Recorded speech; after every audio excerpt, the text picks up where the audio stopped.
The present world. Year 1520 of the Sea Circle calendar. At Marineford, the headquarters of the Navy at the heart of the Grand Line, all naval forces had gathered here to publicly execute 4 captured great pirates. This public execution was being broadcast live to every corner of the world, drawing the intense attention of people from all walks of life, for the pirates about to be executed were all figures of immense and fearsome renown. They were 4 supreme beings who had stirred up bloody storms in this great era of pirates, 2 of the 4 emperors, Kaido of the Beasts and Charlotte Lingling, and 2 of the 7 warlords of the sea, Blackbeard, Marshal D. Teach, and Doflamingo. These 4 pirates, each a legend and a peak existence on their respective sides, were now all restrained upon the execution platform awaiting beheading. Everyone understood what it meant for such top-tier pirate figures to be publicly executed by the Navy. It meant that the Navy would completely suppress the arrogance of the pirates, and even more that the great pirate era was now clearly in decline and about to be truly crushed beneath the Navy's heel. Thus, everyone knew the purpose of this worldwide live broadcast. It was to lure other pirate factions apart from these 4 great pirates into coming to the rescue. This was an open and deliberate scheme laid out on the table, one that those pirates were bound to join, heading together for Navy headquarters to save the 4 great pirates. This was a historic moment. The outcome of this war would ultimately determine whether the great pirate era continued to exist, and beyond that, it would define the final structure of the entire world. If the Navy lost, the great pirate era's momentum would soar. Pirates would seize more and more territories, becoming utterly unrestrained as they expanded madly across the world. If the pirates were defeated, the great pirate era would be completely sealed away. Pirates would vanish from the world, and the Navy would hold absolute dominion. At this very moment, the pirates had indeed formed a united fleet and were preparing to head to Marineford to rescue the 4 great pirates. Yet they were currently anchored in a certain stretch of sea, not daring to advance. Because in the images of the live broadcast, the terrifying might of the Navy left them chilled to the bone. The former 3 admirals, Akiji, Akainu, and Kazuru, were already top-tier combat power in this world. The current 4 admirals, Lu Ming, Ace Sabo, and Luffy, were likewise among the world's absolute peak powers. Especially Lu Ming among them, the leading admiral of the younger generation on the Navy's side in this era. His strength was at the very least sufficient to contend with 2 of the 4 emperors at once. Besides him, Fleet Admiral Sengoku and the Navy's legendary hero Admiral Garp were also among the very highest tiers of combat power in this world. Even considering only peak combat strength, the Navy already possessed such terrifying power, to say nothing of the officers beneath them and the ordinary soldiers. 100 top-class naval warships, 200,000 elite marines, and 1,000 elite officers of all ranks were enough to make the pirates tremble. Even with many great pirates united together into a combined pirate fleet, they did not dare claim certain victory in the face of such a Navy. At best, they could say the odds were 50-50. At this moment, the pirates hesitated, unable to move forward. The Navy, by contrast, was in high spirits, the atmosphere on their side almost boisterous, as they brimmed with confidence for the coming battle. All because in the foremost admiral's seat a young man wearing an admiral's cloak sat upon the chair. His very presence seemed to be the backbone of today's Navy, allowing all of them to twist into a single rope, their morale holding firm without dispersing. This kid's prestige really is something now. The fleet admiral on the surface standing here can't even compare, while if he were to raise his arm and call out, I fear the Marines would immediately gather behind him to sweep away all enemies. Noticing this, Fleet Admiral Sengoku could not help but give a bitter smile. That's only natural. In the hearts of the new generation of Marines, Lu Ming is an eternal god. It was his reform of the Navy's system that allowed its power to grow so vast, and it was his changes that let all the residents within naval territory live in peace and contentment. Such achievements rank first in the entire history of the Navy. You old fellow have indeed worked diligently as Fleet Admiral, but when it comes to merit, you merely have seniority. If Lu Ming wished, I reckon your seat would have been overturned by him long ago. Garp, who had been popping rice crackers into his mouth nonstop, burst into hearty laughter as he said this. You bastard, saying it like that is going too far. Sengoku's face instantly turned black. All right, I'll stop joking, Garp said, no longer laughing. Garp turned his gaze toward the young man seated at the head of the admirals and said, you should feel happy about this. A Navy led by him is what true justice ought to be. As his teacher, watching him grow from a child to what he is now, you should feel gratified. You're right, Sengoku nodded. Looking at the back of that young man, he unconsciously revealed a smile. On the admiral's seats. Damn, we've been waiting nearly an hour, and they still haven't come. My fists are already itching with hunger. Admiral Luffy said, itching for action. Luffy, behave yourself. You're an admiral now, you can't be as mischievous and unruly as before, Sabo said with a frown, scolding him. Ace watched the two of them with a smile. Lu Ming, seated at the foremost admiral's position, also smiled as he looked at the 3 brothers beside him. What a beautiful sight this was. Ace was no longer a man awaiting execution, and Sabo and Luffy had both become admirals, pillars of combat strength for Navy headquarters. Thinking of this, Lu Ming's gaze swept across Marineford, and he could not help but sigh inwardly. These are the achievements I've wrought. This journey through worlds was not in vain. Over a decade ago, Lu Ming had crossed into the pirate world as a small child bound to a system and choosing the wood release ability. From that moment on, the system fell silent and vanished, while Lu Ming, after several years of tempering, revealed his sharp edge and embarked upon a legendary life as the strongest marine. The Navy as it stood today was the result of reforms personally implemented by Lu Ming. The three brothers at his side had also grown up with him to this day, walking a path far better than in their original fate. After all, in the original course of events, Ace would at this very moment have been the one upon the execution platform.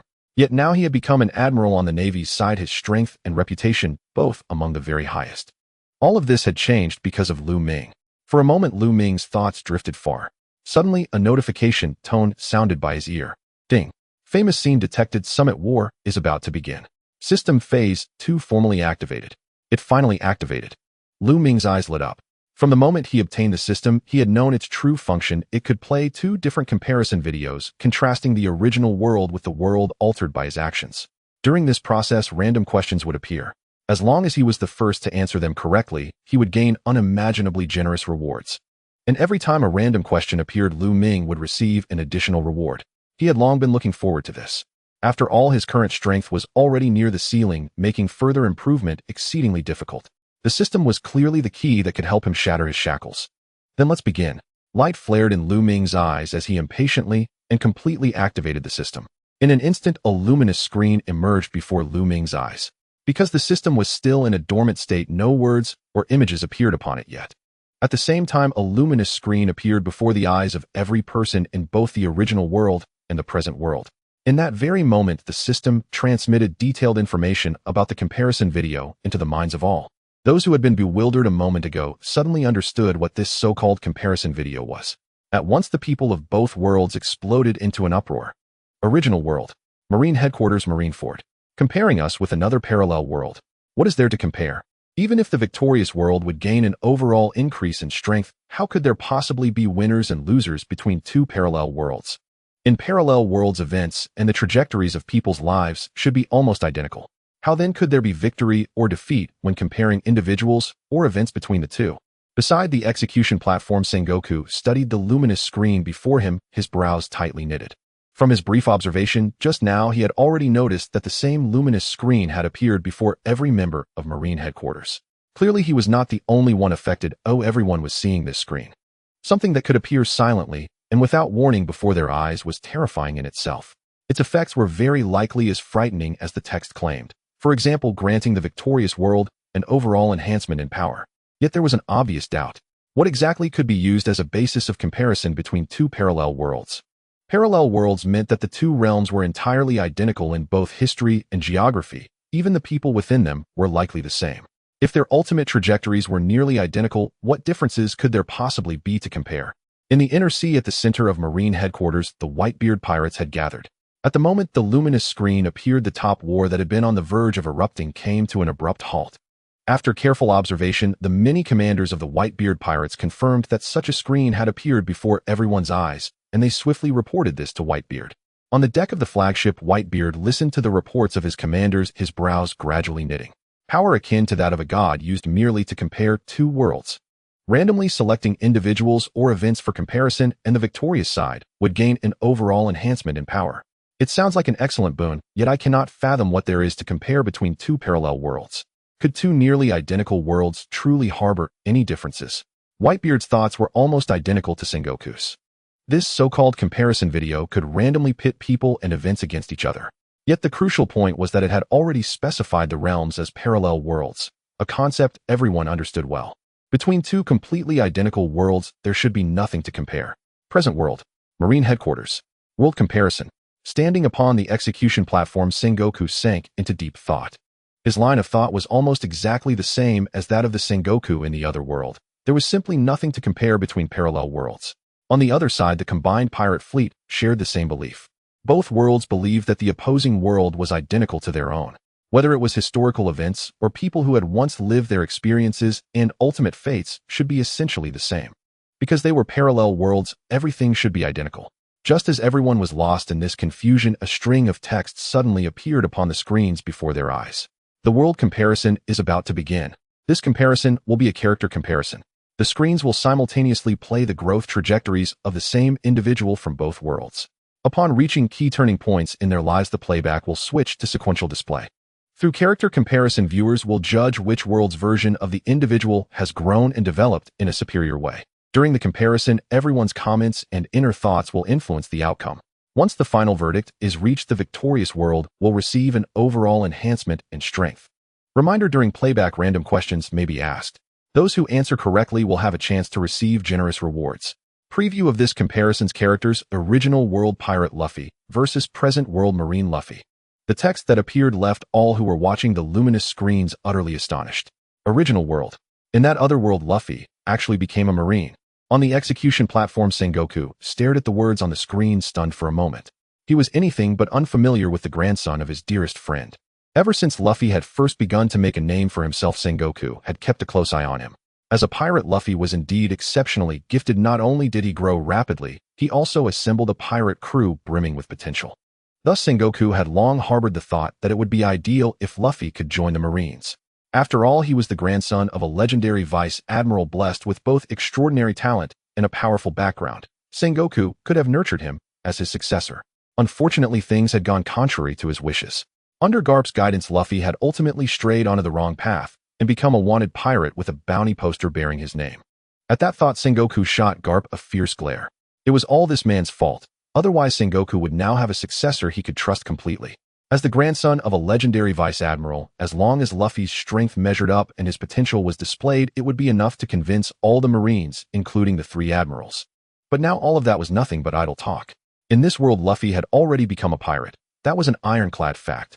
Meanwhile, in a distant sea far from Marine headquarters in the original world, the red-haired pirates en route to the top war had been intercepted by the Beast's pirates, and a fierce battle had broken out between them. Yet at the instant the luminous screens appeared, both sides tacitly chose to cease fighting, quietly watching the changes on the screens instead. Luffy of a parallel world had become a Marine. Shanks stared at the words on the screen, momentarily dazed. This turn in Luffy's path was something he could not quite comprehend. He knew Luffy all too well. A promise made in childhood had been enough for Luffy to strive relentlessly, and now he had truly embarked upon the journey born of that promise. Luffy was a child who yearned for freedom, and in his heart, nothing was freer than the Pirate King. How could someone like him ever be willing to join the Marines? Shanks simply could not make sense of it. Meanwhile, in the present world, Garp stood upon the execution platform, gnashing his teeth in fury when he saw the text on the screen. How could this be? Why would the Luffy of another world become an evil pirate? Sengoku frowned as well at this scene that defied all common sense. He simply could not understand it. How could 2 identical people end up walking such completely different paths? In an instant, everyone from both worlds was filled with confusion. They could not understand why the same person had such drastically different life trajectories in different parallel worlds. The Navy and the Pirates are 2 completely opposing organizations, yet the same Luffy has walked down these entirely different paths. Why is this so? No one knows, and thus the emergence of these words sparked curiosity among all present. At this moment, dynamic scenes began to appear on the light screen, reflecting the top war scenarios of the 2 worlds from a macro perspective. Suddenly, both worlds fell into silence. The same location, the same time. The same top war, yet the situations in the 2 worlds were completely different. If it weren't for the incredibly familiar scenes and characters, both sides would not dare to believe that the opposite side was actually their own parallel world. One side showed the top war of the original world where Fire Fist Ace was bound to the execution platform awaiting a public execution broadcasted live across the net. The other side displayed the top war of the current world where the formidable Navy headquarters was filled with fearsome Navy forces with no sign of pirates in sight. The Whitebeard pirates on one side even dared to boldly enter the inner sea of the Navy headquarters, while on the other side there was not even a shadow of a pirate. This created a stark contrast. Faced with such a clear disparity, Sengoku's eyes were filled with envy. Although he did not understand the changes in the opposite world, he clearly knew that those who could become admirals must be the strongest in the Navy headquarters. The 4 newly appointed admirals, one could only imagine how much this would enhance the overall strength of the Navy headquarters. Suddenly, Sengoku noticed Garp, standing on the opposite execution platform, who was surprisingly dressed in admiral attire, wearing a beaming smile. Sengoku was completely stunned, and then an inexplicable anger surged within him as he glared at Garp beside him and shouted, "Garp, Did you not say you would never become an admiral? Why has the carp on the opposite side become an admiral? And what about your two grandsons? Why have Ace and Luffy both become admirals of the Navy?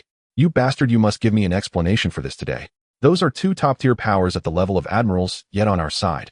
They have all become ruthless criminals under your care. Sengoku roared in anger while Carp was utterly bewildered. Luffy becoming a Navy member is already unimaginable, yet Ace has also become a Navy member. Even more unfathomable is that those two have both become top admirals of the Navy. He knew full well their natures. They were always shouting about wanting to become pirates, and no amount of his loving fists could change their minds. But now, the two in the opposite world have both become admirals of the Navy. Even more unbelievable for Carp was that the Carp in the opposite world had chosen to become an admiral of the Navy. This left Carp baffled, unable to fathom why such a situation would occur. Ace, who was imprisoned between the two, looked at the scenes of the opposite world filled with disbelief. How is it possible that the other me in the parallel world has become an admiral of the Navy? Ace's eyes were completely occupied by confusion. As the person involved, he could not fathom why he would become an admiral in the opposite world. After all, his current situation was being bound to the execution platform awaiting execution. Becoming a Navy member. This was virtually impossible. After all, he was the son of the legendary pirate king, which made him the most sinful bloodline in the eyes of the Navy. How could they possibly allow him to become an admiral? After the moment of confusion, everyone from the original world looked towards the execution platform of the opposite Navy headquarters. Suddenly, a gasp of cold air resonated. Meanwhile, in the current world, upon seeing the scene on the execution platform of the original world, the Navy side erupted in chaos. Are they going to execute Ace? Sengoku frowned as he looked at the scene on the opposite execution platform. Damn it! How dare they place C4 stone shackles on Ace? Carp erupted in rage upon seeing Ace bound to the execution platform in the opposite world. His fists clenched tightly, and the pure black hockey swirling above him sent shivers down spines. Calm down. There must be changes between the two parallel worlds. Do not act impulsively. Sengoku's reprimand barely managed to restrain Carp. Stopping Carp, Sengoku scanned the scene on the opposite side, and his brows furrowed tightly. I don't see Lu Ming and Sabo on the opposite Navy side. In the other world, could they not be Navy members? Carp also noticed this point, and his brows knitted together immediately. How is this possible? Lu Ming has aspired to join the Navy since childhood with a determination so strong that no one could change it. How could he not be seen on the opposite side? The other three boys not becoming Navy members is possible, but Lu Ming is a natural-born Navy material. He will definitely become a Navy member. In an instant, both of them furrowed their brows tightly. If these three joined the Navy, they would never go unnoticed. They would undoubtedly appear in such a grand scene. But now they were nowhere to be seen, which means they did not become Navy members in the other world. What could be the reason? Admiral Ace is to be executed while the other three admirals are missing. What on earth has happened in that world? Tatu looked puzzled. The changes between the two parallel worlds are so vast. I truly do not know what has caused such a significant difference. Dashichi looked at the screen and spoke. At this moment, everyone from both worlds was utterly perplexed. Even the transcendent five elders could not comprehend the situation. Clearly, they are parallel worlds. Why is there such a significant gap between the two? Logically, even if there are differences between parallel worlds, they should not deviate too much yet now. The gap is absurdly large. At that moment, a series of words rapidly appeared on the light screen before everyone's eyes. The comparison between the worlds will officially start in 2 minutes. During the comparison, it will involve the past, present, and future. Please watch carefully. For the fairness of this world comparison, the deceased from both pirate worlds can also watch the world comparison. Public channel functionality has been unlocked. Everyone can send public frequency messages, but each public frequency message will consume physical energy. Public channel message. As they looked at the text, the people from both worlds were initially somewhat confused. However, it wasn't long before messages began to pulse on the public channel before everyone. Original Wano country, why is your Navy so powerful, and how can there be 4 new admirals? Current Wano country, why are you executing Ace? To distinguish between the two worlds, the dialogue boxes for characters will now include parentheses. The original world refers to the native pirate world, while the current world refers to the pirate world altered by the traversers. At almost the same moment, both Wano countries from the two worlds sent out public channel messages. As they sent these messages, they noticed their bodies felt slightly weaker and their spirits a bit diminished. Although it lasted only a brief moment, this was due to their immense power. For others, sending a public channel message would be quite taxing. Meanwhile, after the two sent their public channel messages, others also began sending them. The two Wano countries joined in starting to clarify doubts and answer questions. Current Carp from the other side, why are you executing Ace? Original Sengoku Fire Fist. Ace is the captain of the 2nd Division of the Whitebeard Pirates. As a pirate, he is the only bloodline left by the pirate King Roger. Executing him here today holds extraordinary significance and represents our Navy's final battle with the Whitebeard pirates. The information sent by Sengoku from the original world appeared before everyone's eyes, instantly shocking all people from both worlds. After all, even in the current world where Ace is a Navy member, the fact that he is the only bloodline of the pirate King Roger had not been made public. How can Admiral Ace be the offspring of the pirate King Roger? In the current world where Lu Ming is the Navy, soldiers found it hard to believe. Everyone keep calm. The bloodline he carries does not mean Ace is an evil person. He is one of our Navy's 4 admirals, and this fact cannot be changed. Sengoku announced loudly, calming the restless thoughts of the Navy. The public channel messages continued to pulse. Current Carp Ace, why have you chosen the path of evil? What about Lu Ming? Why didn't he join the Navy with you? Original Sengoku Lu Ming. Current Carp Lu Ming hails from Windmill Village and is the guiding light for Ace and Luffy. It is because of him that these 3 brothers became Navy members. Original Sengoku from Windmill Village. Carp, is there such a person in Windmill Village? Original Carp in Windmill Village. It seems there was indeed, but that Lu Ming passed away at the age of 6. The barrage information appeared before them, and Carp from the current world suddenly understood. No wonder he hadn't seen Lu Ming with the other 2 in the Navy. It turned out that Lu Ming had passed away in another world. If Lu Ming hadn't been there, it wouldn't be hard to imagine Ace walking down the path of evil. Carp thought. He was well aware of why his 2 grandsons had become Navy members. Without Lu Ming, it was indeed highly probable that the 2 would have chosen the path of pirates. At that moment, the barrage from the other worlds, Carp repeatedly sent out 2 messages. Original Carp, you are truly enviable. All 3 brothers have become Navy admirals. You must be overjoyed. If my 3 brothers in this world could be the same as yours, I would rather die on the spot. Original Carp, unfortunately, all 3 of those kids on my side have gone down the wrong path. Luffy and Ace became pirates while Sabo joined the Revolutionary Army and became the second-in-command, giving me a headache every day. Original Carp, alas, why did Lu Ming pass away so early in my world? After their exchange, the others quickly grasped the key implication. Gururura. So in that other world, Admiral Ace has somehow become my son. How delightfully absurd. Humph. I eagerly await your arrival at Marine headquarters. I shall show you the true might of the Flame Emperor's fist. The age of pirates ends here and now. How dare you speak so disrespectfully? That man is our father. Silence. You who have surrendered yourself to sin. He is your father, not mine. The aces from both worlds exchanged heated messages until they were swiftly muted. Excessive discussion about inter-world discrepancies triggers automatic muting. What on earth transpired in your world? Even the Summit War, the same pivotal conflict, appears far more devastating there. 2 Yonko and 2 Shichibukai simultaneously captured. No choice but to admit it. The Marines' current strength is overwhelming. All 4 admirals stand at the pinnacle of combat prowess. Especially Admiral Sanluo Shindi Lu Ming. He faced Kaido alone and succeeded in subduing him. Nanny, he defeated me single-handedly. Is my counterpart in that world truly so weak? That admiral appears barely 20, yet possesses the power to arrest me unassisted. Do not flatter yourself. The moment Lu Ming stands before you, you will comprehend the sheer terror of his might. I am Kaido of the Beasts, the invincible sovereign. I would never suffer the humiliation of being arrested solo by a Marine admiral as you apparently did. Words are futile. The world comparison video commences now. Watch closely, and you shall witness Lu Ming's awe-inspiring power. Amid murmurs and anticipation, 2 minutes elapsed swiftly. Then luminous script shimmered into view upon the floating screen before them.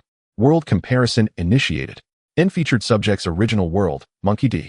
Luffy, captain of the Straw Hat Pirates versus Current world, Sun God Luffy, one of the 4 Marine admirals. Countdown 9, N5, N1. NAS, the final digit. Faded dual video streams erupted onto the screen. The left panel displayed the original world, the right the current world. Instantly, every gaze converged upon the screen. Playback began. The opening frames were nearly identical. Both showed Luffy as a carefree child in Fusha Village. Yet in the current world footage, Lu Ming appeared repeatedly. A child like any other, save for an uncanny maturity beyond his years. What drew particular attention was Lu Ming's relentless discipline. Each appearance found him training, sprinting through the village, lifting boulders to forge raw strength. Rain or shine, Lu Ming never abandoned his regimen, an ironclad self-mastery bordering on the superhuman. So Admiral Lu Ming cultivated such unwavering discipline even as a child. No wonder his present strength defies comprehension. Indeed, from the day he joined the Marines, Admiral Lu Ming embodied absolute self-discipline. To achieve such total mastery of self at so tender an age, that is the mark of an exceptional Marine cadet, And naturally, Lu Ming is the finest disciple I have ever trained in my life. The footage continued. Next came parallel sequences of young Luffy's growth. In the original world, Luffy frequently encountered Shanks and his crew, sparking his gradual fascination with piracy. In the current world, Lu Ming stood beside him, resolute in his aspiration to join the Marines, and subtly steered Luffy's own ideals. Luffy appeared visibly torn, drawn equally to the boundless freedom of piracy and the righteous duty of the Marines. As the chronology advanced, young Luffy turned 7. Up to this point, both timelines progressed in perfect synchrony, until suddenly the right side footage froze, leaving only the left side narrative to unfold. The turning point had arrived. The shift from concurrent to sequential playback signaled the imminent divergence of their destinies.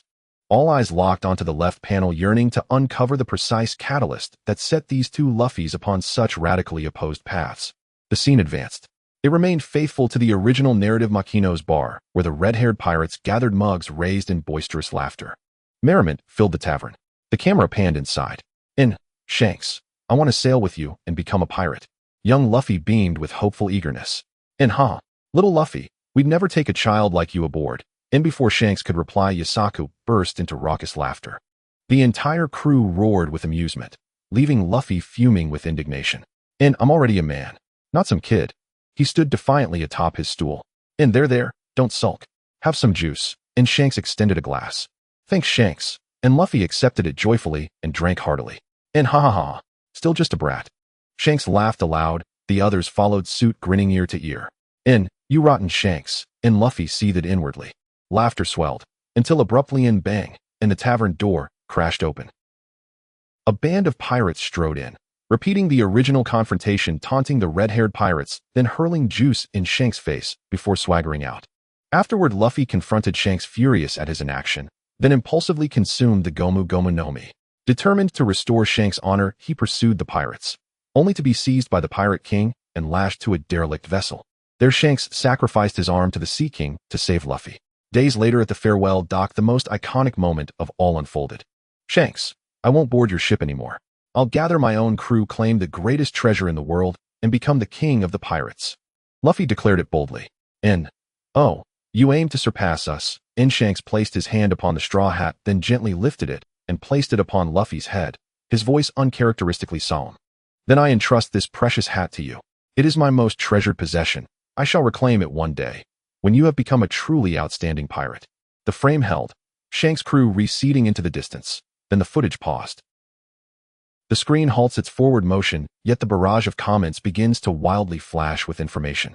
After watching this video marking a turning point in life, everyone understands why the two versions of Luffy possess such drastically different futures. The truth is revealed. This promise is incredibly enticing for a child. Not to mention, Luffy, even other boys, would undoubtedly embark on a path that spans their entire lives due to this seemingly childish promise. Original Garp, you scoundrel Shanks. So it was you who led Luffy down the path of piracy. Current Garp, I am fortunate to have Lu Ming by my side, otherwise such a promise would be difficult for any boy to refuse, and becoming a pirate would be inevitable. Current Sengoku, indeed Shanks' approach is truly brilliant. This seemingly childish promise is far too alluring for children.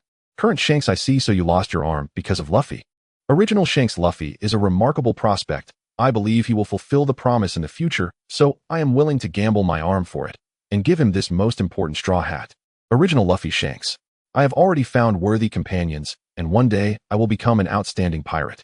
Original Shanks, I am looking forward to that day. As the barrage of comments jumps, many are moved after watching the previous video. Aiming to set sail alone to form a pirate crew and obtain the world's greatest treasure is the true ambition of a pirate. Really thought. At the red-haired pirate's location, witnessing this scene also moved them. So many years have passed, and that adorable little guy has also embarked on the path of piracy. Jesus, Burgess chuckled. Yes, that little guy has grown up. The crew members also expressed their sentiments. The barrage of comments surged. Current Smoker, what a shame the other world's Luffy has become a pirate just like that. Current Jinbei, there's nothing that can be done. That Shanks is truly remarkable. Not to mention Luffy, even if you encountered such a guide when you were a child, you would probably choose to become a pirate. Current Luffy, alright, there's no need to discuss this. Being influenced at such a young age is inevitable. Admiral Luffy, send a message, staring blankly at the image of the young pirate Luffy. After watching this scene, he felt a sense of empathy. In this world, if it weren't for Lu Ming, he probably would have also chosen to become a pirate because of Shanks. Thank you, brother Lu Ming. Luffy looked at Lu Ming, who was not far away, feeling a surge of gratitude. The original world's Luffy was far too naive. He had directly expressed his desire to become the Pirate King in the barrage, looking quite childish. At this moment, the image on the right began to advance. It was still the Machino Tavern. Inside, there was a cacophony of laughter, but unlike the left side, Lu Ming's figure appeared in this scene. Lu Ming stood beside Machino, quietly watching Shanks and his crew laughing heartily. At this time, Lu Ming was almost 10 years old, appearing almost like a little adult with no trace of childishness on his face. Instead, he exuded a maturity beyond his years. The scene continued to advance. Bang! The sound of a door being kicked burst forth. The extremely arrogant mountain thief entered the tavern. As in the previous scene, the Shanks pirates showed no reaction. However, Lu Ming, standing next to Machino, narrowed his eyes upon seeing the damaged door, and everyone sensed the ominous meaning in his gaze. Current smoker Admiral Lu Ming seems ready to take action. Current Tashigi at this time, Admiral Lu Ming is not even 10 years old, and although the mountain thief is only worth 8 million berries, does Admiral Lu Ming have the strength to contend with him now? Current Luffy, he does. Brother Lu Ming is like a miracle. At this time, he already possesses terrifying power. The naval forces in the current world exchanged glances, drawing everyone's attention. At this moment, Lu Ming actually possesses terrifying power. Both worlds are well aware of the significance of an admiral. Since Admiral Luffy claims its terrifying power, it undoubtedly means his strength is far beyond normal limits. The scene continued to advance. The mountain thief approached the bar wanting to order a drink. "I'm sorry, sir, but we've just run out of alcohol," Machino said apologetically. "Oh." The mountain thief king glanced at the drinks in Shanks and the other's hands and said indifferently, "Aren't those pirates drinking alcohol? Is it not possible to drink?" Machino replied apologetically, "I'm sorry, it's just that we have run out of alcohol." At this moment, Shanks interjected to defuse the situation, taking out an unopened bottle of alcohol and handing it to the mountain thief king. "I'm sorry, it's because we drank too much. This bottle of alcohol is unopened. If you don't mind, I can give it to you." The mountain thief king narrowed his eyes, then swung his fist, smashing the entire bottle of alcohol. "I'm sorry, I spilled it on the floor." The liquor splattered all over Shanks, who showed no reaction, instead apologizing to Machino, then began to clean up the broken bottle. Machino also took a cloth and walked out just as the mountain thief king drew out his long knife. In the previous scene, he had slashed the bar, humiliating Shanks before leaving. But in this scene, everyone witnessed a dramatically different scenario. Bang! A loud noise reverberated. The mountain thief king, who was about to strike with his knife, suddenly vanished without a trace. The scene shifted. The mountain thief king was now embedded in a large rock outside the tavern, seemingly struck in the chest by some powerful force, with blood and flesh mangled. "Ugh! Ugh! Boss!" Hearing the mountain thief king's cry of pain, the other mountain thieves reacted and rushed over. Inside the tavern, the one who delivered this punch was none other than Lu Ming, who was now standing at the bar, his fist just retracting. "Shanks, you are not behaving like a pirate at all. Why don't you accept my offer to join the Navy, and we can go together?" Lu Ming said to Shanks beside him. "What nonsense are you talking about? My bounty is still posted at the Navy headquarters. How could I possibly join the Navy now?" Shanks stood up, helplessly brushing off the glass shards from his clothes. "What a pity. Once I become an admiral in the future, I will personally capture you." Lu Ming shrugged. "Haha, I'm looking forward to that day," Shanks said. Listening to their conversation, Luffy's eyes widened. Too strong. Luffy present, how nostalgic. I still remember. This very day marked the birth of my ambition to become a mighty marine admiral. Just like senior brother Lu Ming. In Luffy original, what's so great about joining the Marines? Forming a pirate crew and claiming the One Piece to become Pirate King. That's the true path. Luffy present, you wouldn't understand. And after exchanging a few words, both Luffys were abruptly silenced. The scene continues forward. And don't move, it's broken. And numerous bandits strained with all their might to pry their chieftain free from the boulder, only for him to cry out in sudden searing pain. "And take me away. Quickly take me away." And the bandit chief roared in agony. "And leave." Na voice rang out, and the chieftain turned in terror toward the tavern's entrance. And this power was terrifying. He hadn't even sensed who had thrown that punch. A single blow to the chest. Its monstrous force sent violent tremors through his internal organs, embedding him deep into the stone itself. And under his wide-eyed gaze, Lu Ming strode calmly out of the tavern. A small figure stood upon the tavern's front steps. Yet in that moment, he loomed impossibly tall. "And I offer you two choices: surrender peacefully and escort me to the nearest marine base to claim your bounties. Or I eliminate you all and collect your heads myself." And Lu Ming spoke from above, voice commanding and unyielding. And unsurprisingly, the bandits chose submission without hesitation. The scene shifts. Once again at that same harbor, the bandits are bound and secured aboard a vessel. Lu Ming prepares to sail to the nearby marine outpost to exchange these criminals for their bounties. Yet before stepping aboard, Lu Ming is already halted by young Luffy, who tugs urgently at his sleeve. Senior brother Lu Ming, I want to go with you to the marine base. Young Luffy said, eyes alight with earnest hope. To the marine base. Lu Ming turned, gazing down at Luffy. You're still too weak. Who knows what dangers may lie along the way. Better stay safely in the village. But I want to see what a marine base looks like. I want to become a proud marine someday, just like you. So I must see it firsthand. Luffy's face shone with pure, unwavering aspiration. Have you truly decided? Lu Ming asked. I have. Senior brother Lu Ming was right. Most pirates are wicked. Kind ones like Shanks are rare exceptions. The Marines are the foremost guardians of order. They embody justice itself. As he spoke, Luffy clenched his small fists tightly. I will become a just marine, arresting vile pirates and bandits alike, locking every evildoer behind bars. Then villages like Windmill Village will never suffer at the hands of such scoundrels again. Garp original well said. Truly worthy of being my grandson. Garp present, hold on. He's my grandson, not yours. Sengoku original, a pity. Our world has no Lu Ming. Were he here, Luffy would already be a marine admiral. Smoker original, what a shame. How splendid it would be if Luffy had joined the Marines. And after watching the scene, the Marines of the original world sighed collectively. A marine admiral level warrior. Had he stood among them, the entire marine force would have been vastly strengthened. Meanwhile, in the original world, Luffy had already arrived at the site of the Summit War. Wearing his signature straw hat, he cut a quintessential pirate figure. From the execution platform, Garp watched silently and could only sigh in resignation. In another world, Luffy had ascended to admiral.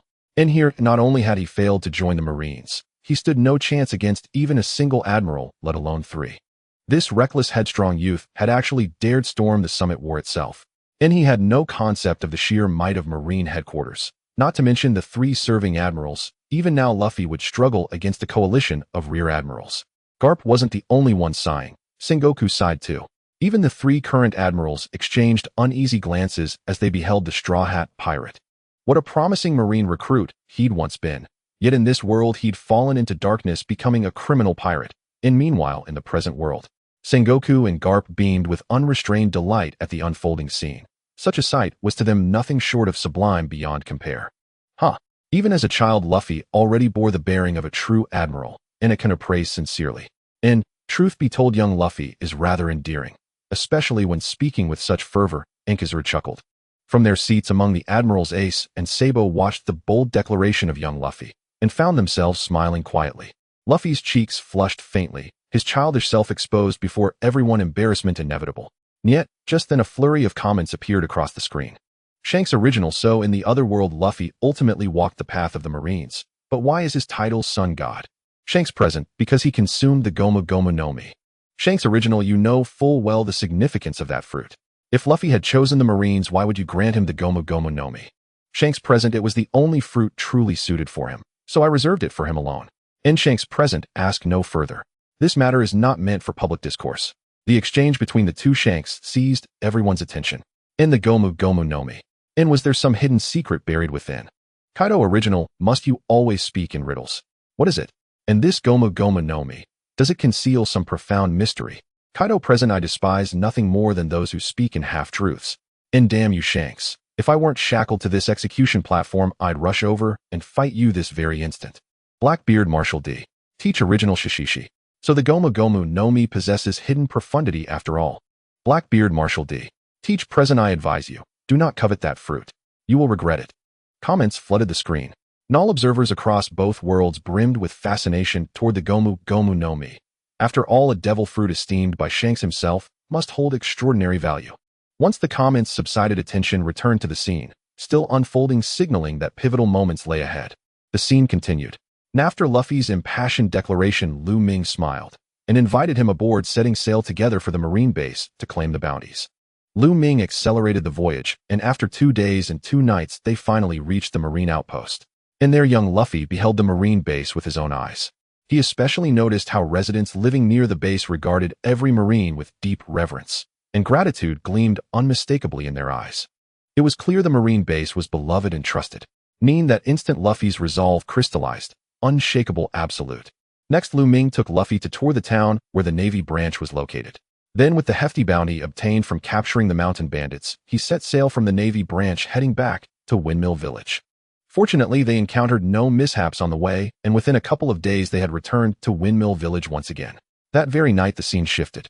Shanks was seen standing by the sea, gazing out at the ocean. In the darkness, Lu Ming's figure gradually emerged, capturing everyone's attention. Charlotte Lean, the secrets of the gum fruit may unfold here. Kaido, I am looking forward to understanding why the red-haired Shanks values the gum fruit so much. Blackbeard Marshall D. Teach haha, this is indeed something to look forward to. The barrage of comments danced across the screen. The leaders of the two worlds watched the scene on the screen, their expressions tensing up.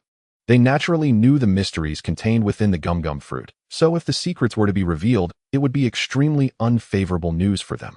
At that moment, everyone in both worlds held their breath, anxiously watching the next scene unfold. In the frame, Lu Ming approached Shanks and began to converse.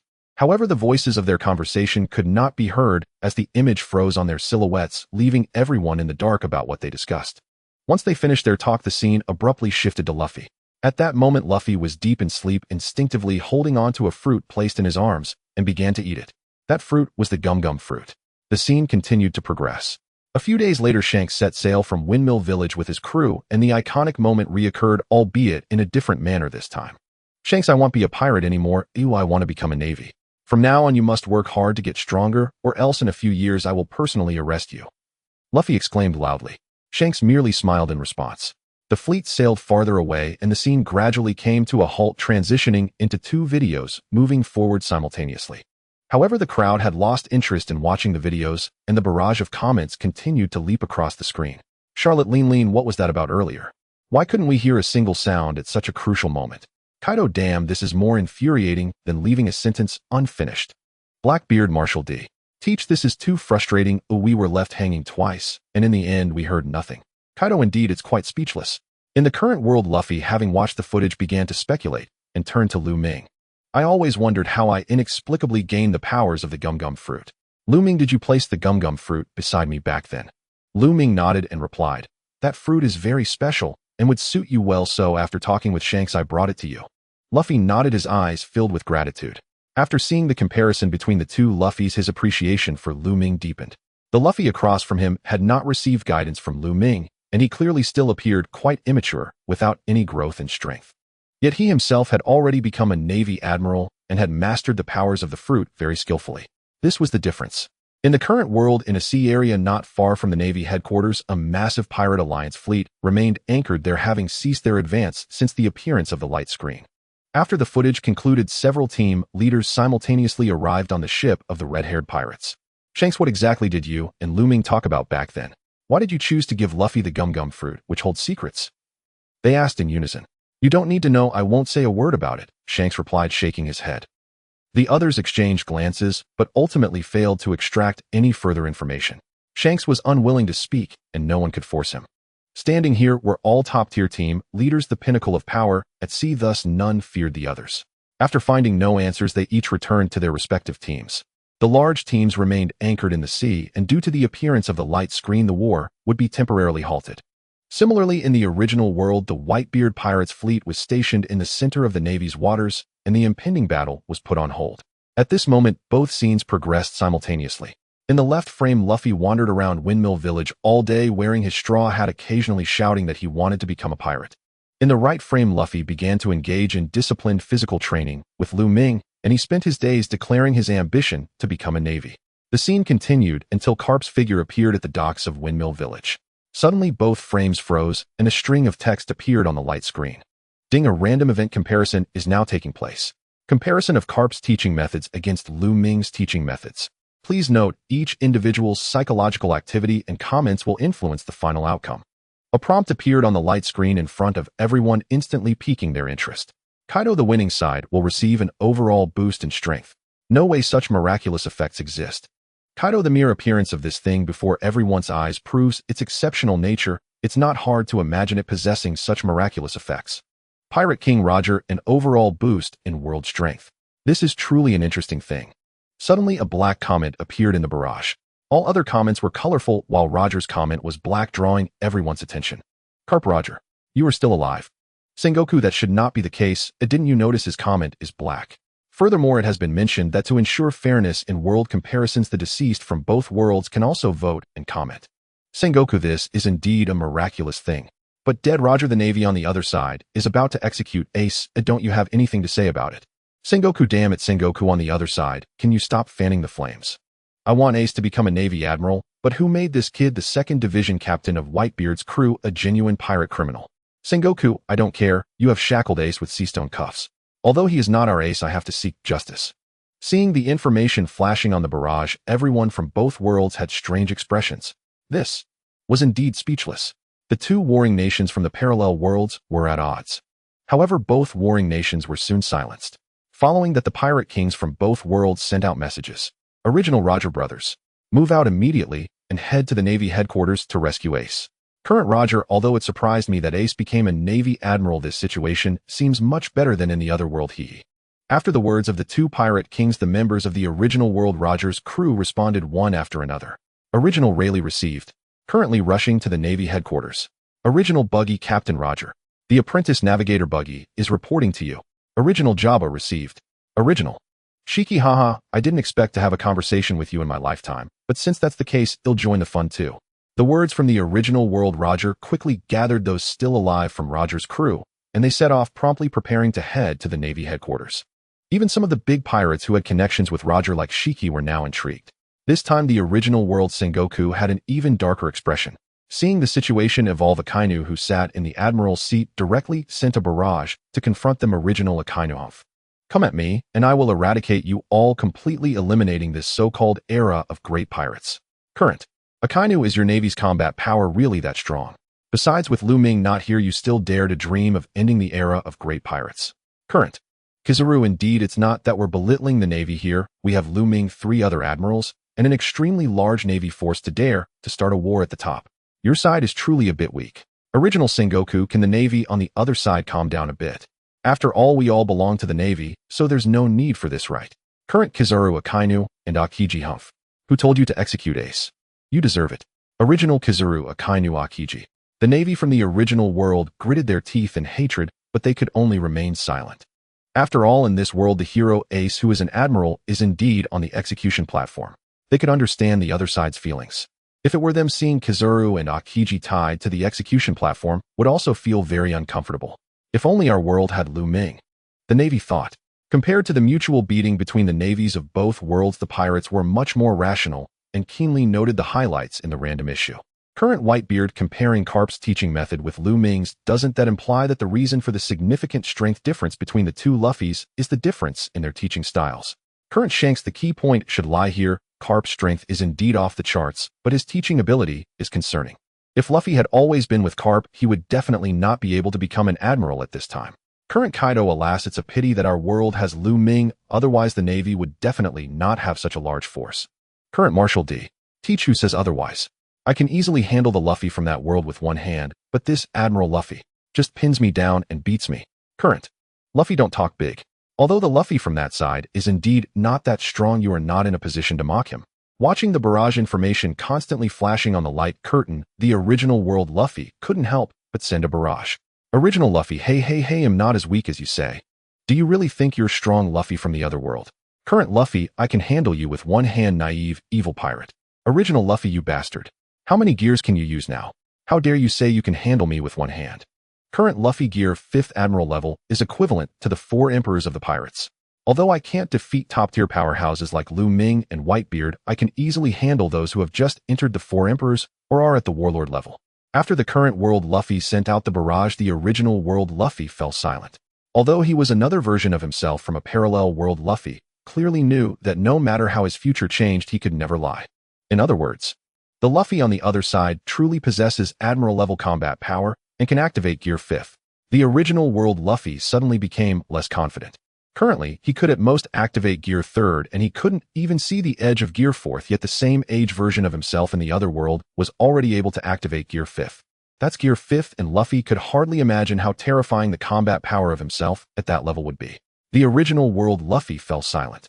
Others looked at the information on the barrage, and they too became curious about the comparison of this random event. What on earth is different between Carp and Lu Ming's teaching methods that could lead to such a significant gap in Luffy's strength? On the light curtain, The original world scene cuts in from the left side. I want to be the pirate king. In Windmill Village, young Luffy shouted loudly.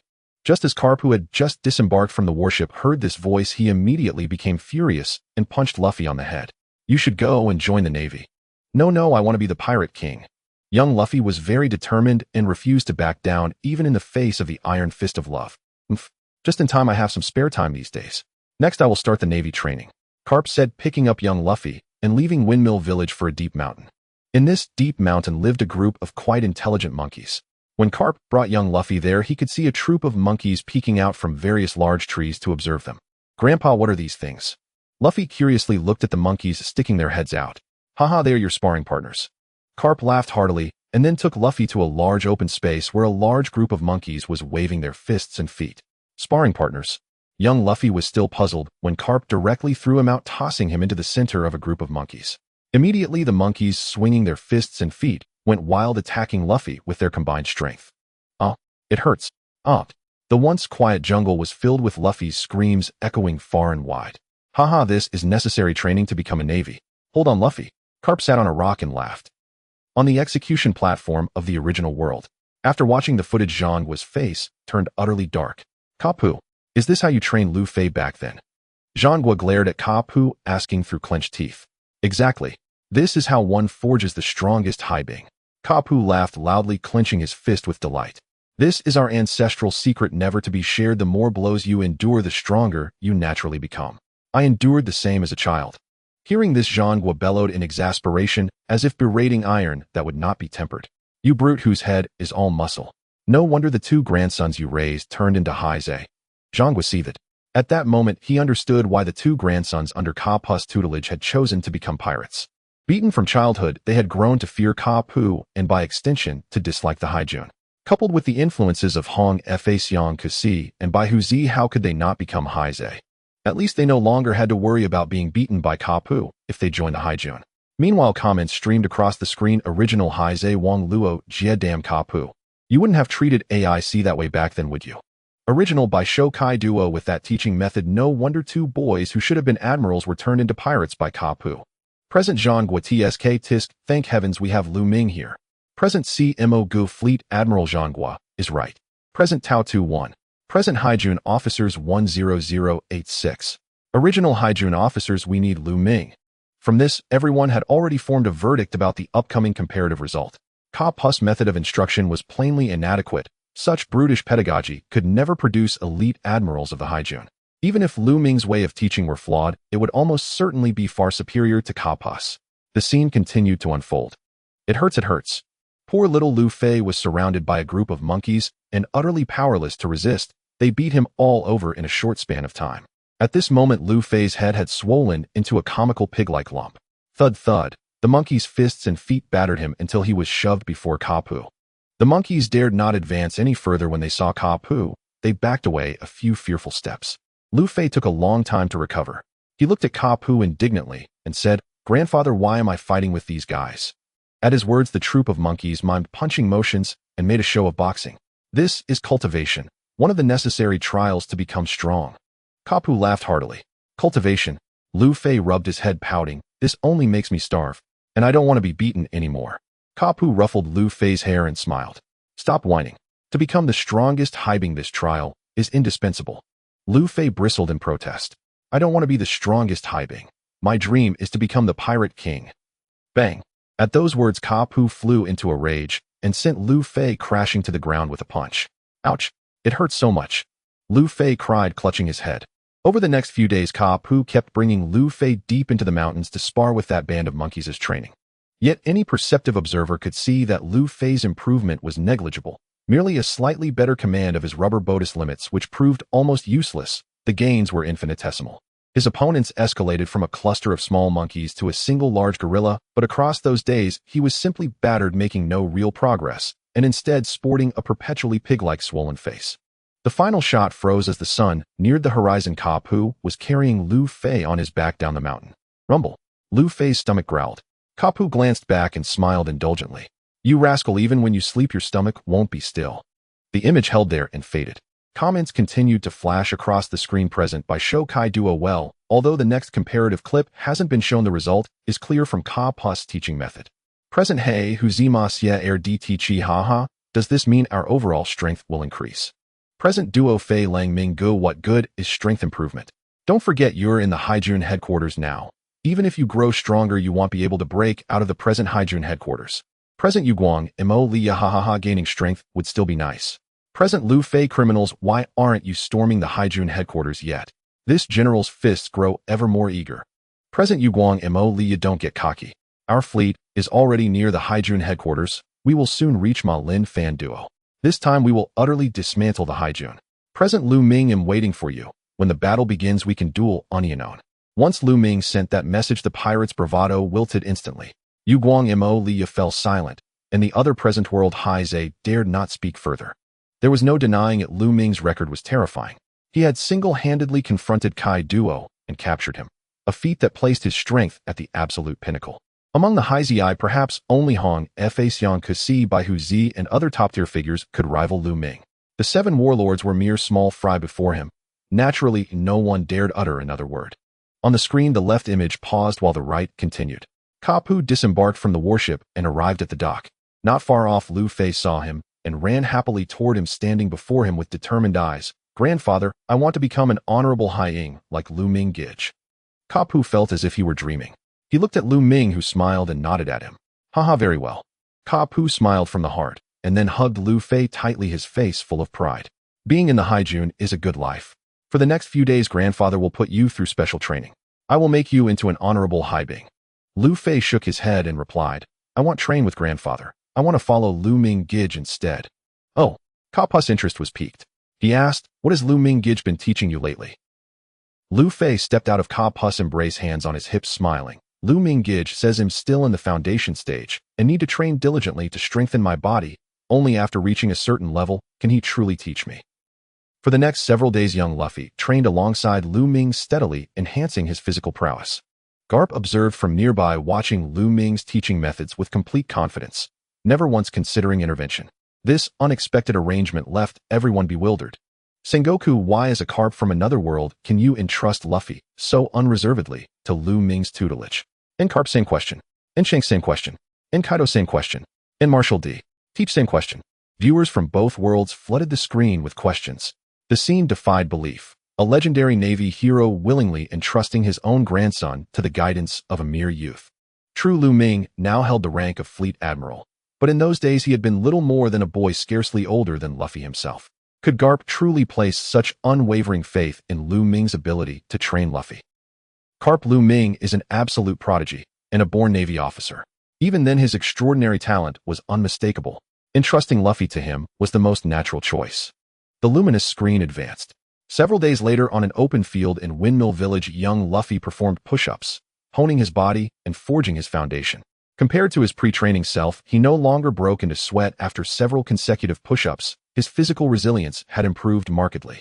Lu Ming and Garp watched silently. After observing Luffy's progress, Lu Ming gave a slow, approving nod and said, Luffy, your physical foundation is now sufficient. It is time to begin formal instruction. Luffy leapt to his feet, eyes alight with excitement. Brother Lu Ming, what do I do next? Lu Ming replied, for a devil fruit user, the most crucial task is mastering one's own fruit ability. Your physique is ready. Now I will teach you how to awaken and refine the powers of the Gomu Gomu no Mi. Luffy's eyes shimmered with wonder. On-screen, Lu Ming began guiding him through the awakening of his fruit's potential. To Lu Ming, it was effortless. He knew every milestone Luffy would achieve on his path, having witnessed them all before. He merely needed to gently steer Luffy toward the natural trajectory of his power, the very path best suited to his innate nature. During instruction, Lu Ming invited Luffy to choose his own combat focus. Predictably, Luffy declared his love for fist-based attacks. From there, the training grew straightforward. Lu Ming guided Luffy in manifesting the Gomu Gomu no pistol. The Gomu Gomu no pistol was in the original Chronicle Luffy's most instinctive and refined technique, and under Lu Ming's guidance he mastered it swiftly. Having unlocked the pistol, the next step was the Gomu Gomu no rifle. Lu Ming chose deliberate progression, ensuring Luffy's strength grew not just rapidly, but soundly. The screen froze at the same moment as the original broadcast. Random event comparison concluded. Results will be announced in 5 minutes. As the comparison ended, the comment stream surged anew. In Sengoku, I'm genuinely envious. Tears well up. If only Lu Ming served in our navy. His genius could cultivate countless elite warriors. Carp truly exceptional. No wonder my counterpart in that world entrusted Luffy to Lu Ming without hesitation. Sigh. I realize now how clumsy my own methods were. Shanks first build physical foundations, then let Luffy discover his own path, with thoughtful guidance to ignite passion. Lu Ming is nothing short of a masterful mentor. Luffy in just days he mastered techniques that took me months. Lu Ming. I ache with envy for the Luffy in that world blessed with such a teacher. Luffy haha, just lucky. The viewer's admiration centered upon this world's Luffy, his rapid growth a testament to Lu Ming's unparalleled pedagogy. A stark contrast emerged against the original world's Luffy under Garp's tutelage. He endured days of beatings by monkeys, emerging only slightly more durable with negligible gains in true strength. Yet here within days of Lu Ming's guidance, Luffy had already mastered the Gomu Gomu no pistol and was already advancing toward even greater manifestations of his Gomu Gomu no Mi. Such a mentor, so insightful, so precise, so inspiring, is the dream of every disciple, every parent, every sovereign force. In the current world, Moria chuckled. In just 5 minutes, I will gain an enhancement in the overall strength of the world. I wonder how much it will actually increase. In the current world, Marco expressed his anticipation, saying, I wonder if this divine-like power is real.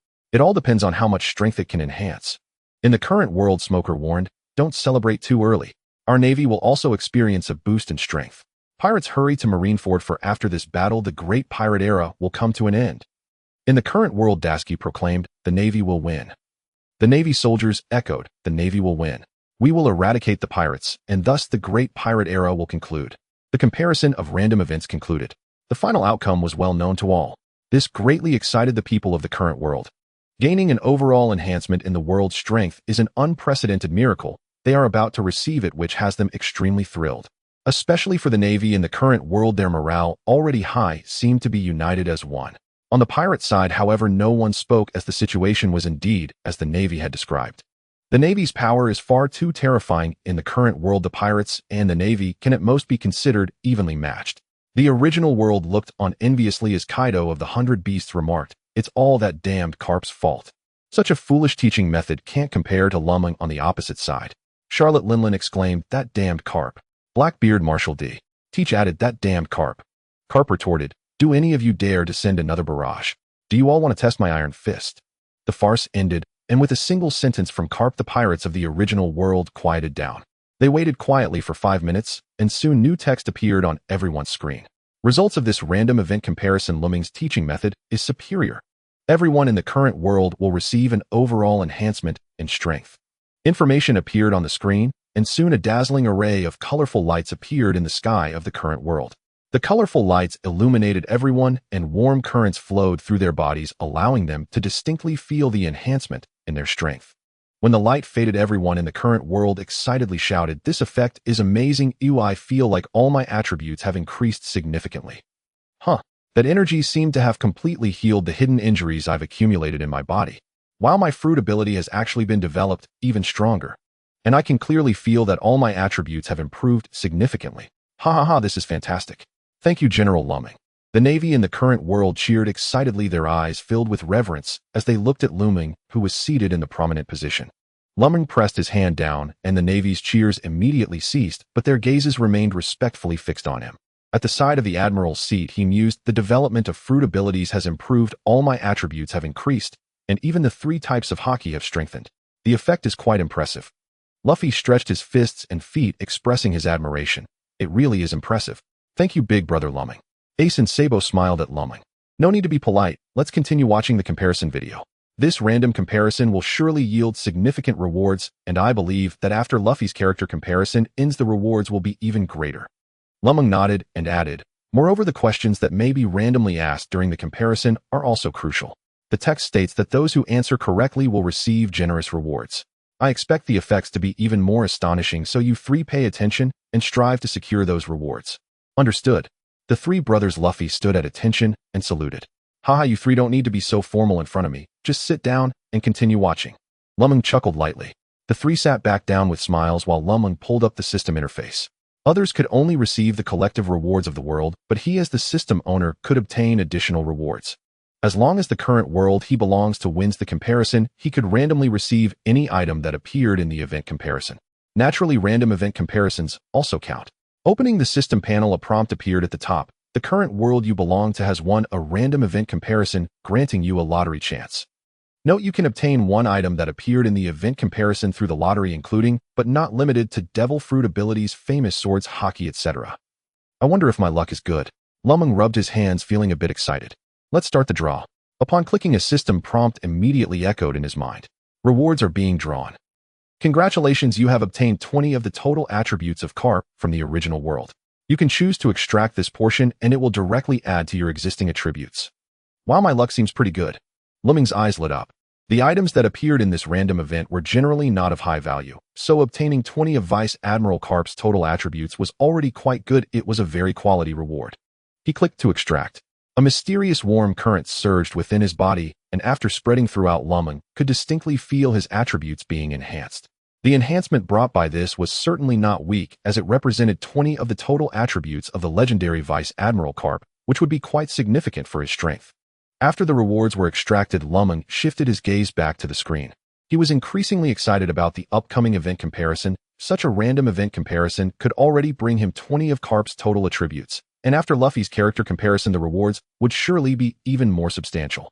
On the screen, the comparison videos of the two worlds advanced simultaneously. In the original world on the left, under the setting sun, Carp was carrying a sleeping Luffy back to Windmill Village. The next day, Carp brought Luffy deep into the mountains. However, this time, he did not throw Luffy into a group of monkeys for so-called combat training. He took Luffy to the depths of the mountains where a large house could be vaguely seen not far away. A flag was erected beside the house, symbolizing the identity of a mountain bandit. At this point in time, it was evident that Carp was returning to the Navy headquarters, but he did not leave Luffy in Windmill Village. Instead, he brought him to the place where the mountain bandits were. Carp's thoughts were already clear. Those watching the scene were shocked. They never expected that a vice admiral known as a hero of the Navy would dare to place his own grandson among the mountain bandits to be raised. This was incredibly irresponsible. Sengoku remarked in the original world, "Carp, you scoundrel. How can you so easily throw your grandson into the den of mountain bandits? Following the mountain bandits every day, how could he ever become a Navy officer?" In the current world, Sengoku lamented, "How pitiful growing up beside mountain bandits. It's no wonder he finally became a pirate." Kizuru added, "Tisk tisk, Carp's actions in the opposite world are truly suffocating. Little Luffy, my vacation is over and I need to return to the Navy headquarters. From now on you will live here. Inside this house, there is another little friend who is a bit older than you. The two of you should get along well, and in the future you will both become honorable Navy soldiers together." As Carp spoke, he led Luffy to the entrance of the large house, knocked on the door, and shouted, "Hey, Dayton." After Carp finished speaking, he kicked the yard door open just in time to see a plump woman with dyed blonde hair and a cigarette in her mouth walking out. At this moment, she was also holding a knife in her hand, and anyone with a discerning eye could tell she was definitely not a good person. "Damn, Carp. Why did you break the door again?" Carp ignored her question, pushed Luffy forward, and then laughed. "This is Luffy, my grandson. I trouble you to take care of him during this time." "What a..." Dayton instantly became furious. "I'm a mountain bandit. Do you think I'm running a kindergarten? That little brat was already annoying enough, and now you bring back another one. Hurry up and take him back. Your own grandson should be raised by you." Carp didn't listen to her at all. He patted Luffy on the shoulder and laughed. "Little Luffy, you will live here from now on." After saying that, Carp turned and left, completely ignoring Dayton. Dayton glared at little Luffy with fury while Luffy was confused, not understanding what was happening. However, at that moment, the barrage exploded. Original Pirate King Roger, damn Carp. The little friend you mentioned, could it be my son? Original Sengoku, with a grandfather like you, Luffy is indeed cursed with bad luck. Current Sengoku Carp, I would call you the strongest. Just as the Pirate King was sending barrages, a freckled boy walked out from the yard door on the left side of the screen. He was carrying a large wild boar on his back, obviously one he had hunted himself. Original Pirate King Roger, damn Carp. How could you just leave my son with the mountain bandits? Original Carp, haha, what's wrong with that? Isn't Luffy here as well? Original Pirate King Roger, you bastard, it's a good thing I'm dead now, or I would come over and stab you. In the scene, little Luffy's eyes lit up upon seeing Ace. It was a wild boar far larger than Ace, and he managed to hunt it. For a moment, Luffy's interest in Ace greatly increased. Over the next few days, little Luffy clung to Ace, wanting to venture out with him, almost becoming Ace's shadow. After a few days of pestering, Ace could no longer tolerate it, and had no choice but to take him out to explore. The two brothers hunted together and went to the uncertain object terminal outside the Goa Kingdom to gather treasures. This was a very special place resembling a garbage dump, but it was also possible to find some valuable treasures within. Everyone fell silent as they watched the uncertain object terminal displayed on the screen. The navies of both worlds erupted upon seeing the scenes inside the uncertain terminal, because inside there were not only garbage but also living people. They were alive yet treated like trash, completely stripped of their human rights. Original Sengoku. What?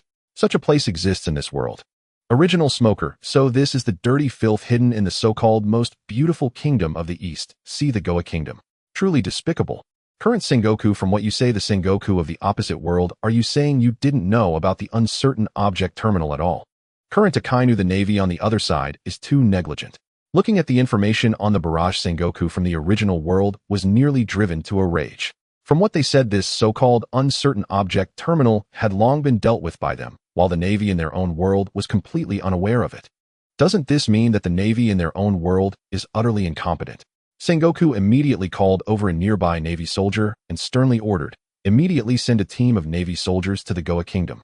Control all the royal family members. This group of despicable scoundrels must be publicly executed. Yes, Marshal. The Navy soldiers immediately began to organize. Before long, a Navy fleet departed from the Navy headquarters heading at full speed toward the Goa Kingdom. However, no matter how fast the Navy reaches the Goa Kingdom, the sins that have been committed cannot be erased. Delayed justice is not justice at all.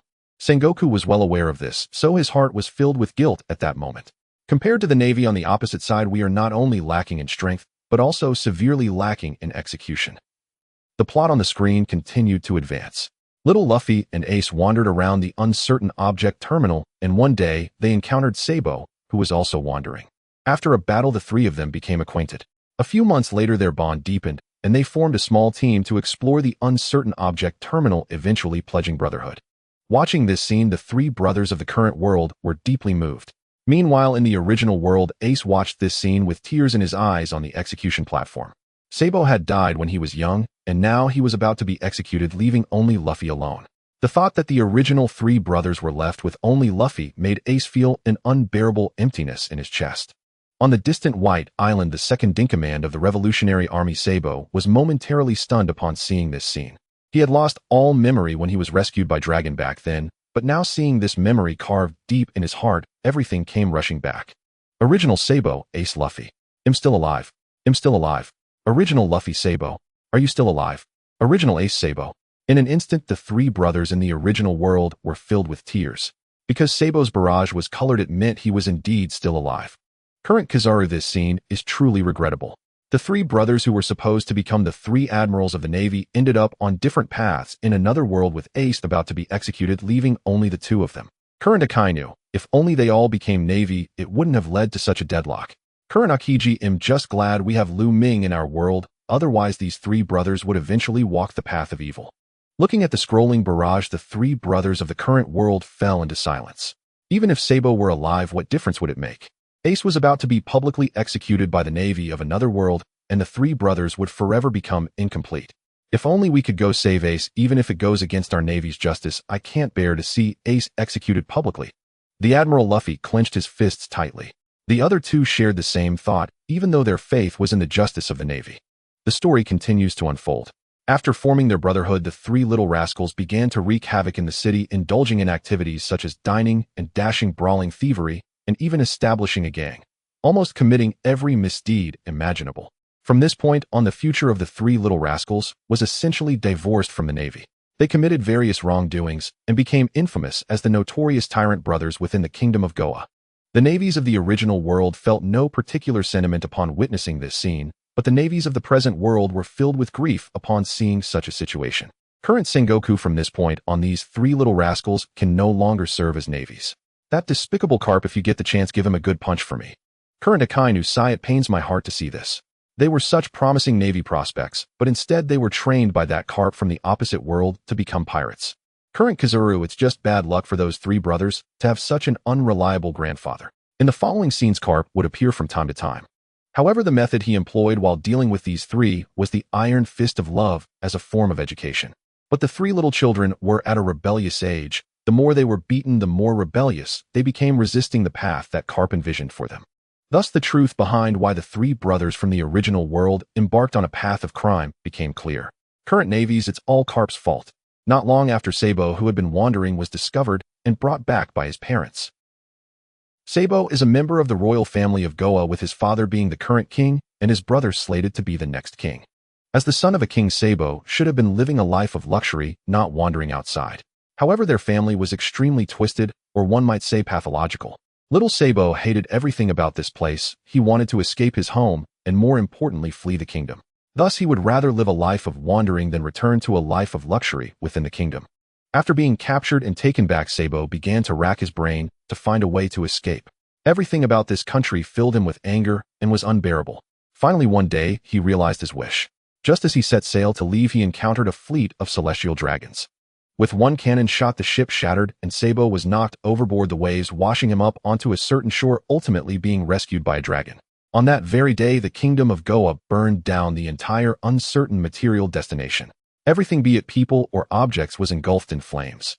Even with living people trapped inside, the cries for help echoed endlessly, yet could not halt the spread of the flames.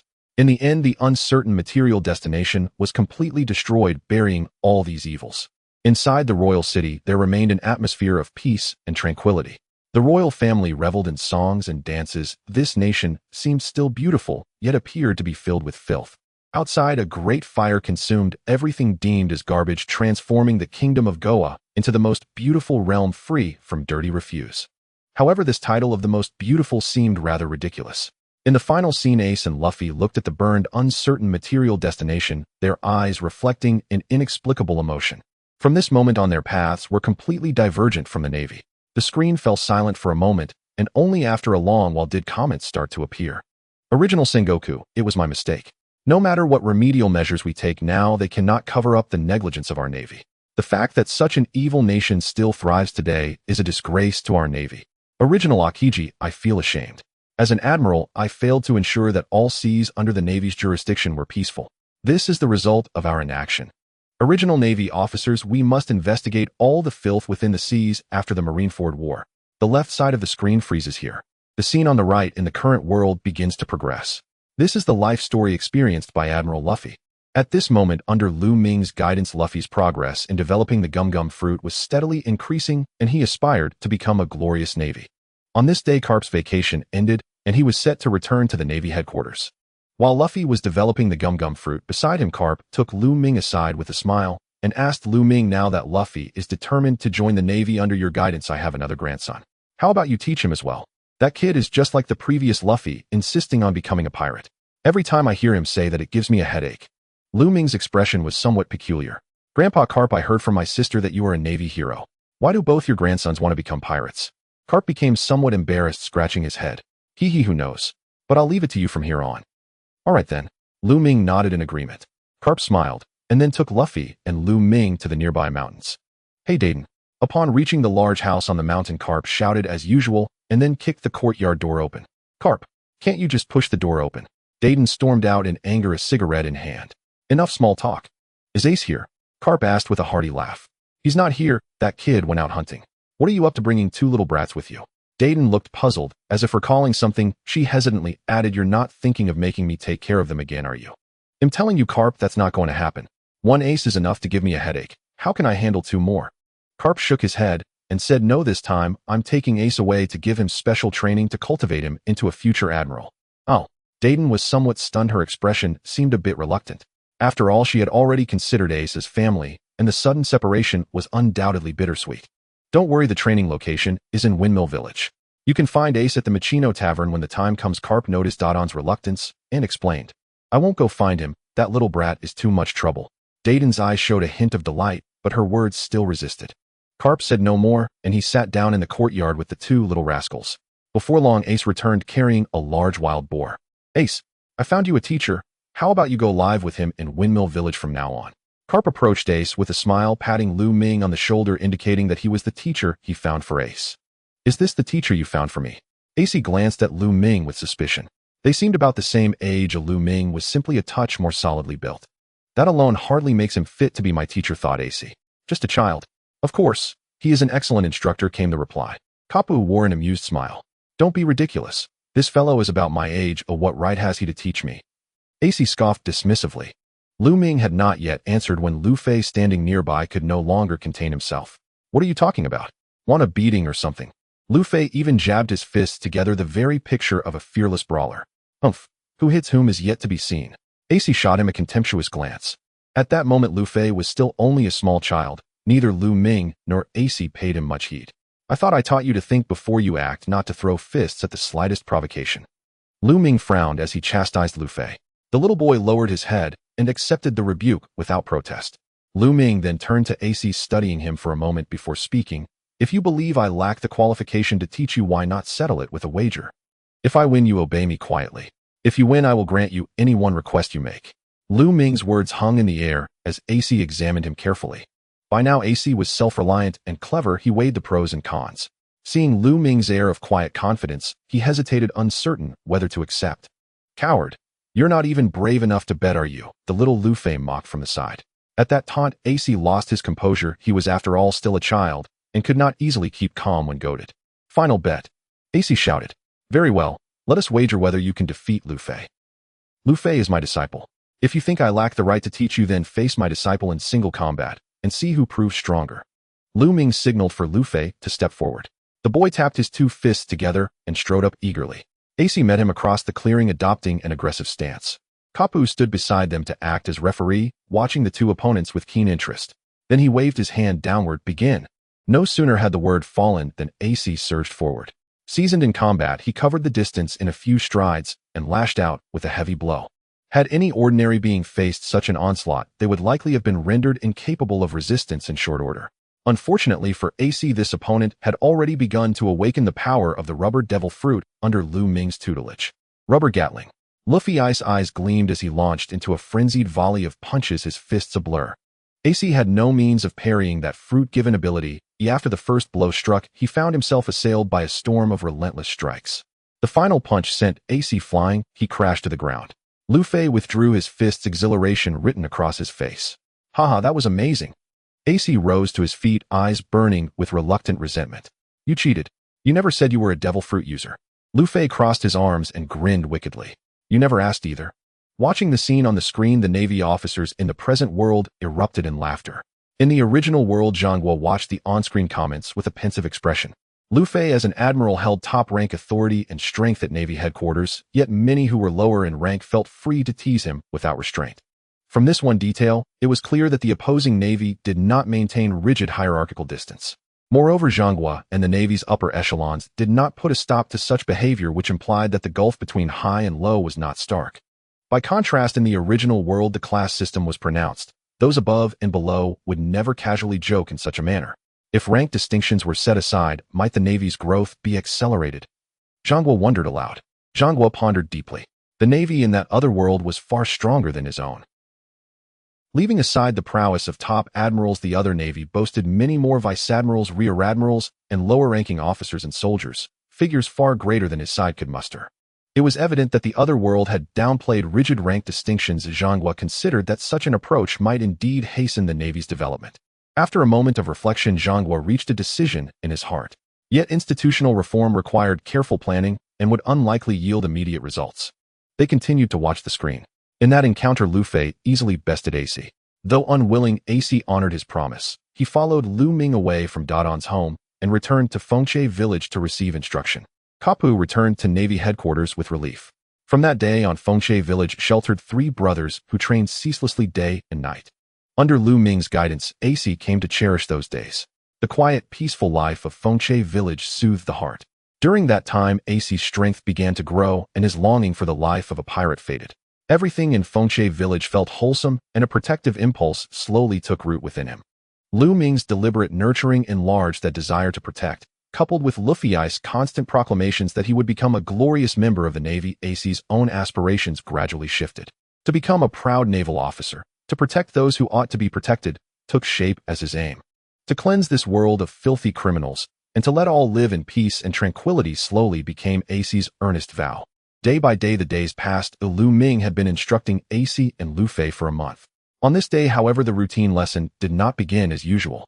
Lu Ming led AC and Luffy to the terminal where discarded things were left. Seeing that sight, the boy who had grown up in Fengche village was stunned into silence. He could scarcely imagine that such filthy places existed in the world. People still alive abandoned there, as if they were garbage. completely deprived of human rights. Ace watched in silence as well. He had not noticed such things before, but after living in the tranquil warmth of Fengche village, the scene at the terminal struck him anew.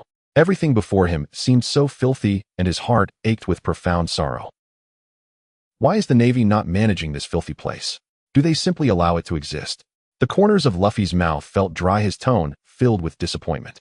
Just recently, he had shifted his mindset, determined to become a glorious and righteous Navy officer.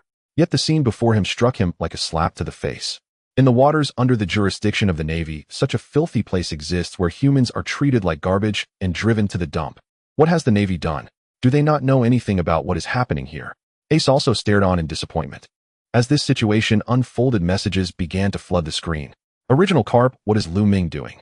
These two little guys just decided to become Navy officers and have been brought to this filthy place, which will surely waver their aspirations toward the Navy. Original. Sengoku, Lu Ming knows this better than you. I think this is intentional. His earlier teachings were merely to enhance Ace and Luffy's abilities. This current lesson, if I am not mistaken, is to reshape their outlook on life, making them more steadfast about their future. You are disappointed, aren't you? Lu Ming said, looking at Ace and Luffy, a profound meaning hidden in his gaze. You wonder why the Navy hasn't discovered this filthy place, why it still exists. The so-called justice of the Navy is nowhere to be seen here, which has caused you to waver, right? Ace and Luffy nodded. This situation is truly disheartening. If the Navy is like this, who would want to join? This is the first lesson I want to teach you. The Navy symbolizes justice, but it is not justice itself. Therefore, you must have a scale in your heart to weigh your conscience. The so-called standards of the Navy's law enforcement should reside in your hearts. You must rely on your own conscience to determine what is right or wrong and the goodness or wickedness of a person, not merely based on the Navy's standards. The Navy can also be negligent, and among pirates there are also good people who do good deeds. Therefore, you must judge them based on your conscience. Oh, do not wrong the good, nor let any bad person go unpunished. Lu Ming said, stepping forward and gazing at the filthy land, as if a great soul resided within his youthful body. This place still exists because of the Navy's negligence. The current Navy only cares about battling pirates and capturing them, forgetting what true justice should be. Pirates must be captured, but the premise is that they must ensure their waters are peaceful and tranquil, not like now, where such a disheartening garbage dump has persisted until today. Lu Ming said, suddenly turning to look at Ace and Luffy, his gaze filled with depth. I want to become a Navy officer to change all of this, to truly achieve peace in the world. The current Navy needs reform to change everything before us, and you and I will be the revolutionaries to bring about this change. We must act according to our conscience and make this world a better place. Luffy and Ace, do you both want to join me in reforming the Navy? By the end of his words, the two little guys were completely shaken. Indeed, the Navy symbolizes justice, but they are not justice. The current filthy land is due to the Navy's negligence, but if they join the Navy and commit to reform, the future Navy will truly become justice. In an instant, the motivation within the two boys was ignited. Original Carp hiss. Lu Ming is indeed frightening. His method is reminiscent of Shanks, truly clarifying Ace and Luffy's paths and igniting all their motivation. Original Sengoku, this statement is excellent. The current Navy is indeed decayed and needs reform. Original Current Sengoku, Lu Ming is a true teacher. He does not mechanically instill the knowledge that the Navy is justice, but rather encourages one to judge the goodness or wickedness of a person based on their own conscience, which is excellent. Original Current Akainu, this is Lu Ming. He is a genuine pioneer. If it weren't for his awakening back, then I might still be enforcing my rigid sense of absolute justice, which is too extreme. Original Akainu, did I do something wrong? Lu Ming's words triggered deep reflections among the two worlds' navies, especially among the original world's navy. The current world navy has abandoned the old system under the reforms led by Lu Ming and the three brothers Ace and Luffy, moving towards innovation. Even the original Akainu, who upheld absolute justice in the original story, has been awakened by Lu Ming and is no longer extreme.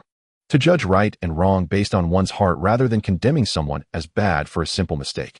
Just as Lu Ming said, there are also wicked people in the Navy who bully the weak, and there are good people among pirates. The original world's Navy members were stirred by this statement, creating a tidal wave in their hearts. Even Akainu fell into deep thought after hearing these words. This statement was like a wake-up call for the original world's Navy. The Navy members fell into contemplation, staring blankly at the screen. The two little guys' spirits were ignited after hearing Lu Ming's words. From this moment on, they would uphold their own sense of justice. The two small figures began looking for the impoverished in the uncertain object terminal, trying to find food for them and providing shelter and bedding. In no time, the dark and filthy, uncertain object terminal gradually became warm with the light of justice shining upon it. Lu Ming led the two through the uncertain object terminal. Compared to the original world, their purpose was no longer to collect treasures, but to rescue the impoverished who were struggling to survive. As time passed day by day, Lu Ming, Ace, and Luffy not only enhanced their physical strength, but also rescued more impoverished individuals. One day, they encountered the wandering Sabo in the uncertain object terminal. Misunderstanding that the three had done something wrong to the rescued individuals, he directly fought Ace and Luffy, ultimately being knocked down. After some questioning, they learned that those people had been rescued by Ace and Luffy. Thus, little Sabo joined their team, and the three brothers of the Navy were officially united. At the same time and place this time, it was not just three pledging brotherhood, but Lu Ming had joined them. The four brothers pledged allegiance with Lu Ming as the eldest, Ace as the second, Sabo as the third, and Luffy as the youngest. From then on, the four became angels in the uncertain object terminal, rescuing those who had lost their ability to move and providing them with shelter and a comfortable living environment. In comparison, the current four brothers are clearly more likable than the trio of ruffians in the original world. Akiji present, how wonderful. It is truly heartening to see the three brothers who were destined to stray onto dark paths guided by Lu Ming onto the righteous course. They shall become pillars of the marine forces in years to come. Akainu present indeed. Justice stirs within their hearts, tender and nascent like the first light of dawn. Akiji original, I envy that world where Lu Ming exists. He is a natural-born marine prodigy, unshackled by dogma, yet unwavering in his own profound sense of justice. Sengoku original, such a man is precisely whom the Marines need. Strength alone means little, but to inspire others to lead them forward as one, that is the mark of true leadership. Kizaru original, what a pity. In our world, those three brothers have each fallen down grievous paths, one a pirate, another a revolutionary, both born adversaries of the Marines. The luminous screen stirred deep resonance among Marines across both worlds. In the original world, the three brothers had long since strayed, forming gangs as children, stealing, dining, without paying, committing every manner of mischief, until two became pirates and one joined the revolutionary army, fated from birth to oppose the Marines. In contrast, the four brothers of this world had already embraced the ideals of justice in their youth, protecting the weak, letting their light warm those crushed beneath oppression, and ultimately joining the Marines together as bearers of righteousness. Their present deeds already foreshadow the profound transformation they shall bring to this world. The scene shifts forward. This day marks the moment when Sabo is seized in the original world. As in the original timeline, the royal family of Goa Kingdom dispatched legions of royal guards, and at great expense hired the Sapphire Pirates to the uncertain matter terminal, intending to forcibly abduct Sabo. After a swift search, they quickly located the site where the four brothers were aiding civilians. Upon arrival, the brothers could still be seen bustling about, having just hunted several beasts and now preparing to stew the meat for the refugees. Yet the moment the royal entourage appeared, the air grew taut with hostility. Leading the guards and the Sapphire Pirates was none other than Sabo's father, Outlook III, current king of Goa Kingdom. Beside him stood the future king, Sabo's younger brother Stelly. Both men accustomed to lives of luxury and opulence, their faces twisted with undisguised revulsion upon entering the squalid, uncertain matter terminal. Stelly in particular vomited once upon seeing the surroundings. Merely standing there made him physically ill, his contempt blazing unmasked in his eyes. When they reached the refugee encampment and saw Sabo laboring beside the great cauldron, Outlook III narrowed his eyes. Stelly glanced sideways, then sneered at Sabo. Foolish Sabo, what on earth are you doing? To sully your royal blood amid such filth. You disgrace the very name of the Goa Kingdom.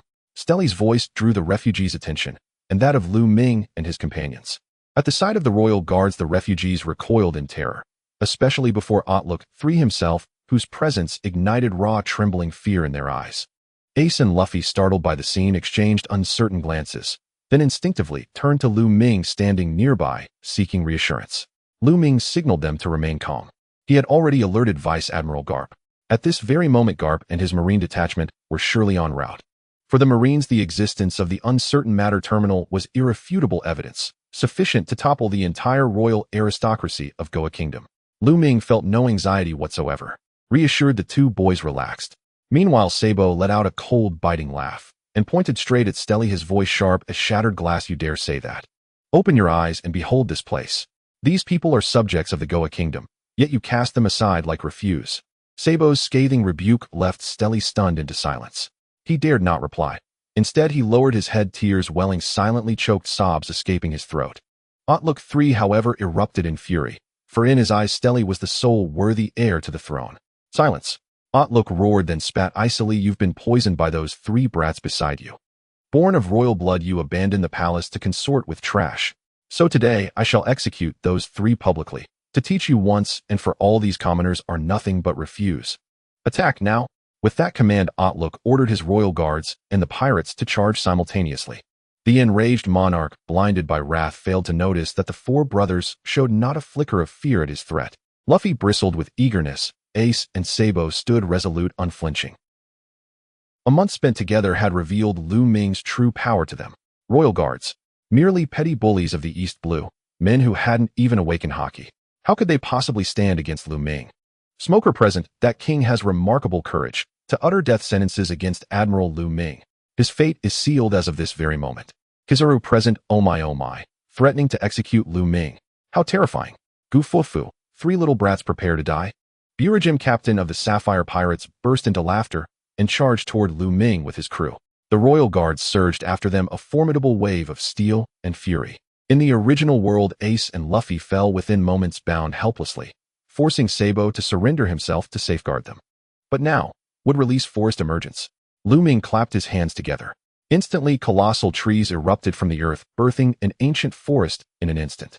Before anyone could react, thick vines lashed forth from the trunks, binding every royal guard, every pirate, and even the king and Stelly in unbreakable coils. Within 3 seconds, every soul stood immobilized. Otlok 3 stared blankly. Stelly gaped in disbelief. Burajim's eyes bulged wide with shock. They had never imagined that among these youths lurked a devil fruit user of terrifying, incomprehensible power. Moments later, Garp arrived, with a full battalion of Marines. The existence of the uncertain matter terminal was undeniable proof of crime, and combined with Lu Ming's meticulous investigation dossier, it provided more than enough grounds to imprison every member of the royal family. Within 20 minutes, the entire royal house of Goa Kingdom was in chains. At the city gate, Sabo watched in quiet solemnity as the royal captives were led away. Are you feeling unwell inside? Lu Ming gently asked as he walked over to Sabo. No, ever since I became aware, my ambition has been to change the status quo of the Goa Kingdom. This country is ill, and the root cause of its illness is the current Goa royal family's inflated self-importance, which has led to this situation. It is a good thing they were captured, but without such incompetent rulers this country can remain stable and the people can live with human rights in this world. My dream has come true, but... Sabo shook his head, slowly recounting. Although he spoke of being fine, tears involuntarily fell from the corners of his eyes. Lu Ming patted Sabo's shoulder a few times, saying nothing more. It cannot be denied that the Goa royal family is inept, yet the king and queen are Sabo's biological parents. After all, there is still familial affection. What more can he say at this moment? At this time, it is best to remain silent. Don't worry, brother Lu Ming, I'm fine. They will only be detained by the Navy for a while, but it's not like I will never see them again. Moreover, this is just the beginning. Liberating the Goa Kingdom is the first step. I will, as you said, dedicate my life to my justice, ensuring that everyone lives in an era of peace. After a long while, Sabo perked up and said with determination, all right. Lu Ming sincerely praised him, then added, next you need to try managing the Goa Kingdom. A country cannot be without a leader, otherwise it will inevitably fall into chaos. As the heir of the former king, it is only fitting for you to inherit the throne. Your task now is to manage the Goa Kingdom and enhance your management skills. Brother Lu Ming, you never mentioned this before. Sabo was taken aback. Since the Goa royal family has been overthrown, it is only natural for you to assume the throne. Holding the throne will enhance your management abilities, and if you wish to achieve true peace, power and strength are indispensable. You need to understand this in order to truly practice the justice in your heart in the future. This is the most suitable place for you. You are still too young now, and the plan to join the Navy must be pushed back a few years. Therefore, becoming king and managing this country is currently your best choice. Lu Ming slowly explained to Sabo the pros and cons. Is that so? Sabo listened, a contemplative expression appearing on his face. Lu Ming called over Ace and Luffy, speaking earnestly. Not just Sabo, but you too as well. If you want to uphold the justice in your hearts, your future cannot be as simple as just being part of the Navy. You must become Navy generals, Navy admirals, and possess the power to command the entire Navy. Only in this way can you do whatever you wish, disregard all rules, carry out reforms in the Navy, and let the justice in your hearts shine brightly in all the seas under Navy jurisdiction. After this speech, Ace and his brother's eyes sparkled with excitement. Brother Lu Ming, what should we do next? Lu Ming nodded and smiled. You must try to manage this country, starting from small to large. If you can manage the Goa Kingdom, well, you will also be able to manage the entire navy in the future. Making the Goa Kingdom truly the most beautiful nation in the East China Sea will enable you to realize reforms in the navy, transforming it into true justice. Former Sengoku, it is hard to imagine that Lu Ming at this moment is just a 10-year-old boy, yet can speak such profound words of wisdom. Former Kaido Lu Ming is simply a versatile genius. His terrifying strength is one thing, but he also excels at teaching others, and his grasp of the overall situation is something most cannot match. Former Whitebeard within this tender body seems to be the soul of a wise elder. Everything he has done in recent days has completely transcended the abilities one would expect from his age. Former Marshal D. Teach, it is fortunate that our world does not have Lu Ming facing such a terrifying opponent, unless we can eliminate him before he grows. Otherwise, by the time he matures, even if all pirates unite, they will still be no match for him. Former all pirates, yes. Lu Ming is truly terrifying. Watching Lu Ming teach the three brothers, the people from the original world felt deeply. The Navy was amazed by Lu Ming's extraordinary talent, while the pirates began to feel a sense of fear towards him. Because such a person is simply too formidable. Standing against such a person is essentially seeking death. Lu Ming already possesses terrifying strength and talent, and can also apply this talent to train others, coupled with his grasp of the overall situation and self-awareness. All of this pushes Lu Ming's potential to a terrifying level. This ability signifies that Lu Ming is a natural leader. Just like Roger, who was the pirate king that ruled the seas in life, even after his death, he could still stir chaos in the entire sea, ushering in the era of great pirates. What Lu Ming is exhibiting now clearly shows such a trend. However, he is not a pirate, but aspires to be a part of the Navy. At this moment, the pirates from the original world finally understood why the pirates from the opposite world were at such a disadvantage. With Lu Ming alone, the entire Navy has been propelled into a new peak wave. Former all pirates, let us mourn for the pirates on the opposite side. After the shock, the people from the original world grew even more curious about Lu Ming. They were eager to know what terrifying potential Lu Ming would demonstrate next, and they wanted to witness how he would lead the three brothers to rise. The scene continued to advance. Sabo naturally assumed the throne and immediately appointed positions for the three sworn brothers. With Carp's reputation, the other officials dared not voice any opposition from then on, bowing to Sabo as their leader. Next, under Lu Ming's guidance, the three little guys began to engage with governance, rapidly accumulating management experience. At the same time, a wave of reforms surged through the Goa Kingdom, with the first step being to eliminate the uncertain substance terminal. The treasury of the Goa Kingdom was quite abundant, as the former king had never considered creating a better environment for the commoners, leading to ample funds.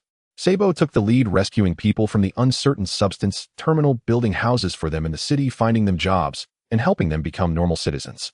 Sabo's former dream was now coming into practice, and within a few months the standard of living in the Goa Kingdom was rapidly improving.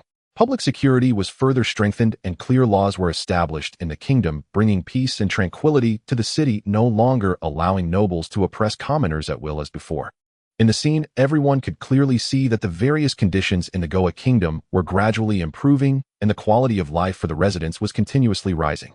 The effectiveness of this reform was evident. However, at this moment, bad news arrived. The celestial dragons were coming to the Goa Kingdom to collect the heavenly gold. Marshal D. Teach, haha, the celestial dragons are coming. I wonder how Lu Ming will respond. Regardless of his previous actions, it is his choice on how to handle the celestial dragons that will firmly represent his stance. Marco, if he chooses to compromise, he will be unable to fulfill his so-called path of justice. If he chooses to confront them, what method will he use to face the celestial dragons and remain unharmed? The scene on the screen progressed forward, with messages occasionally appearing in the barrage. In the original world, Sabo encountered a fleet of celestial dragons while at sea, and a single cannon shot flipped him over, leading him to fall into the sea, where he was rescued by a dragon. In the current world, the four brothers are in control of the Goa Kingdom, and these ambitious young men are reforming the kingdom. Choosing to obediently collect wealth to hand over to the celestial dragons might be a wise choice, but it ultimately feels too unsatisfactory. After all, Lu Ming's future aims to reform the entire navy, allowing everyone on the seas to live in a peaceful environment. If he had chosen to compromise with the celestial dragons from the very beginning, he would have never firmly held on to his original intention. The reform of the Goa Kingdom aims for equality among all, abolishing the noble system, ensuring that oppression of the common people will no longer occur. The celestial dragons are the greatest nobles. If he chooses to compromise with them, not only will he fail to reform the navy, but reforming the Goa Kingdom will become a joke. At this moment, people from both worlds held their breath, anxiously watching everything that was about to unfold. In the past, the king of the Goya kingdom would have already dispatched people to surround the area to ensure the safety of the celestial dragon's fleet.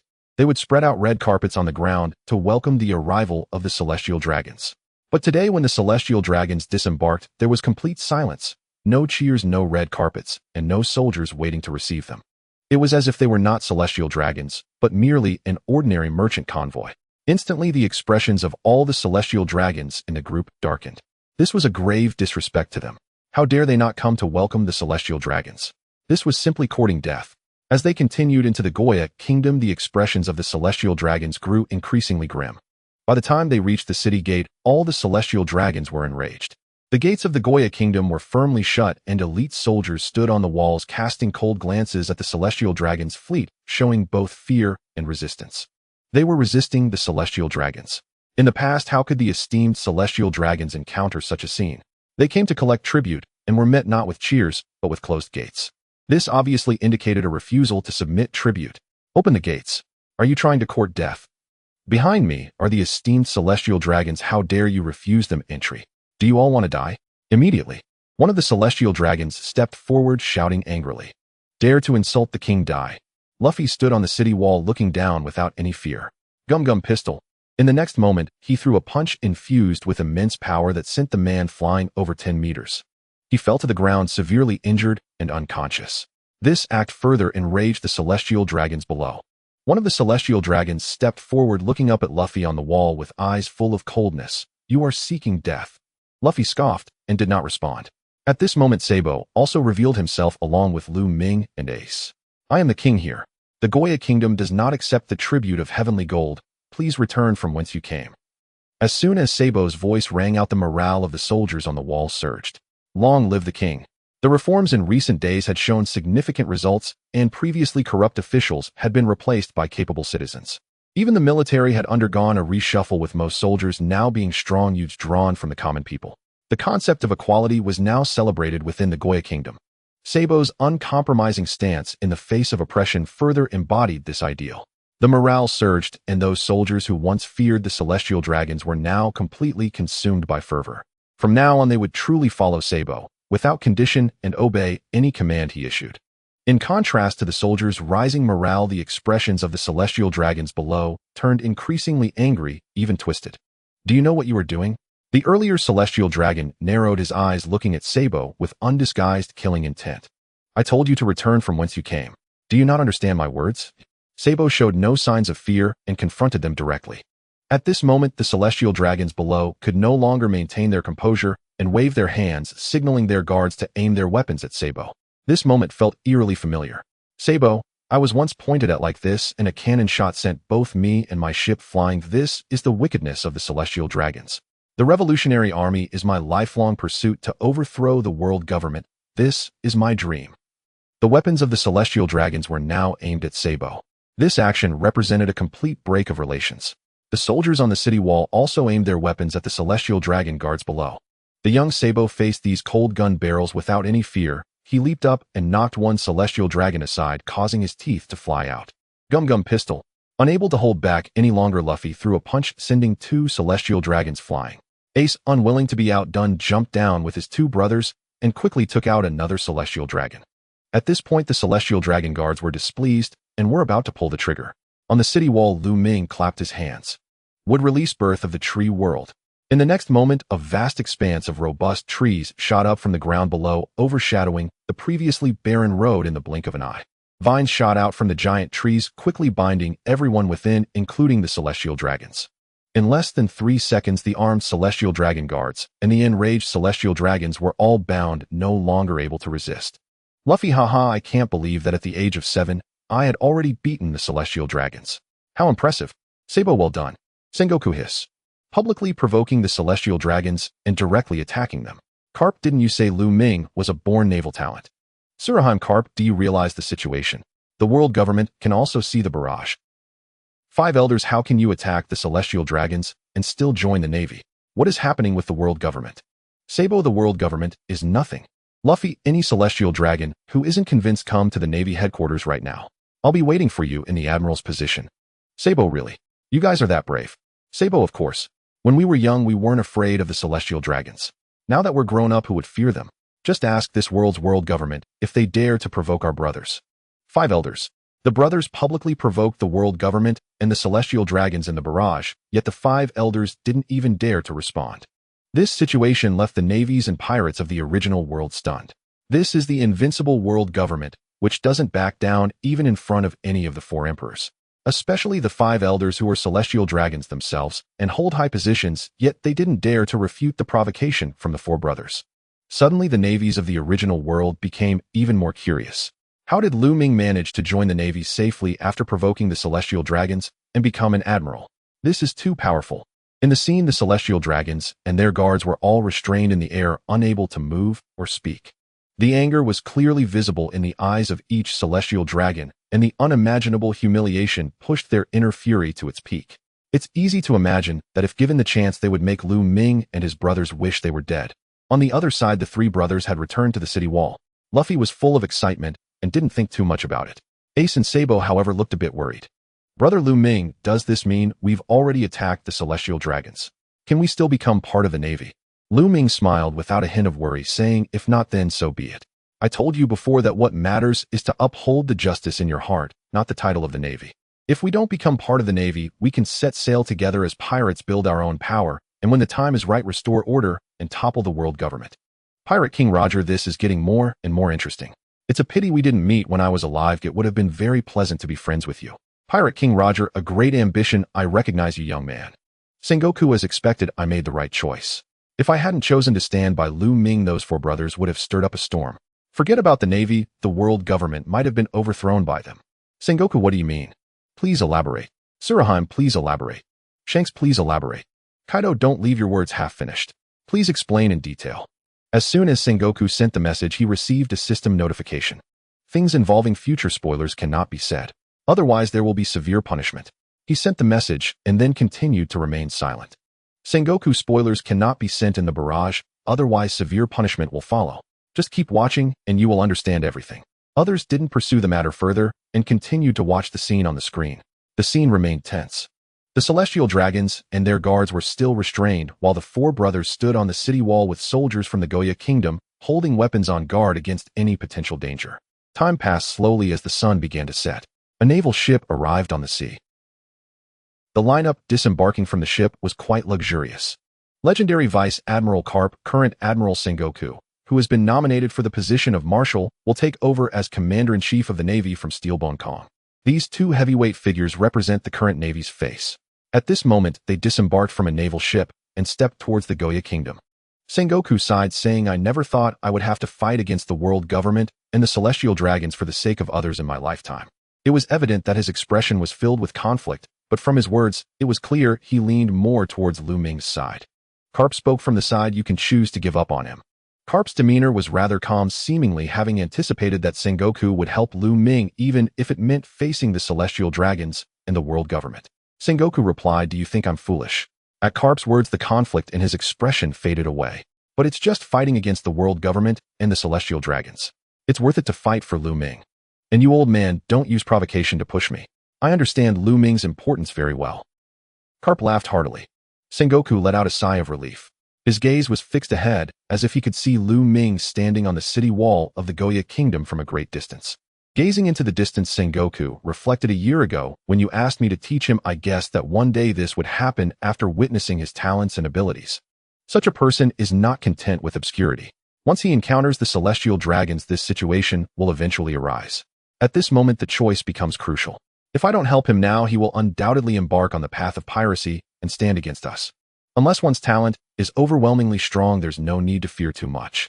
Yet he is not only strong himself, but also able to use this talent to teach others, making them follow him without hesitation and become strong in the process. If he became a pirate, I believe he would be stronger than Roger. If he stands against us, the Navy will face a cataclysm in the coming years.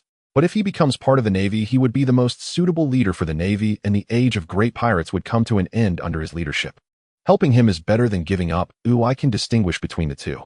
After his reflection, Sengoku turned to Carp beside him, his gaze clouded with complex emotion. Moreover, Lu Ming has always been a shrewd man. By striking a celestial dragonian this time, he is clearly testing me. Testing whether the Marines still possess the capacity to be reformed under his guidance. Should I abandon him merely because of the Celestial Dragonians, then the Marines truly would be beyond redemption. If that were the case, he would undoubtedly take his 3 brothers to sea as pirates and strike out on his own. To speak plainly, even a year ago, he had already mastered all 3 colors of hockey. In terms of sheer strength, he could contend with rear admirals, and with his uncanny devil fruit ability, even stand against admirals. As for now, not even I can fathom the full extent of his power. Should he truly resolve to flee, neither of us alone, not even together, may be able to stop him. First, he cannot be captured. Second, his potential is undeniable. To defy the world government once for his sake is no trivial sacrifice, but it is justified. Rest assured, none of the 4 brothers will suffer harm today. Carp listened in silence as Sengoku spoke. Then side by side they quickened their pace and soon arrived outside the walls of Goa Kingdom. How long has it truly been since we last met? His growth in power is nothing short of terrifying. Gazing upon the forest that had materialized from nothing, awe flickered across Sengoku's eyes. Each towering tree soared dozens of meters high, and the vast woodland stretched nearly 100 li. Each towering tree soared dozens of meters high, and the vast woodland stretched nearly 100 li. As a devil fruit user himself, Sengoku keenly sensed a unique effect emanating from these trees, an ability to suppress devil fruit powers and drain physical stamina. This terrifying ability granted Lu Ming the power to transcend his natural tier in battle, whether facing other devil fruit users or elite martial artists. The dual effect, suppressing devil fruit abilities while siphoning vitality, rendered Lu Ming's power even more formidable. To oppose such a man would inevitably spell the Navy's downfall. Carp and Sengoku approached the base of the city wall and looked upward to see 4 youths standing atop its ramparts.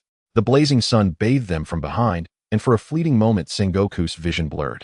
In that instant, he imagined those 4 youths draped in the Navy's distinctive uniforms, the golden light casting them as living embodiments of justice itself. The vision vanished in a breath, but that single moment only deepened Sengoku's resolve. Lu Ming, release them. I guarantee their safety. Neither the world government nor the Marines will pursue this matter further. Sengoku's voice boomed across the field. Upon the wall, Lu Ming gazed down at Sengoku below. After a brief pause, he dispelled his wood release technique. Thud, thud, thud. The Celestial Dragonians and their guards plummeted from the sky like dumplings tossed into boiling water, crashing headfirst into the earth. No sooner had they landed than the lead Celestial Dragonian strode forward toward Carp and Sengoku, roaring with arrogant fury. You too. Kill every soul in this city immediately. Especially those 4 brats. I'll have their skins flayed and their tendons ripped from their bones. At those words, Carp's fist erupted with jet black armament hockey, raw, uncontainable, and overwhelming. A suffocating aura surged outward, blanketing the surrounding 100 li. The Celestial Dragonians collapsed to their knees, paralyzed by sheer terror. Dare you, rebel? The Celestial Dragonian bellowed in disbelief. At that moment, Sengoku raised a hand to restrain Carp. With a subtle gesture, one of the soldiers behind him stepped forward bearing a large ornate box. He opened the box, and within lay a massive den mushi. The soldier handed it over. The Celestial Dragonian accepted it, and instantly a voice crackled from its spiraled shell. Return at once. This matter is hereby closed. No further inquiry shall be made. An aged voice echoed from the den mushi. The Celestial Dragonian stood stunned, then silently returned the device to the soldier and departed with his entourage, head bowed and defiance extinguished. He slunk away without a single threat uttered, humiliated, crestfallen, and utterly subdued. Kaido of the Beast Pirates. Now that is the value of having an exceptional leader. Sabo of the original world, compared to the original world, where I was blasted away by a single cannon shot from a Celestial Dragonian. Here these brothers struck one and walked away unscathed, and later rose to become fleet admirals. Marco, now that is impressive. Lu Ming possesses both courage and cunning. He is no rigid dogmatist. His sense of justice is deeply personal. Truly a man worthy of alliance. Marshal D. Teach, don't be absurd. You're a pirate. You'd barely stepped before him before he bound you with his fruit's power and delivered you straight to the execution platform. Luffy, don't slander brother Lu Ming. He welcomes friendship with any who walk with kindness, regardless of station. Ace, Blackbeard, remember you still stand upon the execution platform. Speak another word of defiance and your head rolls now. Kaido, alas, when one stands beneath another's roof, one must bow. How unfortunate that Sengoku chose Lu Ming's side back then. Had he abandoned him, we would never have fallen so low. The scene ignited fervent discussion among the onlookers. Lu Ming had resolved the crisis solely through his influence within the Navy, a feat deemed utterly inconceivable in the original world, yet unsurprising to those of this reality. For everyone who had ever crossed paths with Lu Ming knew firsthand just how extraordinary he was. And if Sengoku, admiral of the Marines, had trained him a year prior his discerning, I would have instantly recognized Lu Ming's unparalleled potential. Had Sengoku forsaken Lu Ming back, then it would have been the gravest misjudgment of his career. With this final revelation, the mystery behind Lu Ming's survival and eventual ascension to Fleet Admiral despite striking a celestial dragonian was laid bare. Original world. I longed to meet this Lu Ming, to think that myself would defy the world government for his sake. Sengoku murmured, eyes fixed upon the luminous screen. He knew himself well. From the day he joined the Marines, he had obeyed the world government without question, his loyalty absolute, unwavering. Yet in another world, that same self had chosen rebellion for Lu Ming. No description, however eloquent, could rival direct encounter. The original world. Sengoku burned with curiosity. What manner of man was Lu Ming? Beside him, Carp stared blankly at the screen. How I wish those three boys had had Lu Ming by their side back then. Contrasting the original and current worlds revealed with painful clarity which path bore greater promise. Especially for Carp, those three brothers had grown under his watchful eye. Yet Sabo vanished without trace. Luffy and Ace became pirates. In this world, however, guided by Lu Ming, all three rose to become fleet admirals. Indeed, without contrast there is no measure of loss. The turning point of the current world has concluded. Two contrasting videos are now playing simultaneously. In the footage of the original world, Sabo has logged off. The only figures visible on screen are Luffy and Ace. Their upcoming days will be spent fishing in the mountains during the day and resting at Dodon's house at night. The storyline of the original world has entered a dull phase. After all, the two characters in the original plot have made slow progress in strength, lacking a good teacher to guide their rapid improvement, thus they can only suppress their desire to set sail. Ace will set sail in 7 years while Luffy will do so in 10 years. Before embarking on their journey, they will remain at Dodon's house leading a mundane life. Originally, there were people paying attention to the plot developments of this world, but after a long period without change, no one is watching the comparative videos anymore. In contrast, the current world on the right side of the screen. Since Lu Ming struck down the celestial dragons and remained unscathed, the Goya Kingdom has completely become an independent nation, developing at an astonishing speed. Because the current citizens are well aware that the reigning king and general are incredibly powerful individuals, even daring to openly defy the celestial dragons.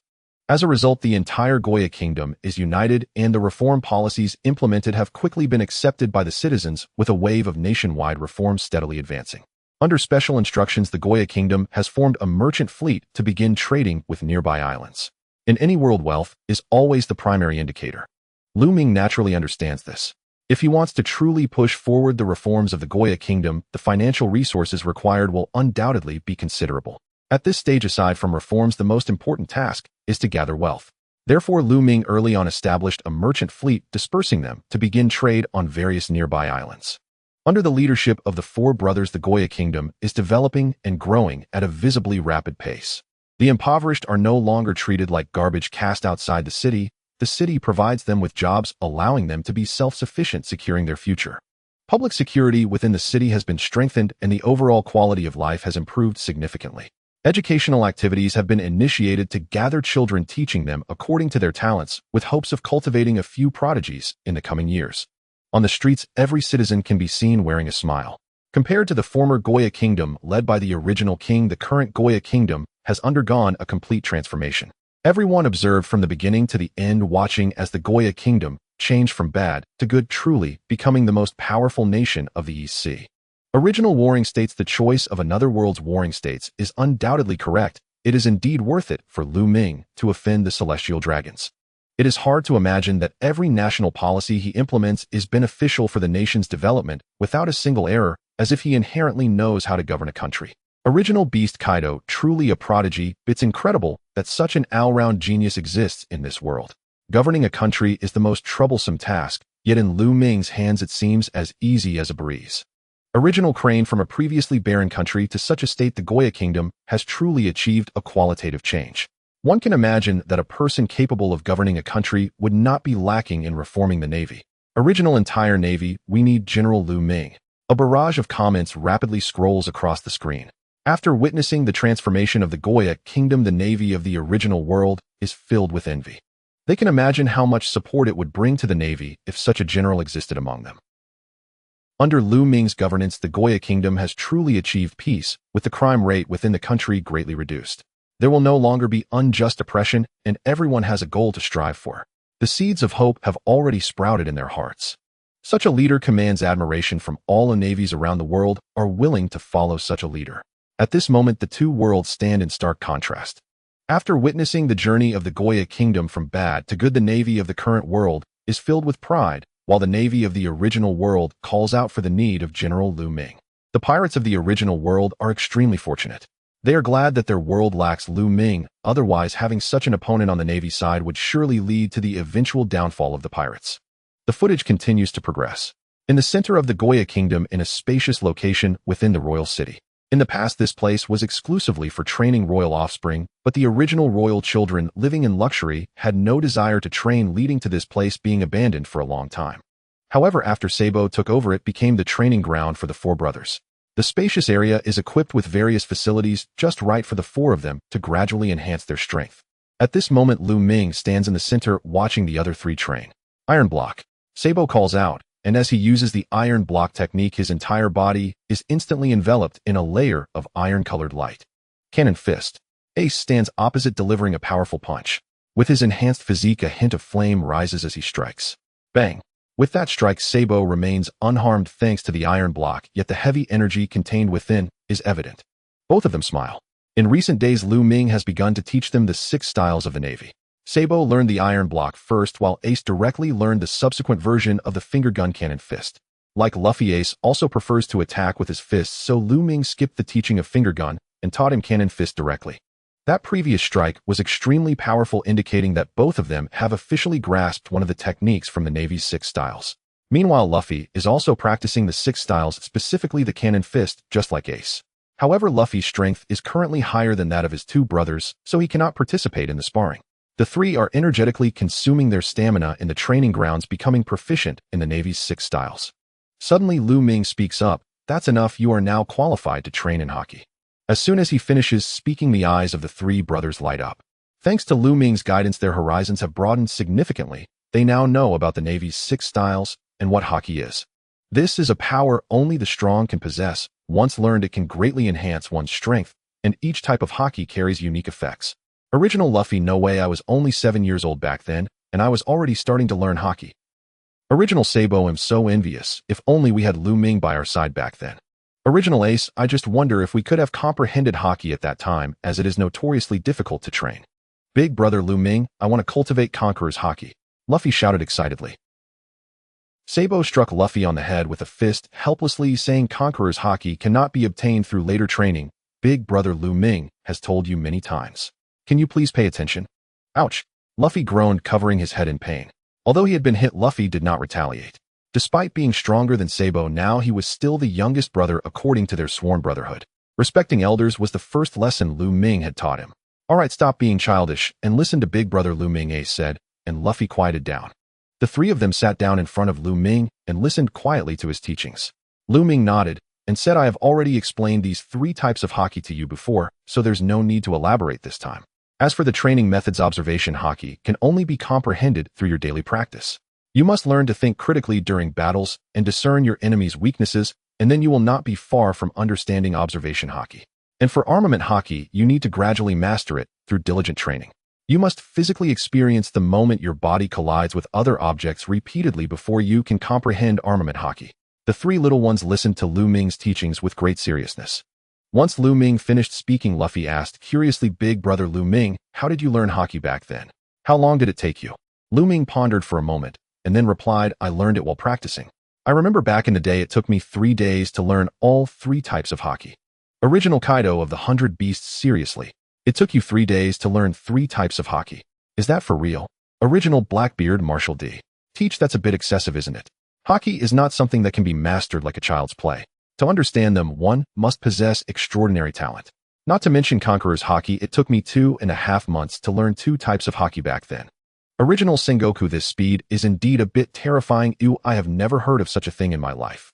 Current Sengoku back then, I was responsible for teaching Lu Ming the Marine's 6 powers and the training of hockey. What he said is not wrong, and it might even be an understatement. In total, it took him only 2 days to grasp the 3 types of hockey, and I remember that clearly. Original Marco, that's a bit too frightening, isn't it? Besides Conqueror's hockey, the other 2 require long-term training to comprehend, and one must possess significant combat experience to grasp them. Is it really possible to learn 3 types of haki in just 2 days? Current Sengoku, it is indeed hard to believe, but it is the truth. Lu Ming is like a miracle. Oh, everything he does exceeds common sense. Otherwise, why do you think I am so certain that Lu Ming will eradicate the era of great pirates in the future? Current Sengoku back, then Lu Ming learned the Marine's 6 powers in 1 day, mastered 3 types of haki in 2 days, and with his terrifying devil fruit ability, he could already compete with admirals. That's why I have placed my hopes on him. His talent is simply too frightening. The barrage of comments jumped, and the people of the original world fell into a silence. Those who had never seen Lu Ming in person found the news too shocking. What is haki? It is one of the strongest abilities besides the powers of the devil fruits. Armament haki can enhance attack and defense, while observation haki can predict the enemy's attack routes, playing a significant supportive role in battles. Conqueror's haki is known as the qualification of a king. Those who possess Conqueror's haki are undoubtedly exceptional individuals. Among these 3 types of haki, Conqueror's haki is a natural talent, and it is not too hard to believe that one could learn it at a young age. However, the other 2 types of haki are entirely different. To learn these 2 types, one must not only work hard, but also possess strong physical fitness and ample combat experience. Most importantly, one must have an extremely strong willpower. Only by combining these aspects can one truly comprehend haki. At that time, Lu Ming was merely a 10-year-old boy. Growing up in Windmill Village, how many battles could he have experienced? Learning 3 types of haki at such an age is indeed shocking. Yet Sengoku in the current world is convinced this is the truth. It is evident that as an admiral of the Navy, he could not be lying. Original Kaido of the 100 Beasts, if that's the case, I can understand why you were caught in an unknown fight at that age. Learning 3 types of haki at 10 years old is simply inhuman. Original Blackbeard Marshal D. Teach, I'm really glad we don't have Lu Ming here. If someone like him became a Navy admiral, what chance would we pirates have? Original Gecko Moria, Glad 1. Original All Pirates, Glad 10086. The scene continues to unfold. After hearing Lu Ming speak, the 3 little ones simultaneously displayed strange expressions. Big brother Lu Ming, this is too much, isn't it? They all understood the worth of haki now. This is not something that can simply be comprehended. Learning 3 types of haki in 3 days is undoubtedly a prodigious talent. Lu Ming was indifferent and said, seriously, stop fooling around and start practicing. Also, to help you train your haki, the 4 of us will go out to sea together in a while. We'll find some wicked pirates to battle along the way, increasing your combat experience while making it easier for you to comprehend haki. The 3 of them immediately grew excited. Understood. Following that, under Lu Ming's guidance, the 3 brothers began to engage with haki, but unfortunately the results were minimal. None of them had experienced many battles, their minds were still immature, and their willpower was far from sufficient. Not everyone is as abnormal as Lu Ming. Lu Ming was a cheat. After obtaining would release, his physical abilities were constantly improving, enabling him to understand 3 types of haki at the age of 9. These 3 brothers are not nearly as extraordinary, but Lu Ming never expected them to easily comprehend haki. On this day, on a ship, the 4 brothers of Lu Ming were preparing to set sail for distant horizons. At the dock, the citizens of the Goa Kingdom bid them farewell, their eyes filled with respect and gratitude. The 3 little ones cheerfully waved at them, and the ship gradually sailed away, leaving the waters of the Goa Kingdom. Lu Ming felt indifferent about it, while the other 3 little ones curiously stood on the deck, gazing at the vast ocean. Haha, we are setting sail, Luffy shouted excitedly. Ace and Sabo exchanged a glance, their eyes flickering with unspoken meaning. Before meeting Lu Ming, their sole dream had been to set sail as pirates. Now they were at sea, but their aspirations had transcended mere piracy. They sought to champion justice, reform the Marines, and usher in world peace. Simultaneously, they clenched their fists, resolve hardening within their hearts. The ship sailed steadily onward, encountering no other vessels, only the occasional reckless sea king, swiftly subdued by Lu Ming and his companions. The vessel advanced at a steady pace until dusk. In the encroaching darkness, a faint glimmer appeared on the horizon. Drawing nearer, they discerned it was another ship. That ship matched theirs in size and bore aloft the flag of a pirate crew. What kind of vessel is that? The captain of the pirate ship murmured, puzzled. Lu Ming's vessel flew no pirate flag. Instead, the national banner of the Goa Kingdom fluttered prominently, an unusual sight. That banner appears to be the royal standard of the Goa Kingdom. They must be a merchant convoy dispatched by the kingdom for trade with foreign lands. A pirate crewman recognized the emblem and offered his speculation. A merchant convoy. The captain paused, startled, and nearby crewmen's eyes instantly lit up with greed. Captain, this is our chance. The Goa Kingdom's military strength is modest. We can strike and vanish before they even react. Exactly, Captain. Though we don't know what goods they carry, any official royal convoy must be laden with valuable resources. Captain, let's hit them. This could yield a fortune. Crewmen clamored eagerly, yet the captain remained unmoved, his composure unshaken. Silence. Close and cautiously first. There may well be a full contingent of the kingdom's royal guard aboard. At his command, the crew fell still. They altered course, gradually drawing nearer to Lu Ming's vessel. Soon, under the glow of their own lanterns, they could clearly make out its silhouette. The captain raised his spyglass, observing Lu Ming's ship. He judged it brand new, likely its maiden voyage. Only 4 youths were visible on deck, 3 slightly older, the 4th little more than a child. A swift survey confirmed no others were concealed aboard. Damn it, that's unnatural. 4 kids daring to sail the open sea, with the Goa Kingdom's flag hoisted high. I've never seen such audacity. The captain frowned deeply. Had adults manned the ship, he would have ordered an immediate boarding without hesitation. But children, 4 of them, and aboard a gleaming new vessel, that defied all logic. Though he couldn't fathom why these 4 youths sailed so boldly, decades of seafaring instinct warned him such apparent vulnerability often masked formidable danger. Noticing the captain's prolonged silence, one crewman hurriedly asked, "Captain, what is it?" The captain handed over his spyglass. One by one the crew peered through it, and their expressions turned increasingly bewildered. These were hardened pirates seasoned in blood and blade, and they sensed unmistakably that the vessel ahead was no ordinary target. Though it defied reason, how could 4 children possibly exude such unshakable confidence? Experience whispered a grim truth: such outliers were invariably the most perilous. An uneasy hush settled over the pirate ship. The captain furrowed his brow, then declared, "Turn about. Resume our original course. That vessel is too risky. Abandon the pursuit." Hardly had the order left his lips when the helmsman began turning the wheel, only to be jolted by a crewman's startled cry, "Shit! That ship, it's flying straight toward us." The captain blinked, stunned. What in the world? He whirled around, and there it was. Lu Ming's vessel truly flew, rising into the air before his very eyes. Wooden dragons surged from beneath the hull, lifting the ship aloft and propelling it forward at breathtaking speed. "We've bitten off more than we can chew. Retreat now." His command came too late. Gum gum rocket. Luffy, standing at the bow, launched himself forward, his fist striking the pirate ship just as his hand seized its flag. With a spring and a twist, he vaulted cleanly onto the enemy deck. By then, the dragon-lifted vessel had drawn alongside. Sabo and Luffy leapt in unison, landing nimbly upon the pirate ship. The 3 brothers engaged the pirates in fierce, synchronized combat. Lu Ming watched calmly from afar. These petty pirates posed no threat to him. They were perfect sparring partners to hone the trio's battle instincts. Gum Gum pistol. Harnessing his devil fruit power, Luffy moved with supernatural grace, each motion felling scores of pirates in swift succession. Cannon fist. Finger gun. Meanwhile, Ace and Sabo fought in seamless tandem, deploying marine combat forms to subdue the crew one by one. Within 5 minutes, every pirate aboard lay defeated. Entering the captain's quarters, they found, as expected, the crew's wanted posters detailing their crimes and bounties. Lu Ming scanned the posters, then rendered his verdict: "Take them aboard. None are innocent. In a few days, deliver them to the nearest marine base to claim their bounties." Luffy, Ace, and Sabo together herded the captives into a specially designed prison chamber aboard their vessel. This chamber had been deliberately built during construction to house captured pirates en route to bounty redemption, fulfilling the expedition's core purpose, forging the trio's combat prowess. While both dead and living pirates fetched rewards, the Marines offered premium bonuses for live captures, intended for public execution, a stark demonstration of naval supremacy and a chilling deterrent against piracy.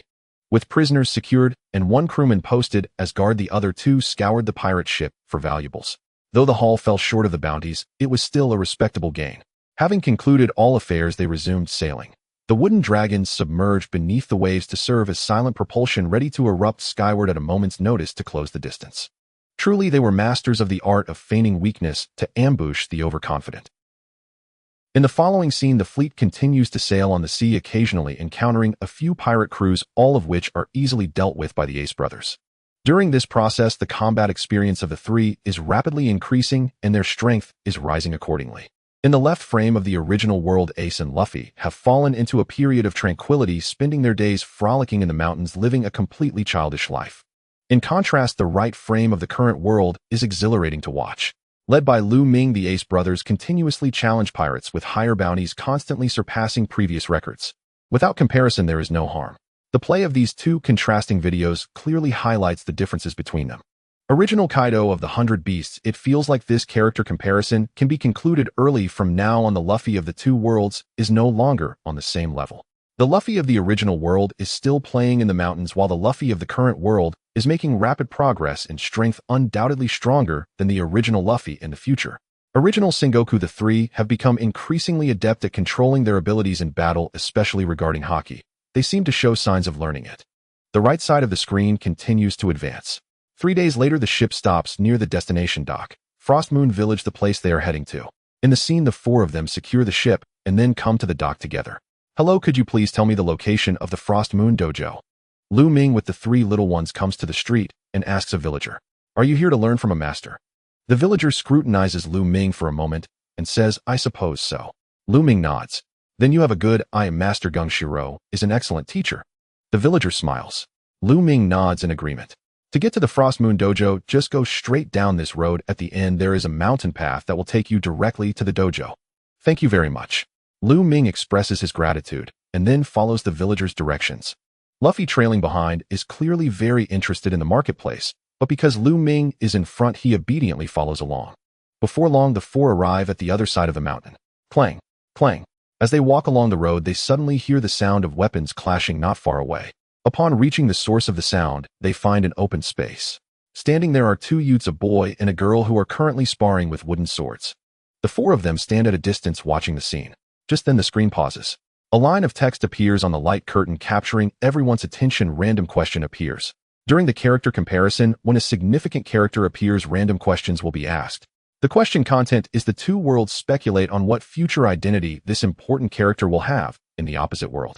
The question format is multiple choice. The questions are answered in a rapid-fire manner, and the fastest respondent who answers correctly will receive a generous reward. The quiz is about to start. Please prepare. 3, 2, 1. Random question begins. Please listen to the question. Character Frost Moon Kuina. Please provide an answer from the original world. Question: in the timeline of the current world, what will be Frost Moon Kuina's future identity? 1. I Chief of the Akatsuki Organization. 2. Sailor Senshi. 3. Died falling down the stairs at age 11. 4. The world's #1 female swordsman. Please provide an answer from the current world. Question: in the timeline of the original world, what will be Frost Moon Kuina's future identity? 1. I Chief of the Akatsuki Organization. 2. Sailor Senshi. 3. Died falling down the stairs at age 11. 4. The world's #1 female swordsman. The form of the question is fair. It asks about the future identity of the same person in the opposite world. After all, neither of them appeared in the Grand War scenes, making it difficult to determine their identities in another world. Even Frost Moon Kuina herself would find it difficult to know what her counterpart in the opposite world would become. After reading the text that appeared on the light curtain, everyone fell into deep thought. Having the example of Luffy's comparison, it is clear that the future paths of the two in this quiz will be completely different. Original Sengoku: I was just about to send a message asking, and I was immediately warned that inquiries are prohibited, and sending a message will disqualify me from this quiz and mute me for a day. Original Vice Admiral Tsuru: it looks like a very fair quiz format, so I can only rely on my own guesses. Original Carp: I just tried it, and there is only one chance to answer. After making a choice, you cannot choose again. Moreover, the answers will not be revealed immediately after everyone finishes answering. They will be announced in order. Original Kaido of the 100 Beasts: what did you choose? Original Carp: I got warned, can't send. At the original World Navy headquarters. Carp: what option did you choose? Sengoku asks Carp, who is beside him. The first option, Chief of the Akatsuki Organization. Carp responds. That answer is not bad. It has a certain probability of being correct. Sengoku nods, then stares at the question options, lost in thought. The second option is too far-fetched. It obviously cannot be. The third option is also a bit ridiculous. An important character can't possibly die from falling down the stairs at 11, right? The fourth option is also quite absurd. The current great swordsman is Mihawk. How could a girl compare to Mihawk and become the world's #1 female swordsman? But with Lu Ming around, miracles are abundant. This option has a certain feasibility, so he'll choose it. Sengoku decisively chooses the fourth option. At the same time, on the Eerie Island of the original world, Zoro, who is practicing swordsmanship while fighting monkeys, is momentarily stunned when he sees the question appear on the light curtain. The person most familiar with Frost Moon Kuina in this world is undoubtedly Zoro. He knows very well that in this world, Kuina died from falling down the stairs at the age of 11. But in the opposite world, Kuina has a high probability of being alive. After all, Lu Ming is the man who could turn that confused Luffy into a naval admiral. Kuina has excellent talent and swordsmanship, and after meeting Lu Ming, she will undoubtedly embark on a future completely different from her counterpart in this world. You will definitely become a swordsman. Oh, I choose the fourth option. Zoro quickly selects his choice. In the current world, everyone is deep in thought, quickly choosing their answers on a massive ship belonging to the Dawn Army in a certain sea area. Frostmoon Guena stared blankly at the options displayed on the light screen. The otherworld version of me. Could it be that I died at the age of 11? This option is clearly different from the others. The fact that she is alive now essentially implies that this option might be something the other Frostmoon Guena experienced. Not long after everyone had chosen their answers, everyone looked at the light screen in front of them nervously and expectantly, waiting for the answer to be revealed. Original world answers completed, now announcing the correct answer. The correct answer is option 4, the world's #1 female swordsman. Life summary: Frostmoon Guena chose to follow Lu Ming at the age of 11 and significantly increased her strength after years of swordsmanship training. At 17, she established the Dawn Army, sailing the seas to capture heinous pirates and destroy all evil forces, instilling fear in all malevolent entities. In early 1520 of the Ocean Round calendar, Frostmoon Guena chose to challenge the world's #1 swordsman Mihawk and ultimately fought to a draw, thus earning the title of the world's #1 female swordsman. The first person to answer correctly was Luffy, who would receive a generous reward. Others who answered correctly will receive a 1 increase in physical strength. The announcement of the answer shocked everyone in the original world. Regardless of what kind of force the Dawn Army was, or how many powerful pirates they had captured, and how many strong forces they had destroyed, the fact that she could challenge the world's #1 swordsman Mihawk and achieve a draw is enough to prove her terrifying strength. Mihawk is the world's #1 swordsman, and for many years since he took on that title, no one has been able to shake his position. His swordsmanship is top-notch, and his strength is among the strongest, equating him to the 4 emperors of the sea and the admirals of the navy, truly a top-tier powerhouse. Frostmoon Guena's ability to fight Mihawk to a draw immediately made it clear how formidable she was. A top-tier powerhouse. In the original world's Inson Island. Indeed, you are alive in another world, and you have become the world's #1 female swordsman, fulfilling your dream. Zoro looked at the answer displayed on the light screen, his eyes filled with surprise. Frostmoon Dojo. The otherworld version of you has fulfilled your dream, Guena. Frostmoon Jingshiro looked at the life summary recorded in the answer, involuntarily breaking into a smile. Original Sengoku, you chose the right answer, but unfortunately you took too long to think and missed out on the first place reward. Original Carp Luffy, how did you think so quickly and become first? Original Luffy, I didn't think too much, but Zoro told me about Guena that if she hadn't died back, then she would definitely have become the world's #1 female swordsman, so I just chose it. I didn't expect to get the first place reward. In the original world, Luffy stood on Whitebeard's ship, feeling quite excited. I wonder what rewards the first place will offer.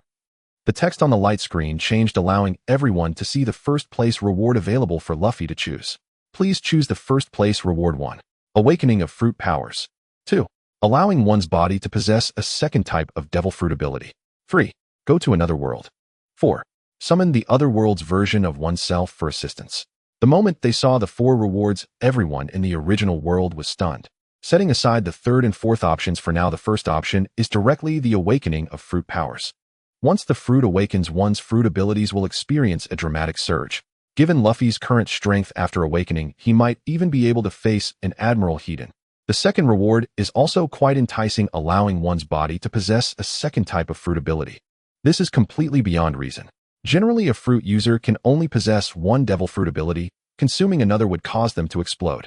Because the devil fruit is a forbidden power, incredibly strong.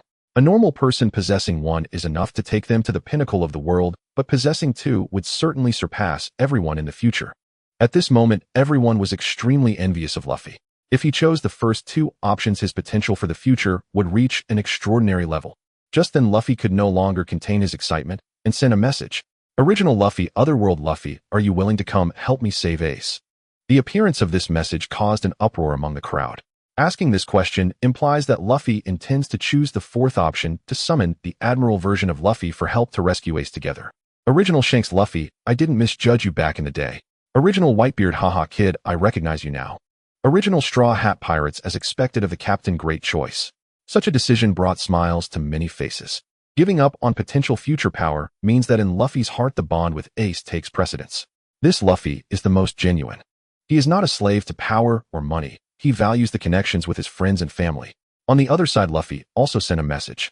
Current Luffy am willing to help you save Ace, but I must make it clear that it's only for saving Ace. If you want me to deal with the Navy, I cannot allow that. I choose the fourth option to summon the otherworld version of myself for help. With the clear answer, Luffy directly chose the fourth option. In the next moment, something incredible happened. At the Navy headquarters in the current world, a vortex suddenly appeared above Luffy, who was sitting in the admiral's seat, and sucked him in. Then the vortex appeared at the Navy headquarters in the original world. A figure fell from the sky, crashing in the center of the Navy, stirring up clouds of smoke. When the smoke cleared, everyone could see Luffy dressed in the admiral's uniform. Haha, it looks like I can lend a hand to save Ace. The Admiral Luffy laughed heartily, his booming laughter echoing throughout the Navy headquarters. The morale of Whitebeard's fleet in the sea surged. This is Luffy, who can become an admiral in another world, now counted as part of their side, adding a top-tier combat strength. This greatly increases the chances of rescuing Ace. At the execution platform, Sengoku's face turned completely dark. After watching the comparison video, he clearly understood how terrifying Luffy's strength has become. Having started training in hockey at the age of 7, he probably possesses a very high level of hockey by now. Not only does he match an admiral's strength, but he also has a high chance of surpassing the top-tier strength of an admiral. This is quite unfavorable for us in the Navy. Carp scratched his head beside him. However, despite his words, a hint of joy in his eyes did not escape Sengoku's notice. Just don't speak. I only hope you don't hold back later. Sengoku glared at him fiercely. Don't say such things, Marshal. I am a Navy man and will never go easy on pirates. Carp patted his chest to assure him. Sengoku could only helplessly retract his gaze. Indeed, he did not need to go easy on pirates, as the Luffy coming to assist was also a Navy. Meanwhile, in the current world, after the answers were selected, everyone looked at the light screen with concern. The current world choices are complete. Now announcing the correct answer is option 3, died after falling down the stairs at the age of 11. Life summary: Xuan Yuegina's dream since childhood was to become the world's #1 female swordsman. Her swordsmanship talent was exceptional, having once overwhelmed Zoro during training. Unfortunately, she fell down the stairs at the age of 11, and her dream was completely extinguished before it even began. The first responder to the question was Xuan Yuegina, who would receive the first-place reward. The other correct responders would receive a 1 increase in physical strength. The announcement of the answer caused a stir in the current world. Xuan Yuegina's reputation in the current world was not weak at all, and in terms of fame, it could even rival several admirals of the Navy. Initially, Xuan Yuegina was not well known, but her fame skyrocketed after she formed the Dawn Army. She made a name for herself by capturing a notorious pirate from the New World right at the beginning of her career, and since then her achievements have continued to shine. Especially earlier this year, after Xuan Yuegina successfully challenged the world's #1 swordsman Hawkeye and showcased her true strength, her fame surged once again. This is the first female swordsman in history to achieve the title of the world's #1. It carries epic-making significance. One could say that Xuan Yuegina is a legend in the present day. But according to the comparison answer, the other world's Xuan Yuegina actually died from falling down the stairs at the age of 11. Such a death is quite ridiculous. Current Nami, how is that possible? The captain in another world actually died from falling down the stairs. Current Noki, this must be a joke. Even if the captain's strength back then was not as strong as it is now, there's no way she could have died just from falling down the stairs. Current Zoro, it does seem a bit absurd. The barrage of comments flooded the screen. For others, this news was shocking, but for those who had recently joined the Dawn Army, it was simply nonsense. They followed closely behind Xuan Yuegina and were well aware of her current strength. Xuan Yuegina was a true powerhouse and a great leader. How could such a powerful person possibly die from falling down the stairs? Not only them, but others in the current world shared the same sentiment. It is truly preposterous for such a top-tier powerhouse to die from falling down the stairs. The other world's me actually died for such a trivial reason. Xuan Yuegina's expression was strange. She looked at the light screen, and soon a prompt for choosing rewards appeared. Please choose the first-place reward. Xuan Yuegina. 1. Awaken Conqueror's Haki. 2. Gain top-tier swordsmanship comprehension. 3. Go to another world. 4. Summon another version of yourself from another world for assistance. Top-tier swordsmanship comprehension. Xuan Yuegina did not hesitate and directly chose the second option. For someone who has dreamed of becoming the world's #1 female swordsman since childhood, nothing is more appealing than swordsmanship. Even the Conqueror's Haki, known as a king's qualification, seemed trivial in her eyes and could not compare to the allure of swordsmanship comprehension. After making her choice, a colorful light inexplicably floated down from the sky and quickly merged into Xuan Yuegina's body. In that moment, Xuan Yuegina's understanding of swordsmanship deepened significantly. The previously unclear difficulties were all comprehended at once. Now my strength can be further enhanced. Next year, I will challenge Hawkeye again. In this battle, I will defeat him and become the strongest swordsman in the world. Excitement shone in Xuan Yuegina's eyes. She then went to the training room on the ship to begin her swordsmanship training. Meanwhile, at the current World Navy headquarters, sitting at the position of Admiral Lu Ming opened the system panel. As the system host, Lu Ming could not participate in the random question answering. However, after the random questions ended, he could choose one of the rewards from the 2 first-place winners.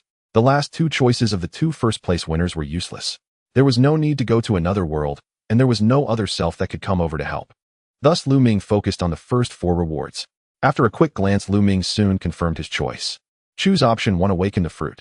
Lu Ming clicked on the option. In the next moment, an inexplicable power surged from within his body. The power of wood release surged at this moment, and Lu Ming could clearly feel the enhancement of his fruit abilities. Previously, Lu Ming could already take on Kaido in an unknown battle, but after awakening his fruit abilities, Lu Ming could now fight against 2 Kaidos at the same time without falling behind. This was a direct transcendence of Imperial-level combat power. Lu Ming had achieved a leap in combat power capable of overwhelming the strength of the 4 emperors and admirals. Both sides finished answering questions. The barrage restrictions were lifted and both worlds could see the barrage sent from the other world. During the answering time just now, there was a barrage restriction and the barrage could only see the comments from their own world. This function also prevented people from both worlds from colluding through the barrage and revealing answers to each other. This ensured fairness. At this moment, 2 comparison videos began to play again. In the current world's footage on the right, there was a clang. Clang. The battle in the arena had reached a white-hot stage. Little Zoro held a wooden sword in each hand like a dual-wielding warrior. Xuan Yuegina, on the other hand, wielded a single wooden sword. Although she had 1 less sword, she could effortlessly find and exploit Little Zoro's weaknesses each time. It was clear to any observant person that Zoro was far inferior to Xuan Yuegina at this moment. This was a gap in battle experience and a difference in swordsmanship skill. Currently, Little Zoro was like a brute. Despite wielding 2 swords, he was merely a beginner full of weaknesses. Although Xuan Yuegina wielded only 1 wooden sword, her swordsmanship was extremely high and her battle experience was clearly superior to Zoro's. Each strike could easily find Zoro's weak point for a lethal hit. At this time, Little Zoro had several large bumps on his head and various bruises on his body, while Xuan Yuegina showed no signs of injury, demonstrating her ease. Clang. With the final strike, Xuan Yuegina's sword struck Zoro's arm, knocking the sword from his hand. Then with another strike, the wooden swords in Zoro's hands were knocked away in an instant. The final strike was thrust forward, pressing against Little Zoro's forehead. The battle was decided. Damn it! How infuriating! Little Zoro lay on the ground, covering his face and crying hysterically. Since he began studying at the dojo, every duel with Xuan Yuegina had ended in his defeat. This was a blow to his confidence. At first, Little Zoro was very confident, believing that with diligent training, he could surpass Xuan Yuegina. However, the reality showed that while he was making progress, Xuan Yuegina was also advancing. Xuan Yuegina's talent in swordsmanship was at least equal to Little Zoro's, and having trained in swordsmanship a few years earlier, the gap had widened even further by now. After repeated failures, Little Zoro finally couldn't take it anymore and was utterly devastated.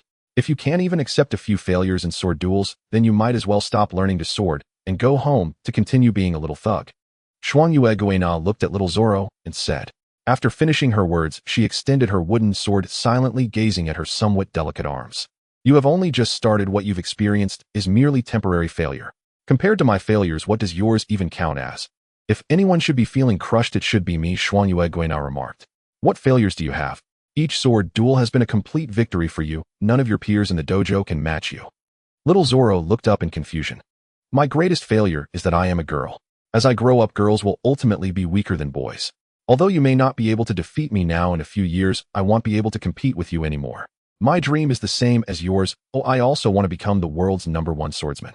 However, my father has long told me that girls cannot succeed in this. What does your temporary failure count for? Mine symbolizes the potential that may never again pursue dreams. Xuan Yuegina said, gripping the wooden sword tightly, her eyes filled with unwillingness. I don't think so. Just then, Lu Ming, who had been watching from a distance, suddenly spoke up. Xuan Yuegina turned to where the voice came from and was astonished to see 4 people standing there observing the duel. She had been so engrossed in her serious duel with Little Zoro that she hadn't even noticed the audience. Who are you? Visitors drawn by reputation. I heard that the master of Xuan Yue Dojo, Mr. Gung Shiro, is a master of swordsmanship, and I wanted to see his skill. I think what you just said is wrong. Girls can also become the world's greatest swordsman. That statement is a bit too dogmatic, Lu Ming replied. Just like me, I want to become an admiral of the Navy in the future, ensuring that everyone in the Navy's jurisdiction lives in peace and tranquility. Xuanyuegana was momentarily stunned, then looked at little Luffy and teased, "You're just a little brat, yet your dreams are quite grand. Becoming an admiral is no easy feat, and peace is even more elusive. The current seas are engulfed in the era of great pirates. The notion of peace is too far-fetched." Upon hearing himself referred to as a little brat, Luffy immediately flared up like a cat whose fur had been ruffled. "I'm not a little brat. Besides, I will strive for world peace. That's my dream. Everyone has a dream, and I hope you won't laugh at mine." With those words, Xuanyuegana paused for a moment before nodding. "Then please follow me. I will take you to Xuanyue Dojo." Xuanyuegana led the way, and Zoro stood up to follow, guiding Lu Ming and the others along the path to Xuanyue Dojo. Clang, clang. As soon as they stepped through the dojo's door, the sound of wooden swords clashing filled their ears. Xuanyuegana pushed the door open and walked in, and the scene before her suddenly became clear. Inside the spacious dojo, Xuanyuegungshiro was instructing his disciples in sword practice. The wooden swords collided again and again, and the disciples were training with great enthusiasm. Xuanyuegungshiro stood by watching their sword practice, a smile constantly on his face. "Father, we have guests." Xuanyuegana approached Gungshiro and said. At that moment, Gungshiro finally snapped back from observing the disciples' practice and looked towards the dojo's entrance, where he saw 4 young boys. "Hello, I am Xuanyuegungshiro, the master of this dojo." Gungshiro approached Lu Ming and extended his hand. His gaze was sharp, and he immediately recognized Lu Ming as the leader among the 4. "Hello, my name is Lu Ming. Mr. Gungshiro, we came here specifically because we heard you are the strongest swordsman in this area, and we wanted to experience your swordsmanship." Lu Ming extended his hand and shook Gung-Shiro's lightly, then spoke. "Haha, swordsmanship is not something to be showcased. If you wish to witness sword skills, you will only leave disappointed." Gung-Shiro said with a smile, his words already politely declining Lu Ming's request. "That's truly a pity, but it's still nice to come here for a look. Moreover, we just saw the swordsmanship skills of your 2 disciples. They are about our age, yet possess remarkable skills. They must have received your true teaching, senior." "Those 2 are indeed the most talented among my disciples," Gung-Shiro replied. The 2 continued with pleasantries, and eventually Gung-Shiro asked Xuanyuegana and little Zoro to take Lu Ming on a tour of the dojo, while he continued to instruct the other disciples in sword practice. Lu Ming watched Gung-Shiro's retreating figure, his eyes glimmering. The purpose of his visit was to recruit Zoro and Xuanyuegana, both of whom were swordsmanship prodigies, and he needed to act quickly to bring them into his camp. Additionally, there was the rather mysterious dojo master Xuanyuegungshiro. His strength was unknown, but he was a direct descendant of a renowned craftsman.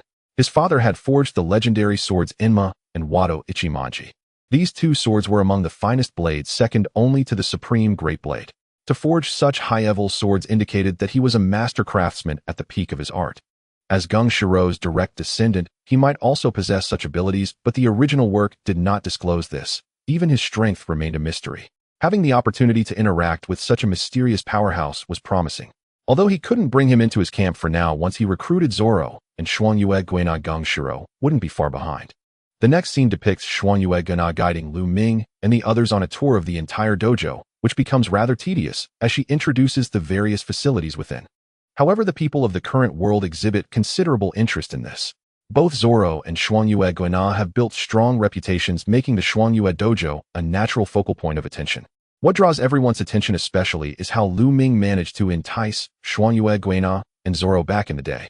Compared to the current world, the original world has no time to watch videos. Original World Navy Headquarters. The Whitebeard fleet has gathered. Following the appearance of Admiral Luffy, the atmosphere falls into a moment of silence. The pirates are high-spirited while the Navy shows signs of tension. Everyone knows that Admiral Luffy does not belong to the Navy at this moment. His purpose is to rescue Ace, which means he effectively aligns himself with the pirates. After landing in the center, Luffy surveyed the surroundings and after a long pause expressed his disappointment, saying, "The Navy in this world is truly absurdly weak." His clear voice resonated throughout the Navy headquarters, causing the Navy personnel to exchange glances, too intimidated to retort. Compared to the Navy forces of the current world, the Navy of the original world is indeed far inferior. Both at the upper echelons and the grassroots levels, they fall several tiers short. Luffy is merely speaking the truth, and given that he is also an admiral from another world, naturally no one dares to contradict him. At this moment, observing the entire scene, Luffy turned his gaze to Sengoku on the execution platform and spoke, "Admiral Sengoku, let's negotiate. If you allow me to take Ace, I won't lay a hand on you." His resonant words carried an ominous undertone. On the execution platform, Sengoku frowned, staring blankly at Luffy, who was donned in admiral's attire. Sengoku could hardly fathom that one day he would be outmaneuvered by a 17-year-old boy. Should he hand Ace over or not? This is a tough dilemma. The main reason the Paramount War began was that the Navy had leverage over the Whitebeard pirates along with Ace's unique identity. Publicly executing the son of the Pirate King is the primary cause for the initiation of the Paramount War. If Admiral Luffy were to take Ace away, easily the Navy's reputation would be utterly tarnished and the Paramount War would be declared over on the spot. However, if he chooses not to hand Ace over, Sengoku believes that Admiral Luffy will surely go all out. Just look at the other pirate Luffy in the battlefield to know this. The bond among the three brothers is so profound that although the pirate Luffy may not be very strong now, he still dares to storm the Navy headquarters. In front of him, Admiral Luffy possesses top-notch combat power, having more than enough strength to rescue Ace. Engaging in battle with Admiral Luffy would mean adding a formidable force to the Whitebeard pirates, thus significantly diminishing the Navy's chances of victory. After all, even one world's strongest man is enough to give Sengoku headaches. Coupled with Admiral Luffy from another world, their odds of winning plummet. With no other choice, Sengoku could only attempt to persuade Luffy with words. Luffy, in another world you are also an admiral. We belong to the same faction after all. It would be unreasonable for you to attack the Navy, wouldn't it? Have you forgotten the word justice on your uniform? Sengoku's words rang out, causing a wave of unease among those in the Whitebeard fleet. Indeed, no matter how one looks at it, Luffy is still a Navy man in another world. If he were to be swayed, it would spell disaster for them. The pirate Luffy from the original world, however, remained unconcerned. He is well aware of his heart. No matter how much he changes his bond with Ace, will never have any barriers. If Admiral Luffy does not act, then he wouldn't be Luffy. All eyes are now on Admiral Luffy. To Sengoku's astonishment, Luffy smiled calmly, and then directly removed his Navy uniform, tossing it aside. My dream is world peace. The justice in my heart is true justice. The Navy's justice cannot sway me.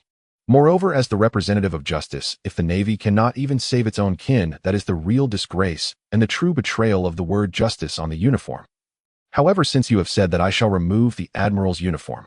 As Admiral Luffy spoke, an overwhelming aura began to emanate from him. I've made my point. Either let me take Ace, or I will overturn you and rescue Ace myself. His domineering words echoed, and everyone on the Whitebeard ship raised their arms, cheering loudly. Luffy! Luffy! Standing on the deck, Whitebeard smiled at the scene, saying, an interesting young man. A sudden gust of wind swept across the execution platform. Sengoku took a deep breath and said sternly, this is the Navy headquarters. Whoever wishes to rescue Ace, come at me. As his words fell, both sides gripped their weapons tightly, ready to attack. I'm sorry, Admiral Sengoku. Admiral Luffy said lightly, and as his words dropped, an unparalleled aura spread outwards from his point.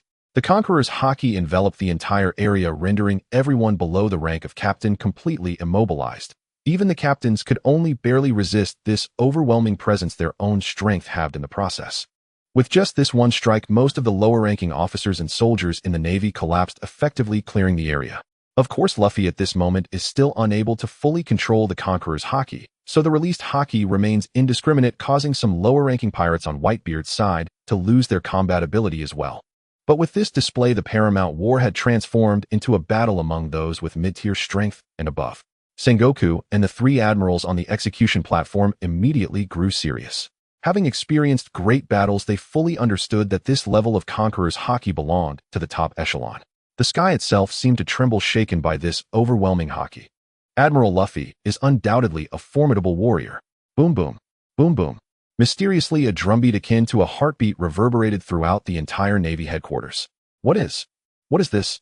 At this moment, Sengoku stared at Admiral Luffy, utterly bewildered. Luffy's clothing had transformed, and he seemed entirely different from before. Luffy's attire had been rendered a dazzling platinum color, adorned with tangible steam ribbons swirling around him.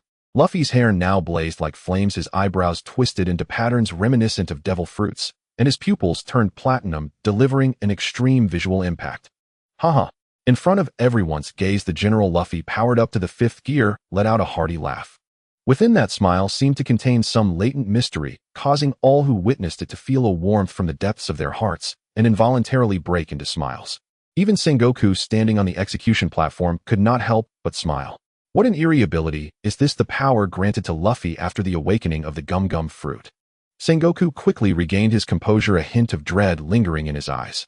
In that brief moment of seeing Luffy's smile, Sengoku inexplicably felt an urge to follow him, and a flood of beautiful memories surged within him, making him wish to forget everything and immerse himself in that beauty.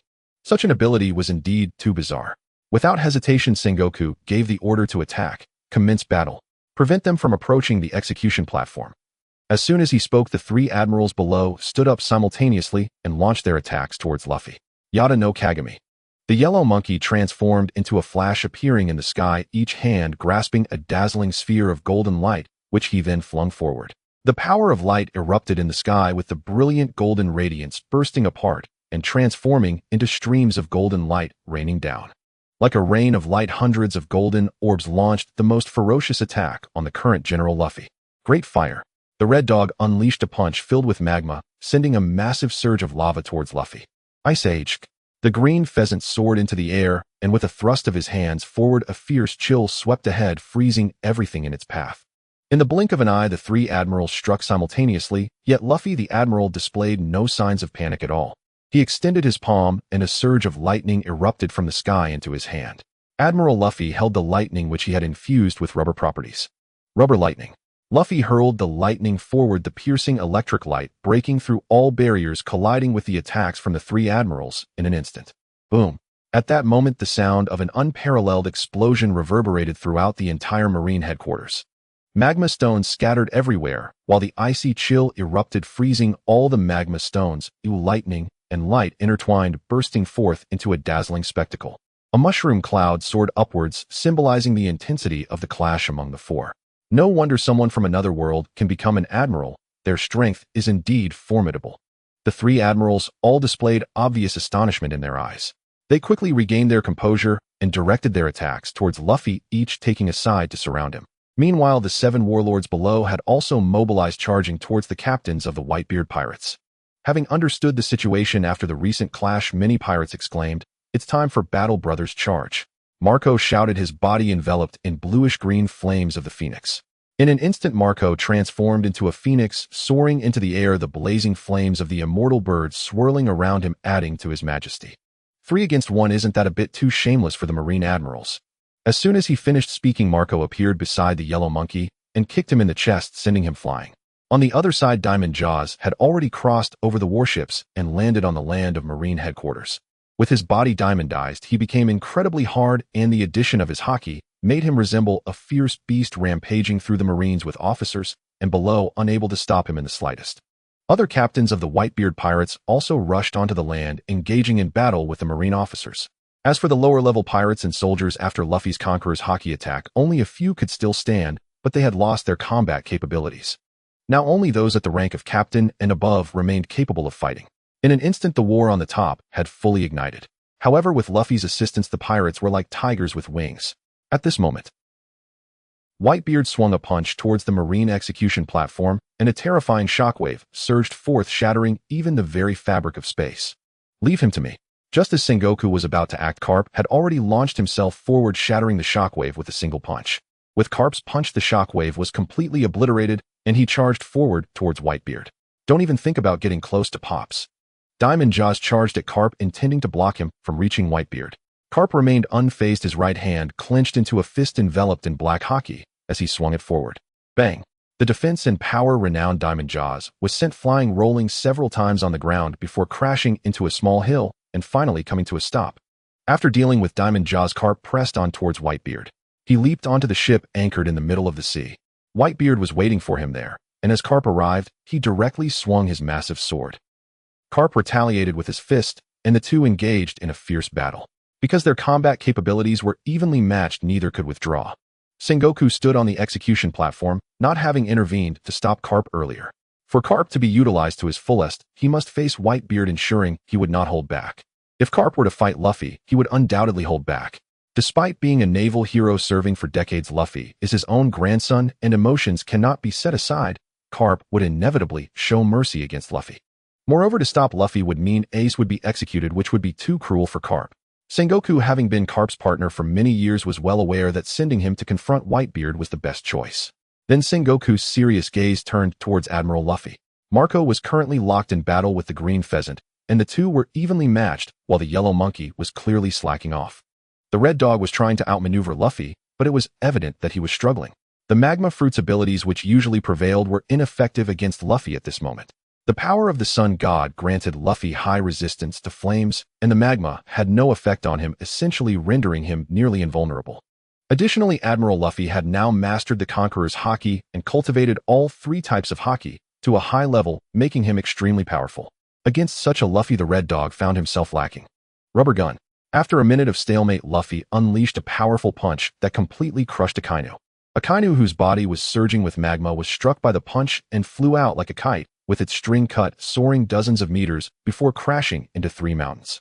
Damn it, the awakened rubber fruit is immune to most of the magma's burn. Akainu glared at Luffy in the distance, his expression grim. This defeat was not due to any other reason, but simply because his fruit ability was countered. The true power of the magma fruit lay in its terrifying burning ability, which gave Akainu immense destructive power. In the past, this burning ability was indeed unstoppable, whether against devil fruit users or others. No one could withstand Akainu's fierce attacks. But before the sun god Luffy, this burning ability completely lost its effect.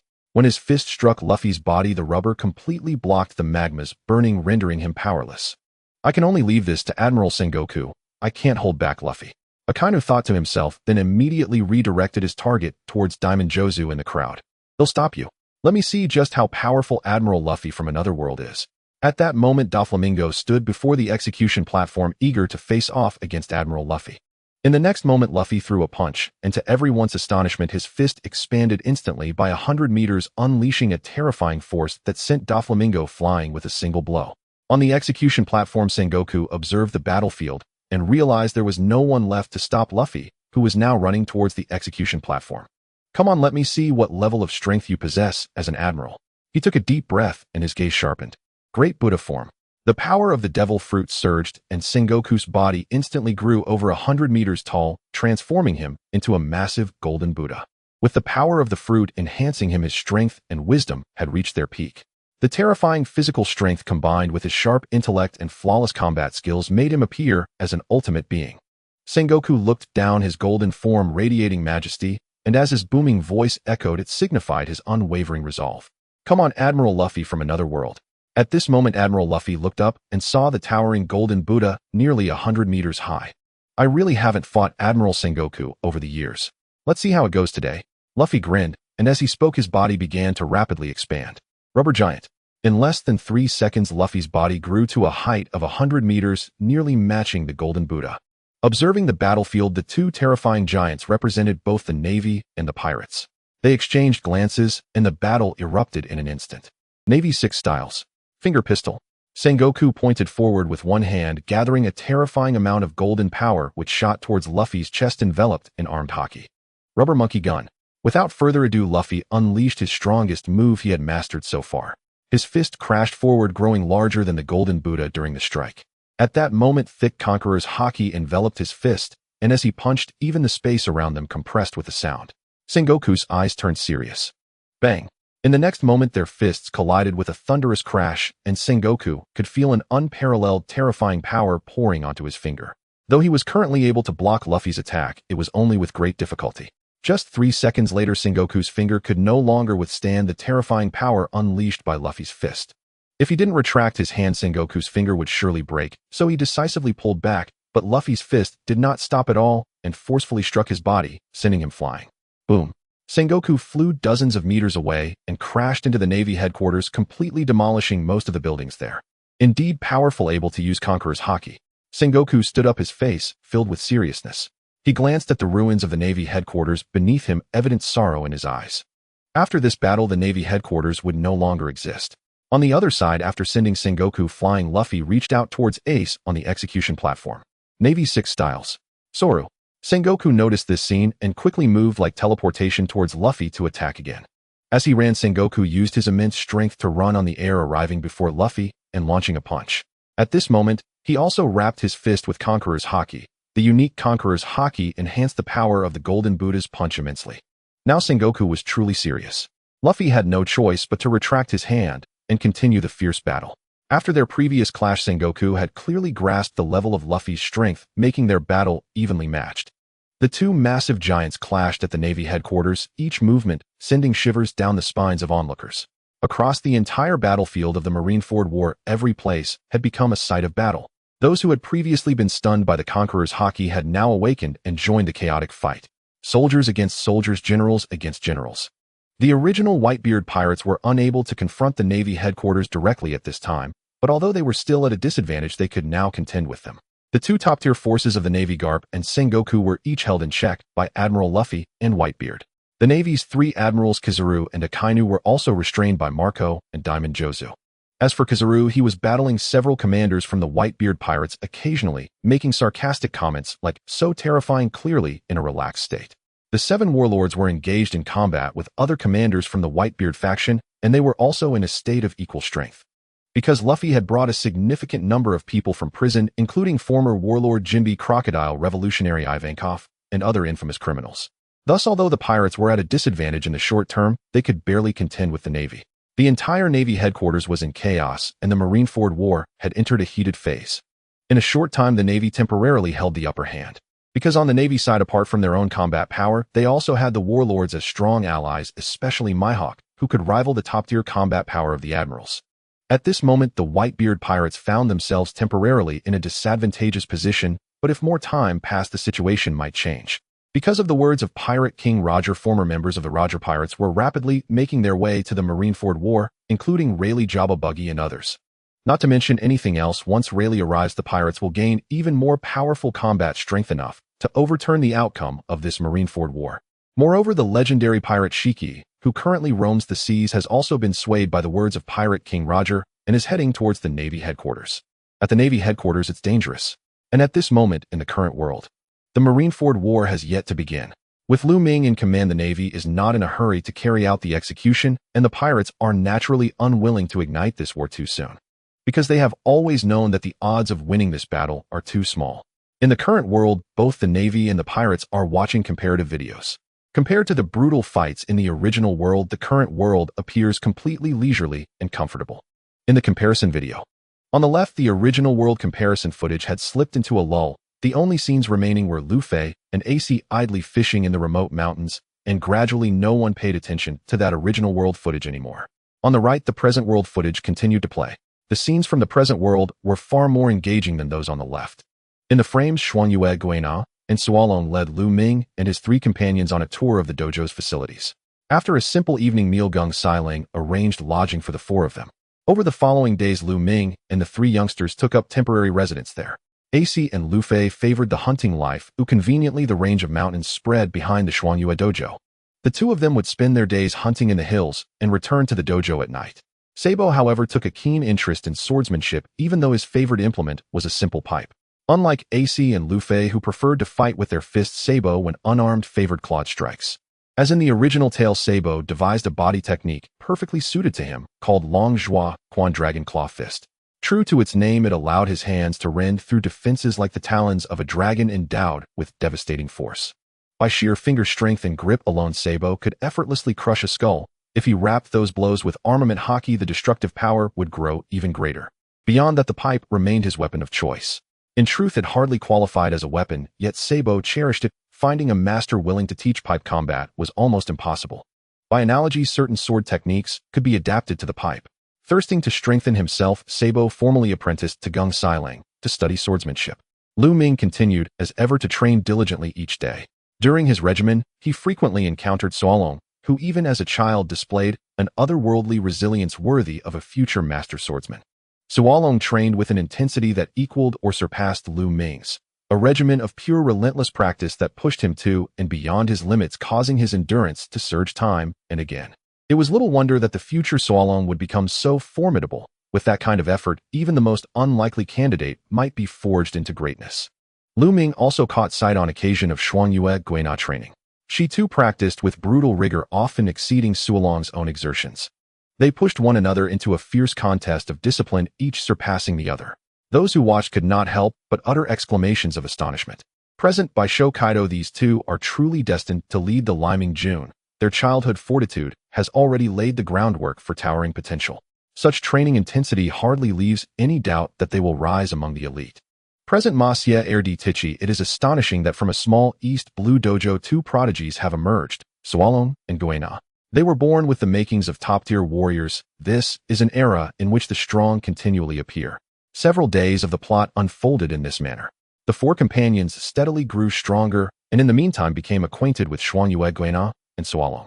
One night, Gung Silang conversed with another sword instructor within the dojo. Outside the door, Xuanyue Guina listened to their words. She could no longer contain herself when Gung Silang declared that a female swordsman possessed a grave flaw that barred her from inheriting the dojo. "Father," she cried. She flung the door open with such force that it thundered on its hinges. "Guina, how could you eavesdrop?" Gung Silang began, but Guina cut him off without hesitation. "I will become the world's strongest swordsman," Guina declared with unwavering eyes.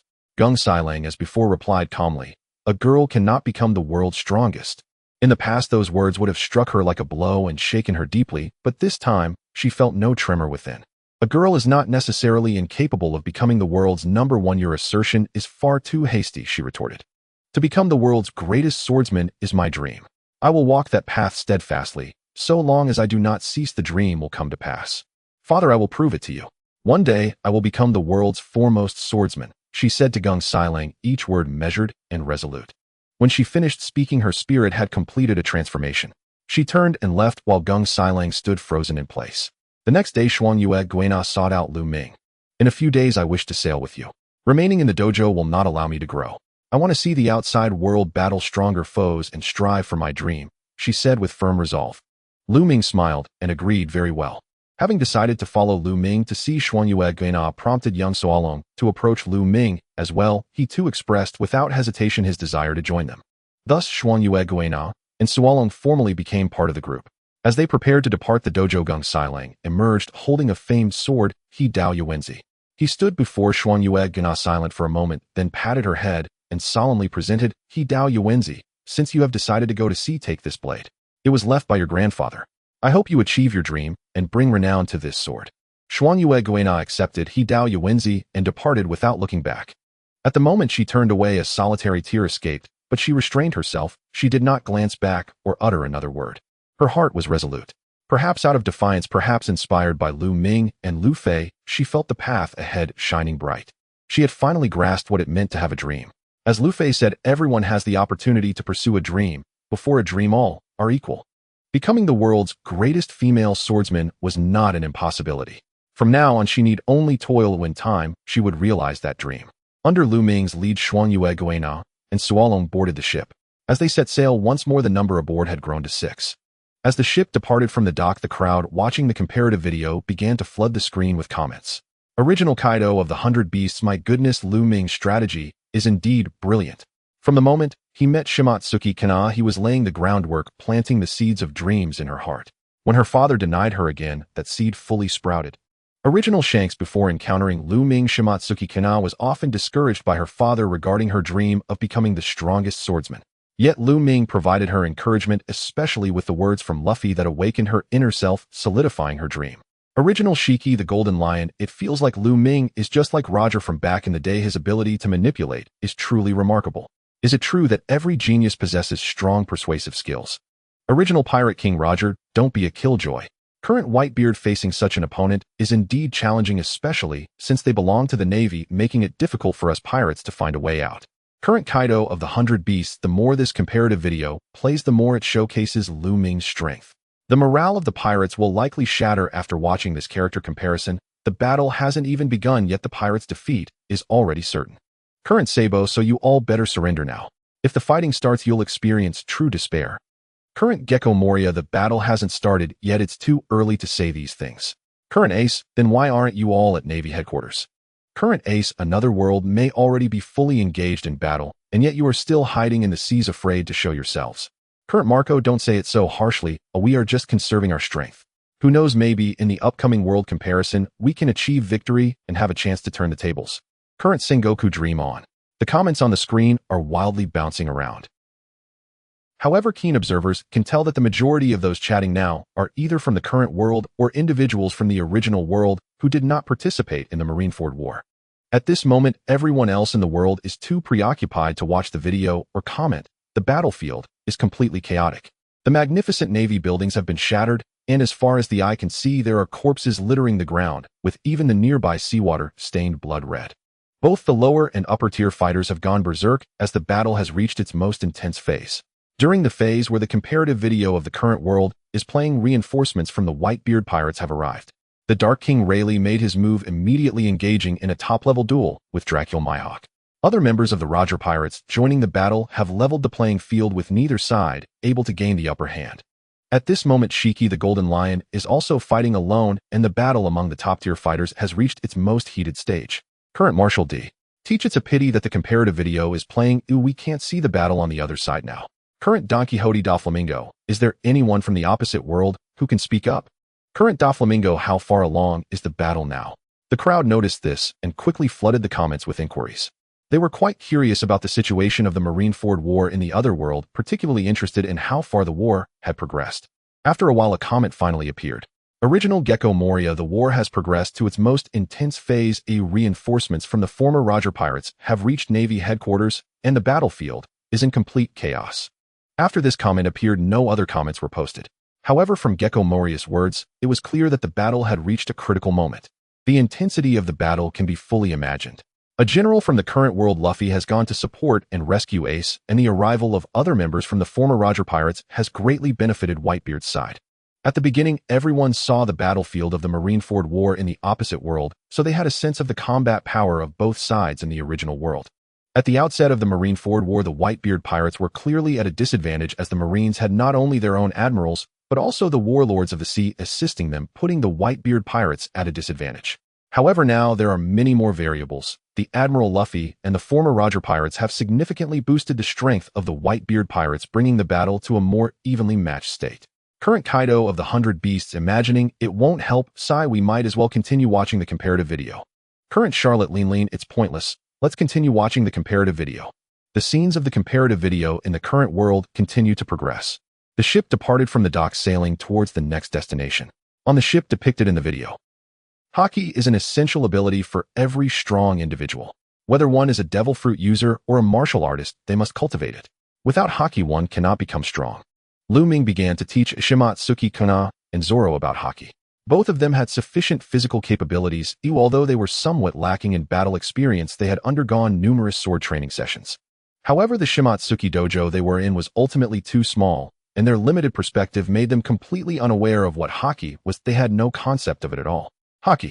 Upon hearing Lu Ming's words, both Sakazuki Kana and Zoro widened their eyes in surprise. The two of them had no idea that such a thing existed. Logically, Kayashiro should know, but this guy is too mysterious and he hasn't revealed any of his identity. Thus, during the teaching process, Kayashiro did not mention anything about Haki. Haki is divided into three types. One is the innate Haki, known as Conqueror's Haki, and those who possess it are called individuals with the qualities of a king. Another type allows one to perceive the weaknesses of enemies and predict their next attack, known as Observation Haki. In addition, there is Armament Haki, which can be coded over one's body to enhance defensive strength, thus also increasing attack power significantly, especially for swordsmen. Lu Ming said, pointing to the sword in Sakazuki Kana's hand, the Wado Ikamanji. For a swordsman, the most important thing is the sword in hand. If one can master Armament Haki, they can coat their sword with it, greatly enhancing its hardness and attack power. A sword that has experienced bloody battles may become imbued with the unique Armament Haki of swordsmen, ultimately undergoing a transformation to become the Black Blade, a sword that transcends the ordinary. The greatest swordsmen in the world can transform their swords into black blades. For example, the current world's #1 swordsman Dracula Mihawk has had his sword transformed into a black blade after countless battles. The Armament Haki seeps in. Every top swordsman possesses a black blade forged from countless battles. Listening to Lu Ming's voice, Xuanyue Guina and Zoro's eyes sparkled with excitement as they almost simultaneously exclaimed, "I want to train in Armament Haki."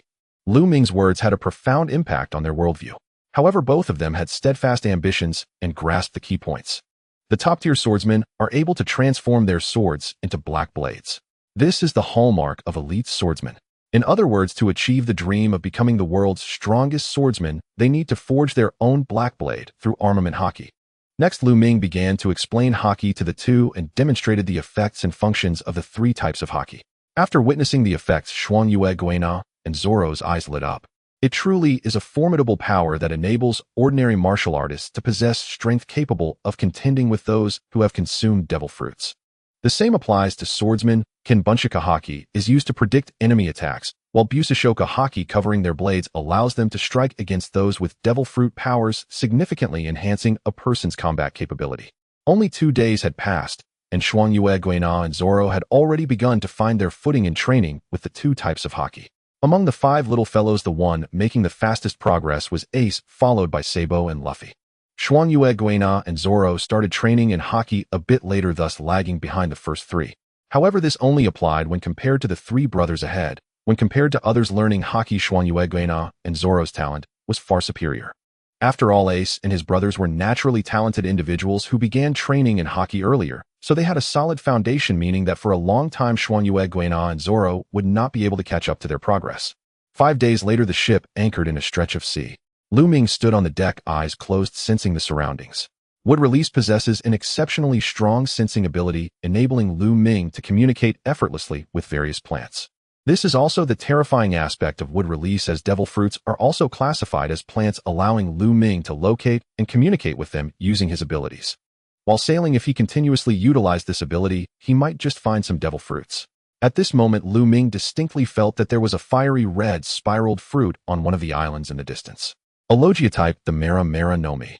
In the original work, this is the fruit used by Ace, allowing him to control flames and transform himself into fire. It possesses immense potential, as flames have no upper temperature limit. If developed to its fullest, it would undoubtedly surpass a Kindness Magu Magu Nomi. With a thought, Lu Ming summoned the wooden dragon supporting the ship to soar into the sky, swiftly heading towards the location of the devil fruit. Are we encountering pirates again, big brother Lu Ming? Luffy, who had been practicing his devil fruit abilities at the back of the ship, excitedly jumped over, his fighting spirit radiating. The others quickly made their way to the deck, each wearing eager expressions. In recent days, they had frequently encountered various pirate crews at sea, and each battle had allowed Ace and his companions to strengthen their abilities, leading to a burgeoning combative spirit among them. No, I sense that there is a devil fruit on an island. We need to hurry and secure it. Lu Ming shook his head. Devil fruit? That's not interesting. Xuangyue Guina and Zoro turned their heads simultaneously, showing no interest whatsoever. Hey, don't you two want a devil fruit? To become the strongest swordsman, one must have no weaknesses. Once we consume a devil fruit, we can never touch seawater again, which is the greatest weakness for swordsmen. Throughout history, no strongest swordsman has been a devil fruit user. Only pure swordsmen can claim the title of the strongest. No, Xuangyue Guina shook her head and resumed her training at the back of the ship. Zoro similarly had no interest in the devil fruit powers that most people desired. Current Das Bonez truly deserving of being the 2 great sword leaders of the Dawn Army. Their resolve is unwavering. Current Smoker, this is what a true strong person is. Once they have a goal, they won't be tempted by other things, steadfastly walking the path they choose. Original Kaido, your focus seems misplaced. I just want to know why Lu Ming's fruit ability can sense devil fruits. Isn't that a bit too overpowered? Current Kaido, that's quite normal. Lu Ming's fruit ability allows him to create plants from thin air, and he can also transform into plants so naturally, he has the ability to communicate with them. Since devil fruits are also classified as a type of plant, sensing them isn't too extraordinary, right? Original Shanks, that's outrageous. It's incredibly unfair. Those are exceedingly difficult to obtain devil fruits. Even in the New World, they're not so easily acquired. Doesn't that mean he can just wander the seas and casually find devil fruits? The bullet comments were flashing with information, completely shocking those watching in the original world. This was an unimaginable fruit ability that could sense the location of devil fruits. Such a function alone would make Lu Ming's devil fruit ability coveted by all. After all, having such a fruit ability means that as long as one sails the seas, there is a high probability of obtaining a devil fruit from somewhere, practically a money-making technique. The comparison video continued playing. The ship anchored next to an island. Original Ace, this is the place where I obtained the Mera Mera Nomi back in the day. What a twist of fate. In another world, I set sail 7 years earlier, yet still encountered this fruit. The Mera Mera Nomi was perched on a cliff wedged between 2 large rocks. The fruit resembled a dragon fruit, being an orange-eared fruit adorned with spiral patterns, its green stem featuring both whirlpool and flame shapes, with the skin composed of layers of small fiery spiral textures. It looked appealing, but in reality devil fruits are notoriously difficult to consume. Logia type. The Mera Mera Nomi allows the user to transform any part of their body into fire. As the fruit is developed, the temperature of the flames intensifies, and it can even cause explosions. This fruit has great potential for the future. Which of you two wants it? Lu Ming asked, looking at Ace and Sabo. I don't want it. You both have devil fruit powers, so it's better if I don't eat it. Otherwise, if someone attacks us with seawater, we would become sitting ducks. I don't have a fruit ability, so I can protect you in that situation, Sabo said directly. He indeed had no interest in devil fruits, preferring to attack with his claws or pipes. After Sabo finished speaking, Lu Ming turned his gaze toward Ace. A sparkle lit up in Ace's eyes as he declared, "Brother Lu Ming, I'll take it." Lu Ming nodded, extended a hand, and instantly thick vines erupted from the ground, snaking upward to the cliff face's center and retrieving the Mera Mera no Mi. Ace seized the fruit and swallowed it without hesitation. The first bite nearly made him retch, but simultaneously an unprecedented surge of energy welled up within his body. Fire Fist. Unbidden, Ace thrust his fist forward, flames roared to life upon his knuckles, erupting into a searing crimson shockwave that surged violently ahead.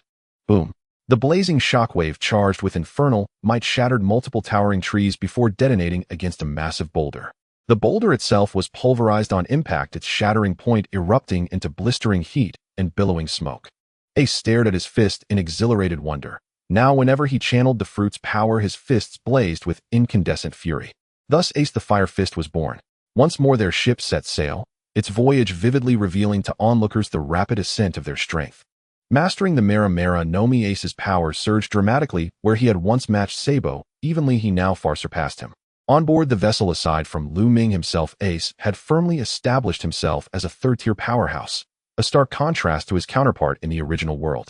Meanwhile, in the original world, Ace still hunted game alongside Luffy through mountain forests. His growth minimal, his physical resilience improved only slightly, nowhere near the disciplined cultivation guided by Lu Ming. Having a skilled mentor early on prevents missteps and accelerates one's path to mastery.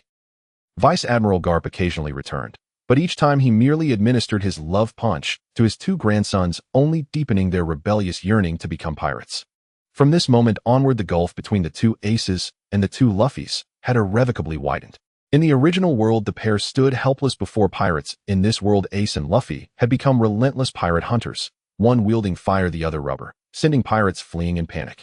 Kaido original world, bloody hell. That's the advantage of having an outstanding mentor. Look at these three brothers, two aged 10-17. Their prowess in the East Blue is already peerless. Shanks' original world, at this rate, they're nearing the threshold of Haki. And those two swordsmen aren't far behind. They'll likely awaken Haki soon too. The narrative advanced.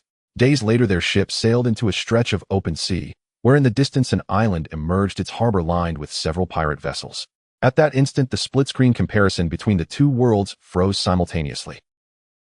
Words materialized before every viewer watching the luminous screen, while those not viewing the comparative footage heard a chime resonate directly in their minds. Ding. A randomized event comparison has commenced. Kokuyashi Village, with Lu Ming versus Kokuyashi Village, without Lu Ming. Note, each observer's inner thoughts and commentary will influence the final outcome. Upon conclusion, the victorious world shall receive a comprehensive enhancement to its overall strength. Random question activated.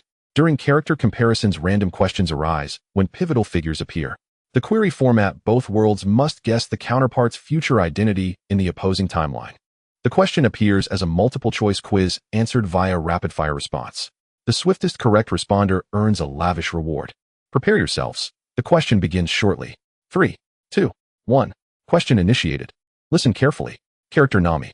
Original world participants answer now. In this world's timeline, Nami's future role is 1. Dawn Army Chief Strategist. 3. Dawn Army Navigator. 2. Mystic Fairy Sorceress. 4. Straw Hat Pirates Navigator. Now, participants from this world answer. In the original timeline, Nami's future role is 1. A Dawn Army Chief Strategist. 3. Dawn Army Navigator. 2. Mystic Fairy Sorceress. 4. Straw Hat Pirates Navigator. The mental chime resonated clearly for all to hear. Suddenly, even those locked in frenzied combat lowered their weapons mid-swing. A randomized event comparison and a randomized question both struck at once. While the former was expected, the top prize for the latter was extraordinarily generous. No one could remain indifferent to such temptation. Instantly, Marines and pirates alike suspended hostilities, turning their focus instead to solving the riddle. Experience from the previous round had honed their instincts. At the execution platform, Sengoku murmured, "What future awaits the little thief Nami in this world?" His eyes gleamed with sharp calculation. Option 2 was absurd. He dismissed it outright. Option 4 was equally implausible, leaving only the first and third choices. Sengoku recalled that after the last randomized question, Nami had addressed Kuna of Shusui as commander, confirming her current affiliation with the Dawn Army, though her precise title remained unknown. Navigator or Chief Strategist. After brief deliberation, Sengoku selected the first option, Dawn Army Chief Strategist. Nami's destinies across the two worlds were fundamentally divergent. In the original, she served as the Straw Hat's navigator. So in this world, she almost certainly held a different role. Like Sengoku, others from the original world swiftly settled on answers, drawing on hard-won experience from the prior round. Most chose the first option, the third followed closely. The remaining two were discarded immediately. Having submitted their selections, they waited in silence. For a fleeting moment, Marine headquarters felt utterly still, war suspended mid-breath. Meanwhile, in the original world Skypiea, Verthalia, Lu Ming has gone to Kokuyashi village. So Belmir in that world must still be alive.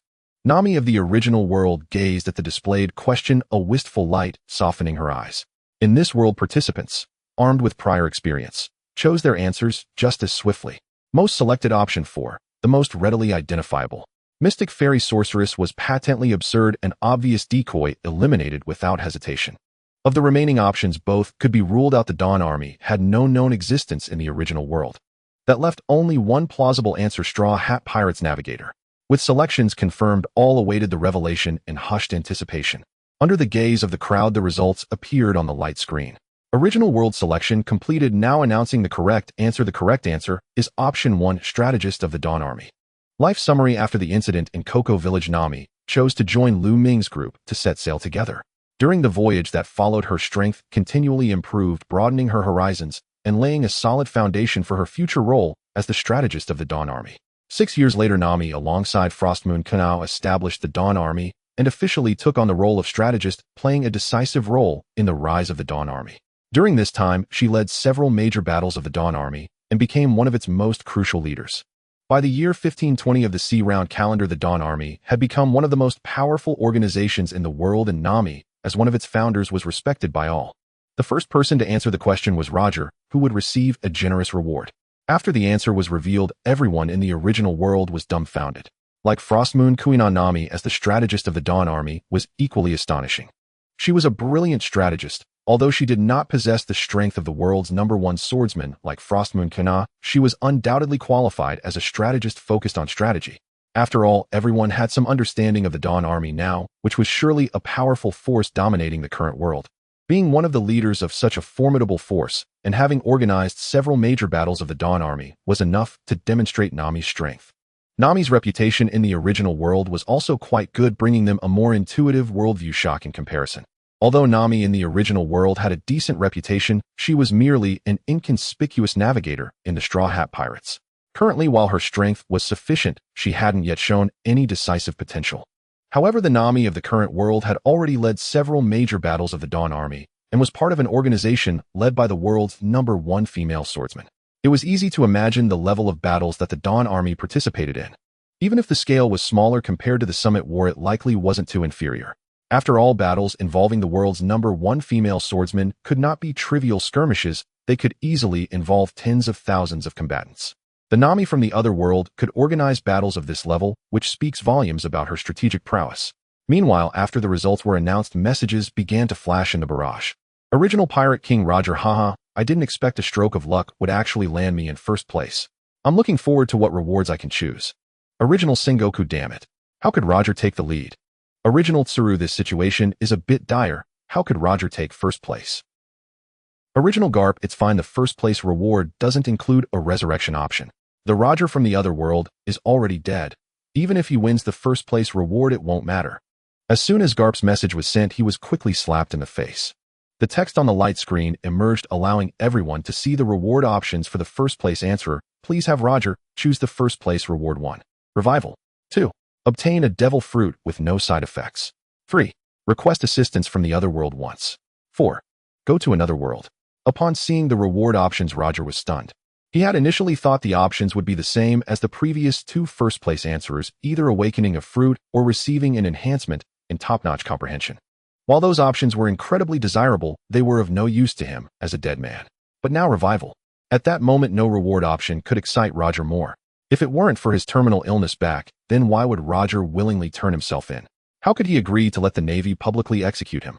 After all, Roger had only recently become the Pirate King and still had many things left undone. How could he stop his ambitions simply because he was destined to die?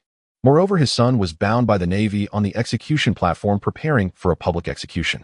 As his father, how could he not save him? I choose the first option, revival. Roger shouted uncontrollably. In the next moment, he lost consciousness. When Roger opened his eyes again, everything around him had turned pitch black, and he seemed to be in a tomb. Bang! Roger punched the grave open and leaped out, witnessing a familiar sight before him. Rog Town. He would never forget this place. Roger extended his hands, feeling the warm texture of his flesh. He checked his body. Oh, everything was intact, just like when he was alive, full of vigorous strength. At this moment, Roger couldn't help but burst into excited laughter. He then sent a message in the barrage. Original Pirate King Roger-son, wait for me to save you. And my former subordinates, the captain, is coming soon. Let's turn this sea upside down once more. Original Rayleigh, ha ha ha, I never expected we would reunite, Roger. Original Shiki, this is getting more interesting, hurry up, I'm waiting for you. Original Shanks, Captain. Original Buggy, Captain. The barrage was lively. Roger's words made everyone who knew him excited at that moment. Because the barrage Roger sent out had turned into colorful texts indicating that Roger had truly revived. At this moment, in the original world's Navy headquarters. Damn Garp, can't you keep your mouth shut? The voice of the Buddha Sengoku echoed throughout the venue. Everyone could clearly hear the anger and helplessness in his voice. Now the Navy had completely lost their chance of victory. That was the Pirate King Roger, undoubtedly the most elite combat force. Furthermore, the key was that his title as Pirate King was revered by all pirates. Once he arrived at the Navy headquarters, many pirates would likely choose to follow him, quickly forming an extremely powerful pirate force. With Rogers joining the original world's Navy was utterly helpless. Haha, Admiral Sengoku, it seems your odds are getting slimmer and slimmer. How about a ceasefire? If you simply hand over Ace, you won't incur too much loss. But if you wait for Roger to arrive, your Navy in this world will likely be completely destroyed. The voice of Admiral Luffy echoed throughout the Navy headquarters, unconsciously causing everyone who heard the laughter to chuckle. Sengoku's face darkened as he gritted his teeth and said, the Navy is not threatened. Even the Pirate King cannot. If you want to save Ace, you must step over the corpses of the Navy headquarters. As he spoke, he displayed unparalleled determination. The present world. After a moment of anticipation, the final results shimmered onto the luminous screen. Curiously, the first person in the present world to answer correctly was also the Pirate King Gold. Roger. Just as in the original world, the present world Roger likewise chose resurrection. Lobetown. The Pirate King Gold. Roger burst forth from his tomb. The legendary Pirate King, once sovereign over the tides of fate, rose once more. Present Whitebeard Roger. Hurry to Marine headquarters. We shall wage our final battle against the Marines together. Present Shanks, Captain. I never imagined I'd lay eyes on you again. Present Shiki, haha. Roger, come quickly.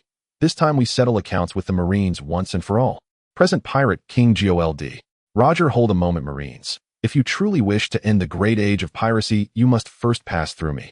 Present Ace, then come. I'll show you with my Flame Emperor's fist that this world belongs under Marine dominion, and the so-called great age of piracy shall crumble utterly beneath my hand. Present Pirate King Gold. Roger, must it come to this, Ace? I merely uttered a slogan. After all, I am your father. Have you no reverence for elders? Present Ace, spare me the pretense. Father holds no place in my memory. If you intend to aid pirates, I will arrest you myself, by force if necessary. Prove it if you dare. Present Pirate King Gold. Roger. Present Kaido, ha. Roger, you've got yourself a dutiful son, much like my own daughter Yamato, who now serves as a key commander in the Dawn Army.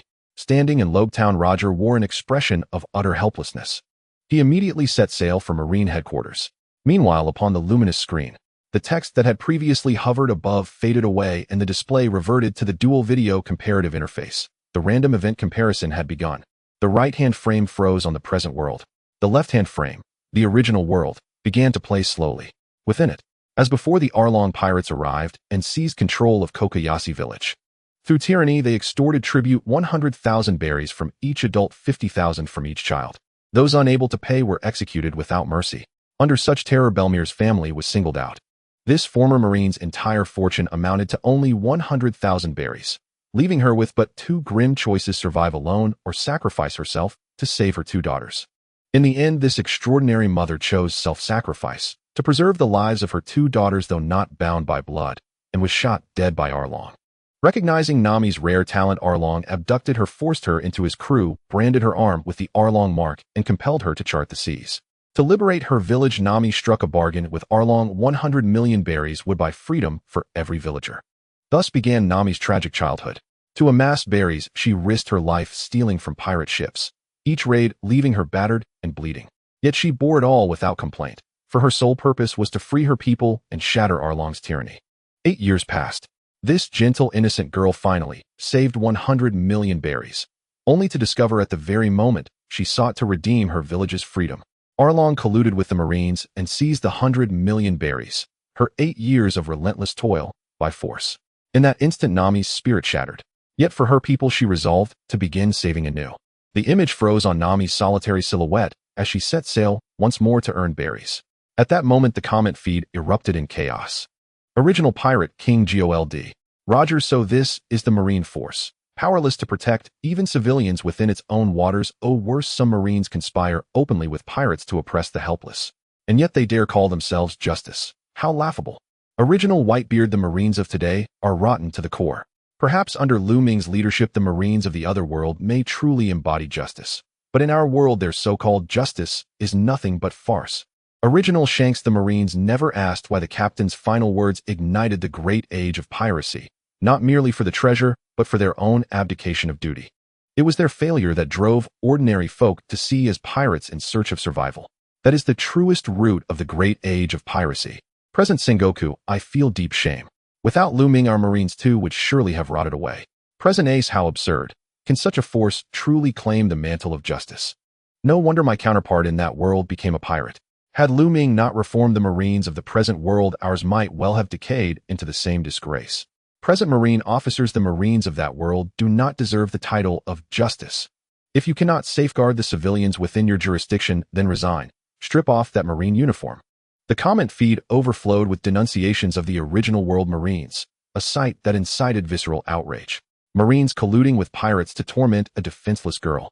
Faced with these accusations, the original world Marines fell silent. Sengoku observed their morale plummeting, shattered completely before the video even concluded. The conduct of those Marines in the comparative footage filled them with revulsion and fury, and unbidden a chilling question arose in their hearts: is sacrificing one's life for such a force truly worth it? Clearly, not at all. Even senior Marine officers upon watching the comparison found their spirits clouded with unease and profound guilt. Not a single comment appeared from any Marine, proof enough that their morale had dissolved entirely the moment the video ended. Seizing the momentum, Whitebeard raised his voice in a thunderous command. Charge! Instantly the pirates surged forward at his word. War reignited. This time the pirates shattered the Marine lines with overwhelming, unstoppable force. Every pirate unleashed their full power, sending Marines fleeing in panicked disarray. Admiral Luffy delivered a single devastating punch that sent the Buddha-form Sengoku flying hundreds of meters, then seized Ace and pulled him free. Amid rubbery surges, the seastone cuffs shattered effortlessly. With Ace in tow, Luffy bounded across vast distances, landing squarely upon the deck of Whitebeard's flagship. Thus Ace was rescued, and the Marines suffered total defeat. The key to this war lies in Ace. Now that Ace has been rescued, the battle has suddenly come to a halt as both sides stand on opposite ends, watching each other cautiously. Sengoku, do you wish to continue fighting? Whitebeard gazed at Sengoku, his voice resonating throughout the area. At this moment, all the attendees focused their eyes on Sengoku. They now clearly understand that with Ace rescued, the Whitebeard pirates no longer need to fight. Whether to resume the war now depends on Sengoku's willingness. The pirates do not feel any urgency. If the battle continues, it wouldn't matter to them. After all, this is a rare victory, and their morale is currently at a peak. On the other hand, the Navy has completely lost its morale. After watching the earlier comparison video, many Navy soldiers began to waver and no longer wish to participate in this war. For such a Navy, sacrificing lives is simply not worth it. On the remains of the Navy headquarters, the giant Buddha Sengoku stood up, scanning the entire area, gazing at the Navy soldiers. Having experienced numerous great battles, he knows very well that the current Navy has no fighting strength left. They have completely lost their morale and cannot compete with the pirates. At this moment, Sengoku already realized the defeat was inevitable. Just as he was about to announce the end of the war, a faint rumble was heard in the distance. Dozens of warships appeared on the distant coastline. Sengoku gazed far across a distance of several kilometers and saw the figure of the former fleet admiral of the Navy headquarters, Steelbone Kong, standing on the foremost warship. Besides him, there were other elite reinforcements drawn from various government organizations around the world, as well as previous strong figures from the Navy, all standing on the warship. Their arrival could greatly enhance the Navy's strength, as Steelbone Kong is at the top tier in terms of real power. Although his physical abilities have waned due to age, he has not lost his prowess. With the gathering of other previous strong figures from the Navy's power could be significantly boosted in a short time. The pirates' expressions grew serious. The commander-in-chief of the world government, Steelbone Kong, Whitebeard looked at Steelbone Kong on the deck of the warship in the distance, his expression filled with solemnity. As Sengoku's archrival Whitebeard is well aware of who Steelbone Kong is, he is the previous fleet admiral, the most dominant figure in the navy of the previous era. Now his position is even more terrifying, having directly assumed the role of commander-in-chief of the world government, commanding all government institutions, including the navy. With such a person arriving with reinforcements, the pirates once again find themselves in a precarious situation. Shortly thereafter, dozens of Navy ships anchored outside the Navy headquarters. This group of Navy ships, along with the Navy forces within the headquarters, formed a pincer attack on the entire Whitebeard pirates. At this moment, Steelbone Kong stood at the forefront, gazing at Whitebeard on the pirate ship, and spoke. "This battle is not yet over. If you wish to safely rescue Ace, you must break through the Navy's blockade." With these words, the battle was once again on the verge of exploding. Whitebeard looked solemnly at Steelbone Kong, not surprised by his appearance. From the very beginning, he had anticipated this situation. The power and foundation of the world government are simply too terrifying. The Whitebeard pirates alone cannot overturn the world government. According to the original plan, the pirates were already incapable of contending with the world government, and the chances of rescuing Ace were slim, with the possibility of losing their own lives in the process. However, the arrival of the comparison video provided an opportunity for them. The support from General Luffy, the reinforcements from the former Roger pirates, and some of Roger's old friends, including the Golden Lion. The addition of these individuals gave the pirates the power to resist, even momentarily overpowering the Navy. Thus, it was inevitable for the world government to send reinforcements. After all, this battle concerns not only the Navy's reputation, but also the dignity of the world government. Even if they cannot achieve complete victory, they at least need to leave behind a feat that can intimidate others. And this feat is their own lives. Whitebeard has already seen through everything. At this moment, looking at the Whitebeard pirates trapped between the pincers of both sides of the Navy, he squinted, his expression devoid of any panic. After all, Roger has already revived and is heading toward him. Whitebeard can already imagine that as Roger makes his way here, more pirate crews will gather, even pledging allegiance to Roger on the spot. He could easily raise a pirate army on the way. Although the strength of the pirates in this army may vary overall, it would still count as reinforcements. With Roger already at the top tier of strength, the pirates do not lack the power to resist. Then let's go. Let us remnants of the old era fight to the death today. As Whitebeard's words fell, he swung his long knife forward, shattering the space where it struck, and the shockwave shot forward directly towards the warship where Steelbone Kong stood. The rest of the Whitebeard pirates instantly plunged back into the battle, and General Luffy transformed into a giant rubber form to fight Sengoku. The warships unleashed cannonballs like they were free, and after the earlier comparison videos, Steelbone Kong understood that the current situation called for a quick resolution. Otherwise, if more comparison videos or random questioning were played, the Navy would no longer have the strength to resist. In all these rounds of questioning, the Navy has not even secured the first-place reward, giving the pirates a chance to capitalize to the point where they can now even wrestle with the Navy. The great battle began anew. The entire Navy headquarters turned into a meat grinder, countless lives perishing in that moment, and a vast expanse of ocean was stained blood red. Without comparison, there can be no harm. Compared to the bloody meat grinder that is the original world's Navy headquarters, the current world remains stable. The Navy headquarters continues to operate steadily, and the four great pirates bound to the execution platform have even begun to feel bored while the others are still watching the comparison video. After the original world comparison video on the left finished, it fell into a stagnant state and began to play the current world comparison video on the right. In the right side, current world footage. The ship where Lu Ming is located has sailed to the waters near Kokoja village. From the ship, one can see the evil dragon pirates' vessels docked at the pier near Kokoja village. On the ship, there are several fishermen stationed. At this moment, one of the fishermen has spotted Lu Ming's ship sailing from a distance. He took a look through his telescope and immediately noticed that the ship was filled with young boys. Why are they all just a bunch of kids? The fisherman crew member was quite puzzled. He had never seen such a strange thing after sailing the seas for so many years. Even to become a pirate at sea, one would at least wait until they were close to adulthood, but those on the ship clearly looked around 10 years old, daring to set sail at such a young age, especially one who looked like a harmless little fool. What the hell? Suddenly, the fisherman crew member's eyes widened. He couldn't believe his eyes. The ship had taken off. A series of large and ferocious wooden dragons appeared beneath the ship, taking off into the air and rushing towards the pier at an incredible speed. Alert! Alert! Enemies are invading. The fisherman crew member immediately shouted, drawing the attention of all the nearby fisherman crew. They all turned to see a scene that left them utterly astonished. They raised their firearms ready to aim, but all they could see was a fiery red fist of light erupting. Fire fist. Ace unleashed a punch, and a terrifying force surged forth, creating a fierce burst of fiery red fist light. Bang! Bang! Bang! The fist light exploded violently, shattering several pirate ships in an instant, as if they were dumplings, and all the fishermen crew stationed on the ships fell into the sea. Rubberfly Claw. Standing on the ship, Luffy used his stretching rubber fruit ability to capture all the fishermen crew members, while the others quickly bound them all. Having dealt with this portion of pirates left at the pier, the group jumped off the dock and headed towards the interior of Kakoja village. Not long after entering the village, they saw the evil dragon pirates extorting the villagers for a certain amount of berries, threatening to shoot them on the spot if they failed. Especially since several villagers had already been shot dead for not handing over their berries, the blood and corpses on the street were particularly eye-catching. These despicable pirates. Instantly, the group of kids became furious. Rubber handgun. Luffy threw a punch, sending 3 fishermen crew members flying along the way, then grabbed a streetlight to leap forward and began a fierce battle with the other fishermen crew.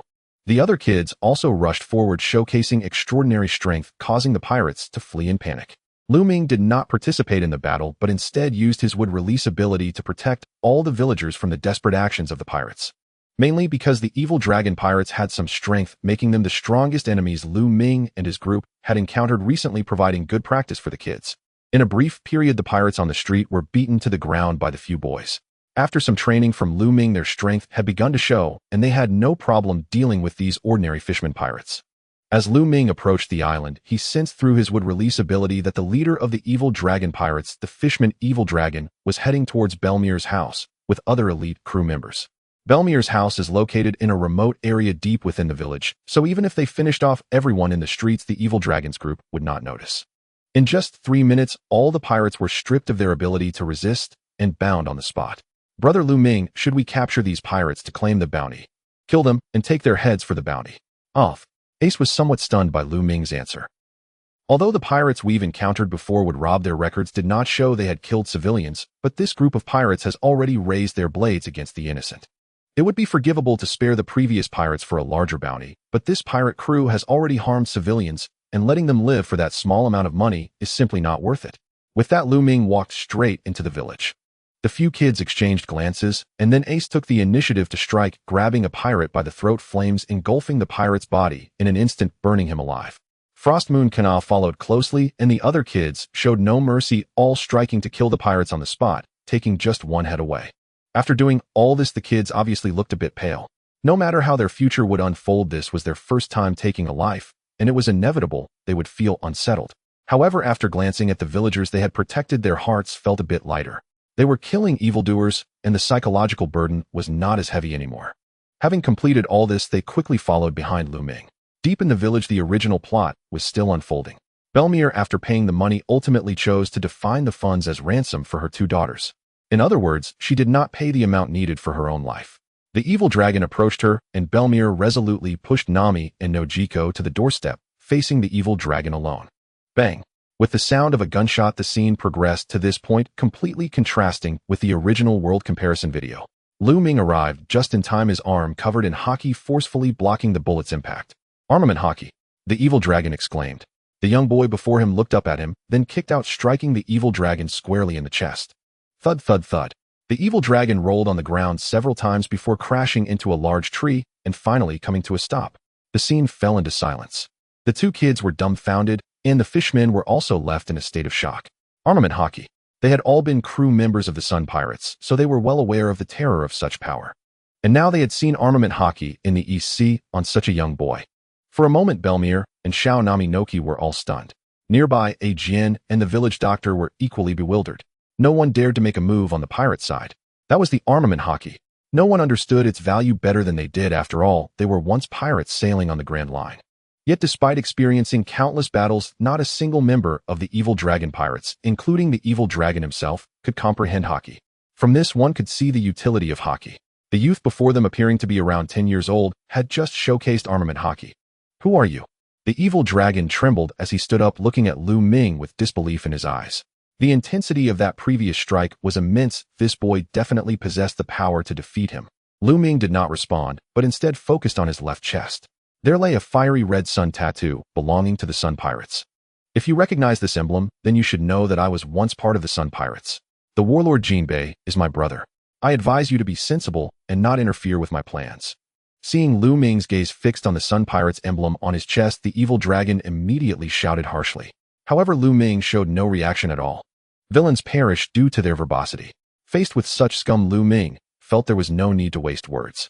At this moment, the other little ones had also caught up, and after assessing the situation, they each chose to make their move. Goma Goma no pistol.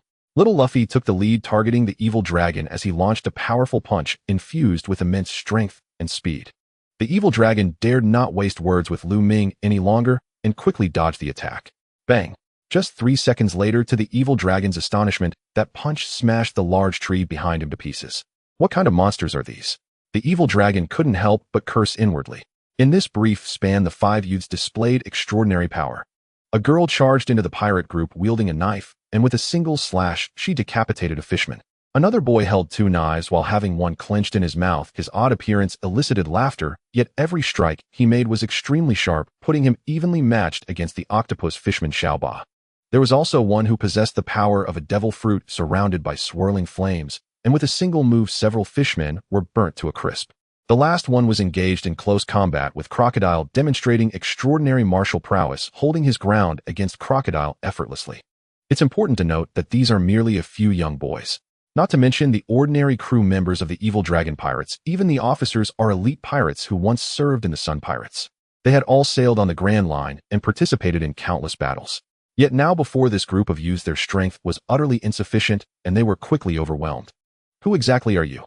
The evil dragon roared in question, and the next moment Luffy's fist struck straight into his chest, sending him flying like a kite, with its string-cut blood spraying from his mouth in the process.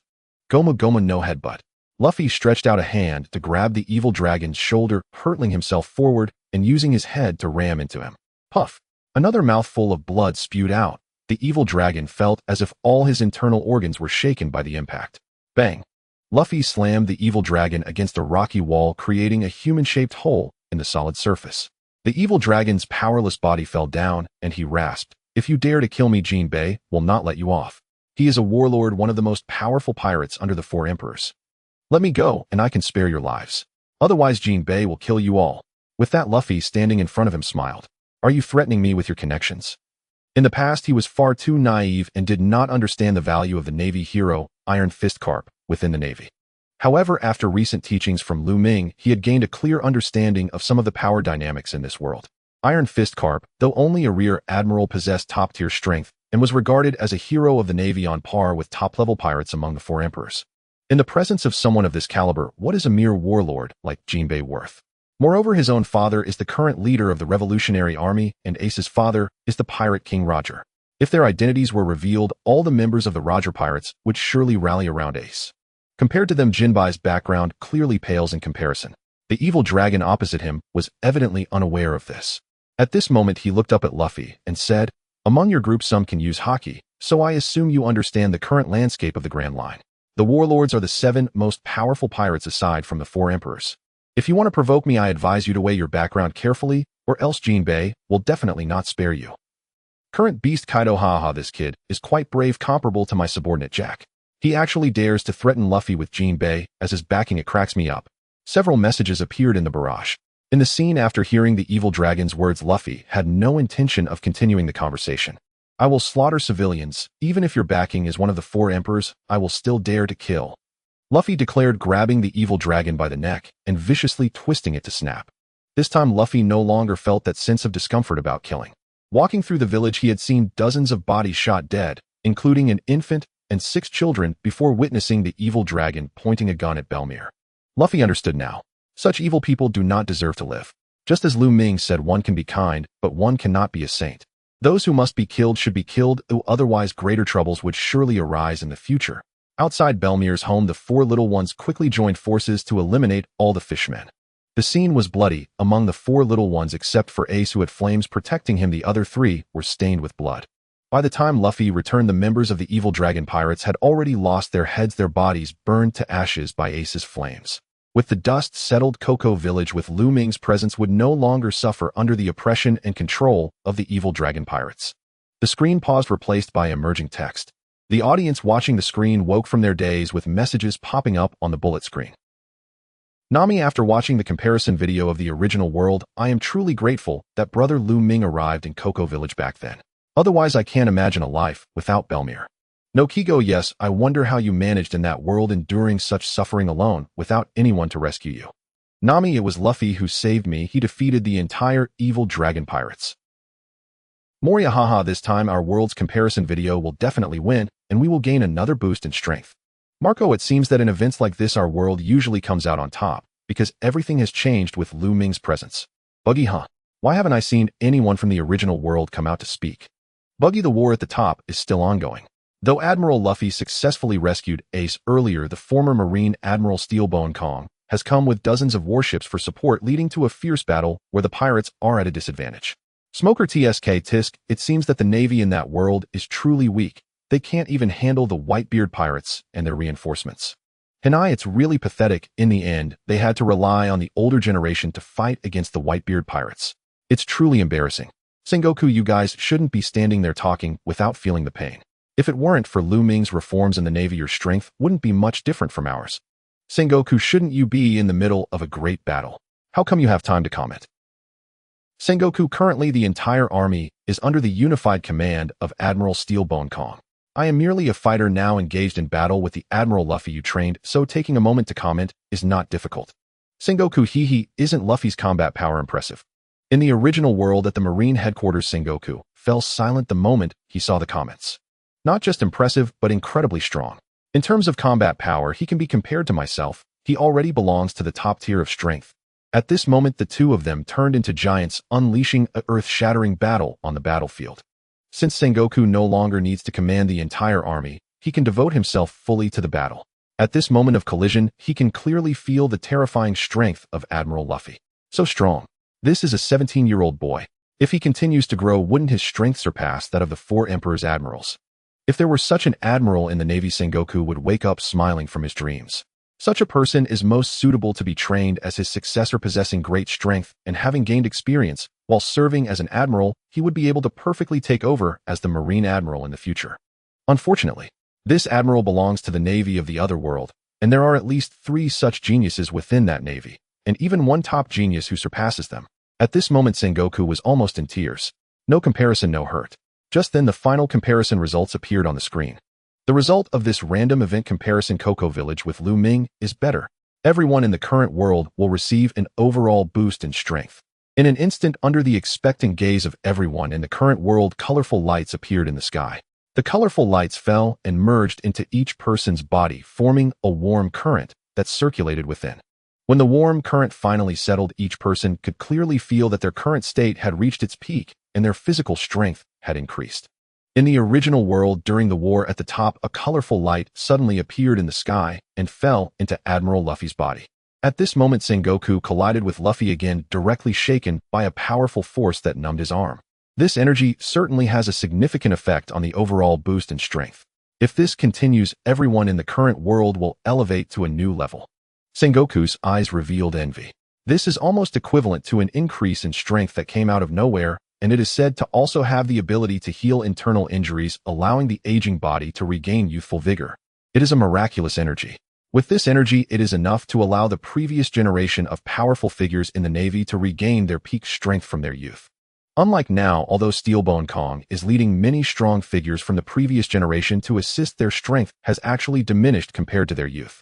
Age is a concern for most people, but this power eliminates the influence of age on individuals. Sengoku couldn't help but feel envious as he too had gradually grown old and would probably have to retire soon. Come and battle. At this moment, Admiral Luffy's eyes were filled with battle intent. After the enhancement from that energy, his overall strength had improved both in physical strength and fruit development abilities. Rubber Thunder. Luffy reached out and grabbed the air. A cartoonish lightning bolt appeared in his hand, and he hurled it towards the golden giant Buddha ahead. Marine 6 Styles Iron Block. Clearing his chaotic thoughts, Sengoku began to focus on the enemy. In the current world, Lu Ming opened the system panel, and a notification suddenly came through. You have achieved victory in a random event comparison in the current world, gaining 1 chance for a lottery. In addition, there are rewards available for this random QA selection. Please choose a reward from the QA. 1. Revive. Accumulate 1 resurrection chance, can be revived immediately upon death in the current world. 3. Seek help from another world once. 4. Go to another world. After the random QA ends, the options for Lu Ming should be 8. This means that all the rewards from the two first places are available for Lu Ming to choose one. However, this time both first places are Roger, but they do not belong to the same world, so their options are the same. Due to the repetition of options, the system simply provided 4 options. At this moment, Lu Ming's eyes brightened as he looked at the first option displayed on the system panel. An unexpected delight. It allows the accumulation of 1 resurrection chance, enabling immediate revival upon death in the current world. This is simply an extraordinary effect. Even the side defect-free devil fruit pales in comparison to this option. After all, this is equivalent to a life, in critical moments it allows Lu Ming to live again. Without a second thought, Lu Ming directly chose the first option to accumulate 1 resurrection chance. He knows very well that the pirate world is very treacherous, otherwise he wouldn't have needed to accumulate for such a long time, steadily developing for over a decade. This is all because the world government has hidden depths that are unknown to others. After existing for so long, they must have many overpowering secrets. Like Bartholomew Kuma and the Peacekeeping Corps, these have appeared in the original work, but Lu Ming cannot know what else exists. Furthermore, the most important point is the supreme authority above the marine admirals and the Gorsi IM. Lu Ming finds it hard to imagine how terrifying such a person might be, which is why he has remained relatively stable and focused on development over the years, waiting for an opportunity. The Marineford War is considered an opportunity that Lu Ming recognizes. The arrival of the system has given Lu Ming greater confidence, so he is in no hurry to ignite the Marineford War in the current world. The more comparisons he can make, the more his side's strength can be enhanced. Importantly, as the system's user, he can continuously gain unexpectedly powerful abilities. After reaching a certain level, Lu Ming will no longer need to worry about any hidden cards I might possess. Upon extracting rewards, Lu Ming feels that he is different from before, but he cannot pinpoint what exactly has changed. Continuing to calm down, he watches the comparison videos. In the comparison video of the original world on the left, the event comparison has ended and the screen begins to showcase Luffy's character development. During this period, Luffy's experiences were rather mundane, so no one paid much attention here. In the comparison video of the current world on the right, many of the little ones were stained with blood, but the villagers after arriving here showed no disdain, cheering to lift them up as heroes. The little ones enjoyed this feeling as it represented their pursuit of justice and protection of these civilians. Although they still needed to continue sailing, they could not resist the villagers' gratitude and ultimately decided to stay in Kokosa village for a day. That night, the villagers held a bonfire party to thank Lu Ming and his group for saving them today. If it hadn't been for Lu Ming and his group, these villagers would have been enslaved and most of their family possessions would have been taken away. Families without possessions would all be gunned down, making Lu Ming's rescue all the more precious. Except for those villagers who lost family members, others participated in this bonfire party. At this moment, the little ones had already joined in the lively atmosphere of the bonfire party. Only Lu Ming and Shimatsuki Koina sat quietly watching this scene. Lu Ming, being mature, would not display his childish side in front of this group of children. As the absolute backbone of the team, Lu Ming needed to possess the maturity of an adult to provide others with a sense of absolute security. Shimatsuki Koina, possibly because she is a girl, found it hard to let loose like the boys in such situations. The two sat at a table drinking juice and watching the little ones joyfully jump around. Suddenly, Lu Ming turned to look at a house on the right. Nami and Noko were currently hiding behind that house.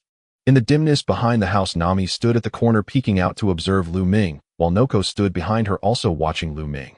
"Nami, have you really decided to go to sea with them?" Noko said hesitantly, watching Nami sneak a glance. "Yes." Nami's eyes sparkled. "Look at their ages, they are about the same as ours. That little squirt Luffy is even a year younger than us, but look at his strength, he ranks among the top in this group, only slightly weaker than the one called Brother Lu Ming. I feel they are extraordinary with great potential for the future. Moreover, their interactions feel more like friends, clearly proving that their leader is someone worth following. I love drawing nautical maps. If I stay at home, I can't possibly draw various island maps, just relying on my imagination. Only by going to sea can I witness more islands and the beautiful scenes of the ocean. Since experiencing the incident with the dragon pirates this afternoon, Nami has thought a lot. Her eyes sparkled with determination, and her words revealed an unmistakable longing. But Belmir is still here. If I leave, I won't see her for a while," Noko said reluctantly. If it weren't for them today, Belmir might have been killed by that pirate. This world is full of turmoil. I don't want to continue like this, crying in the face of danger without being able to fight back. Look at those few. They are younger than us, yet possess such great strength. If we were like them today, we would also have the power to protect Belmir. This is the reason I want to join them in going to sea. We are of the same age, and through hard work, I believe we can also possess such strong power. Nami's expression was quite earnest at this moment.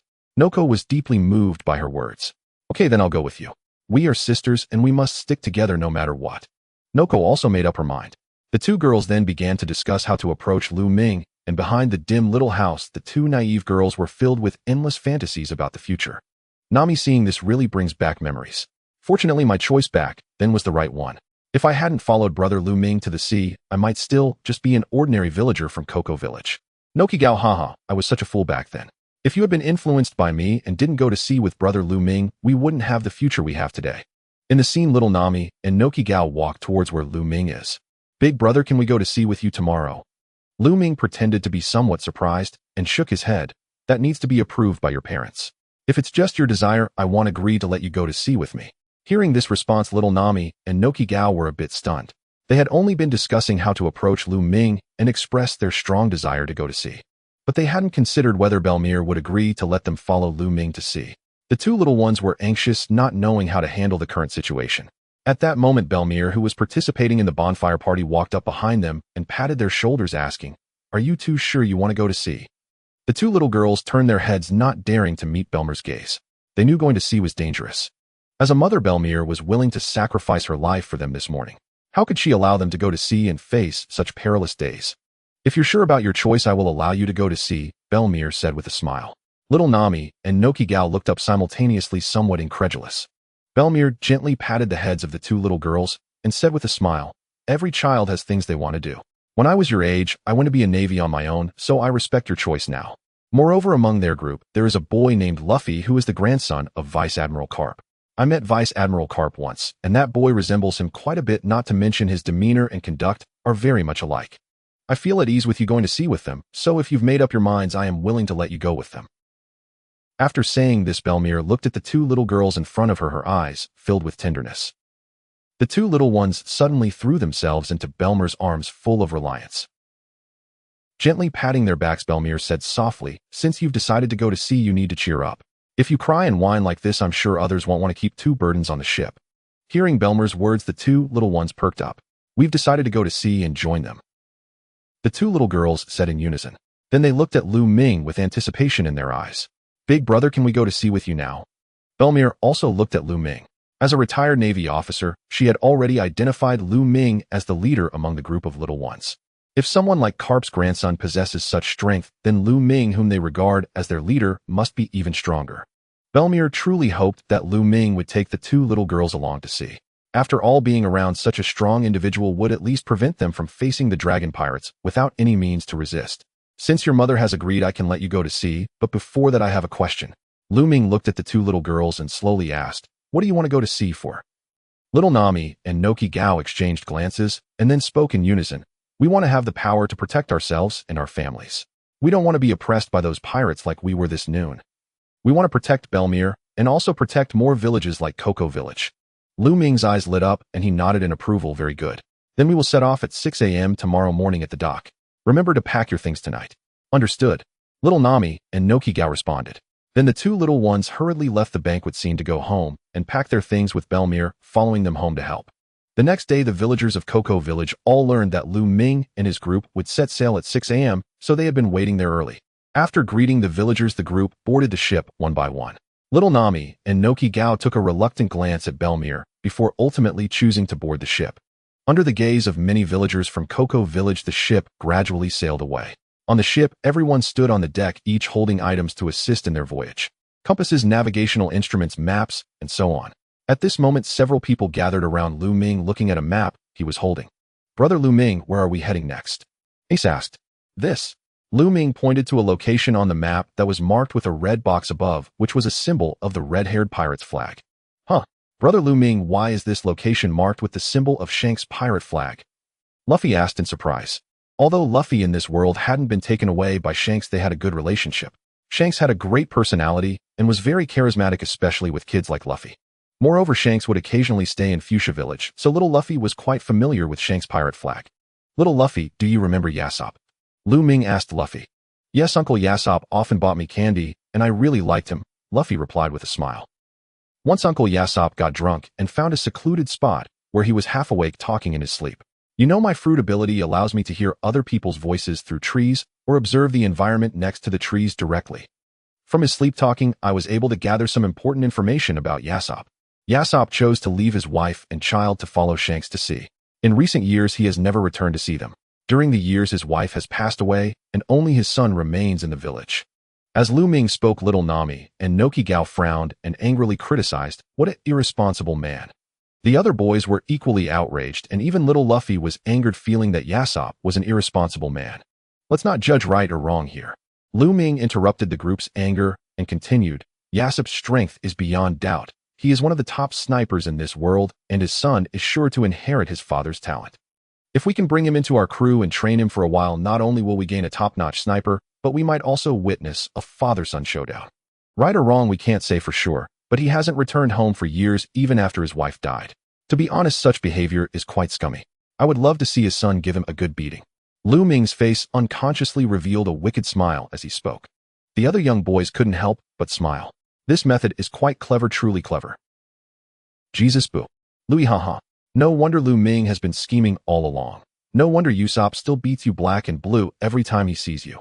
This boy has been stoking the flames all this time. Dege, though usually reserved and mature in demeanor, this lad retains much of a child's nature. Just like our captain, he delights in mischief. Shanks, enough already. Can't you stop publicly slandering me in the live chat? Kaido original world, wait, something feels off. Why do you all seem so familiar with Lu Ming? If anyone else said this in the live chat, Lu Ming would have spoken up long ago. Arresting you on the spot would be the mildest response. Kaido current world, perfectly normal. Lu Ming is Shanks' brother-in-law. Ever since childhood, he's enjoyed close ties with the Shanks pirates. In Kaido original world, brother-in-law. What on earth does that mean? In Shanks ahem. Kaido, I suggest you choose your words and actions wisely. In the live chat flickers rapidly. In people of the current world have long known this truth. In his youth, Lu Ming was rescued from a remote island by Makino's parents and grew up alongside Makino's family as one of their own. The term brother-in-law makes the relationship between Shanks and Makino unmistakably clear. Back in the original world, this revelation sent shockwaves across the realm. Though Lu Ming does not exist in that world, viewers watching the comparative video noticed how closely he lived with Makino's family and how he affectionately called her big sister. This implied an exceptionally deep bond between Makino and Shanks, potentially making her a strategic vulnerability, a leverage point to threaten the entire Shanks pirates. Both Marines and pirates instantly grasped this implication. After all, such intimacy could only signify that Makino held extraordinary importance to Shanks. Just as that thought flickered through their minds, the live chat surged anew. In Lu Ming current world, dare lay a hand on my elder sister, and you shall perish no matter which world you hail from. Shanks original current worlds, measure your strength before you speak. Nace and his brothers original current worlds, who dares harm elder sister Makino? Has death grown too dull for you? The entire Marine fleet and the Dawn Army issued a stern warning. We advise you, abandon such treacherous thoughts. In with figures of such immense authority speaking in unison, all conspiratorial notions evaporated instantly. The emergence of comparative videos had begun to dissolve the barriers between the two worlds. Answering a random question correctly granted passage to the other realm. In the original world, Makino stood supported solely by Ace and his brothers, and the Shanks pirates. Yet in the current world, she stood shielded by the 4 admirals of the Marines and the full might of the Dawn Army. Everyone present fully understood Lu Ming's stature and the Dawn Army's overwhelming power. None dared provoke a man whose rise had been nothing short of miraculous. The crowd fell silent at once, turning their attention back to the comparative video. Non-screen, and having confirmed their next destination, the ship surged forward with swift momentum. Before long, a ripple disturbed the sea directly ahead. Then with a thunderous roar, a colossal water spout erupted skyward, blotting out the horizon. Boom. NAS, the column of water dissipated. A towering beast, over 10 meters tall, loomed before them, completely blocking their path. Several crew members stood upon the deck, now gazing clearly upon the monstrous Leviathan. Its forequarters resembled those of a bull, an iron ring pierced its snout, while rows of dorsal fins, part fish, part bovine, sprouted along its spine, lending it an uncanny hybrid visage. Is this a sea king? Young Nami observed the colossal creature with wide-eyed curiosity. Having never left her village, she had only heard tales of sea kings, never beheld one in flesh. Not quite. Strictly speaking, it belongs to the sea beast category. Lesser than a sea king, yet still a terrifyingly powerful predator. Sea kings typically dwell only within the Grand Line or the calm belt flanking it, rarely venturing into ordinary waters, and thus exceedingly scarce. Lu Ming, a veritable walking encyclopedia, patiently imparted this knowledge, then turned to Nami and added gently, "Nami, if you're curious, the ship's reading room holds many volumes. Since cartography is your gift, deepening your understanding of marine biology and oceanography will greatly enhance your ability to chart complete precise sea maps." "Yes," and Nami nodded obediently. And Ruer. At that moment Momo, outraged that no one aboard showed fear, let loose a deafening bellow. "I'll handle this pest." Nace's fist erupted with searing flame. A blazing punch launched like a comet. Boom. And the impact struck true, so devastating that Momo nearly flipped onto its back. Though it remained upright, the scorched crater left by Ace's flaming fist had charred its flesh to a crisp. Gomu Gomu no rifle. And Luffy seized the moment, grabbing Momo's horn midair, then vaulting onto its back to unleash a furious barrage of blows. Wounded and enraged, Momo plunged headlong into the sea, dragging Luffy helplessly clinging to its horns toward the abyss. And that reckless fool. Sabo covered his face in dismay. And for devil fruit users, seawater meant certain doom. Plunging beneath those waves would spell catastrophe. Mokutan Shukai Koten, and Lu Ming clapped his hands, and from the depths rose a forest of colossal trees, their branches piercing the heavens. Vines lashed forth, binding Momo tight and halting its descent into the abyss. The younger crew members leapt onto the towering trunks and launched a coordinated assault. Within minutes, Momo let out its final guttural groan and sank into oblivion. It had served as a combatant in the Arlong Pirates, and in the original chronicles, it was a monstrous enforcer complicit in tyranny. The Arlong Pirates' brutal oppression and extortion of civilians were undeniable facts, and those who aided such cruelty deserved no mercy. With the sea beast vanquished, the voyage resumed in earnest. Others dispersed to train, while Lu Ming began instructing young Nami and Nojiko. Their training regimen for now focused squarely on physical conditioning, since both had joined late and lacked foundational discipline unlike their crewmates. Luffy and his two brothers had joined early. Their rigorous training had already borne fruit. Meanwhile, Kana and Zoro had honed their bodies for years, allowing them to begin advanced instruction in haki and the marine combat techniques immediately upon boarding. Nami and Nojiko, however, lagged behind in foundational strength. For now, they must first forge resilient bodies. Only when their physical endurance reached sufficient thresholds could they safely commence training in haki and the marine combat techniques. The comparison video continues to play.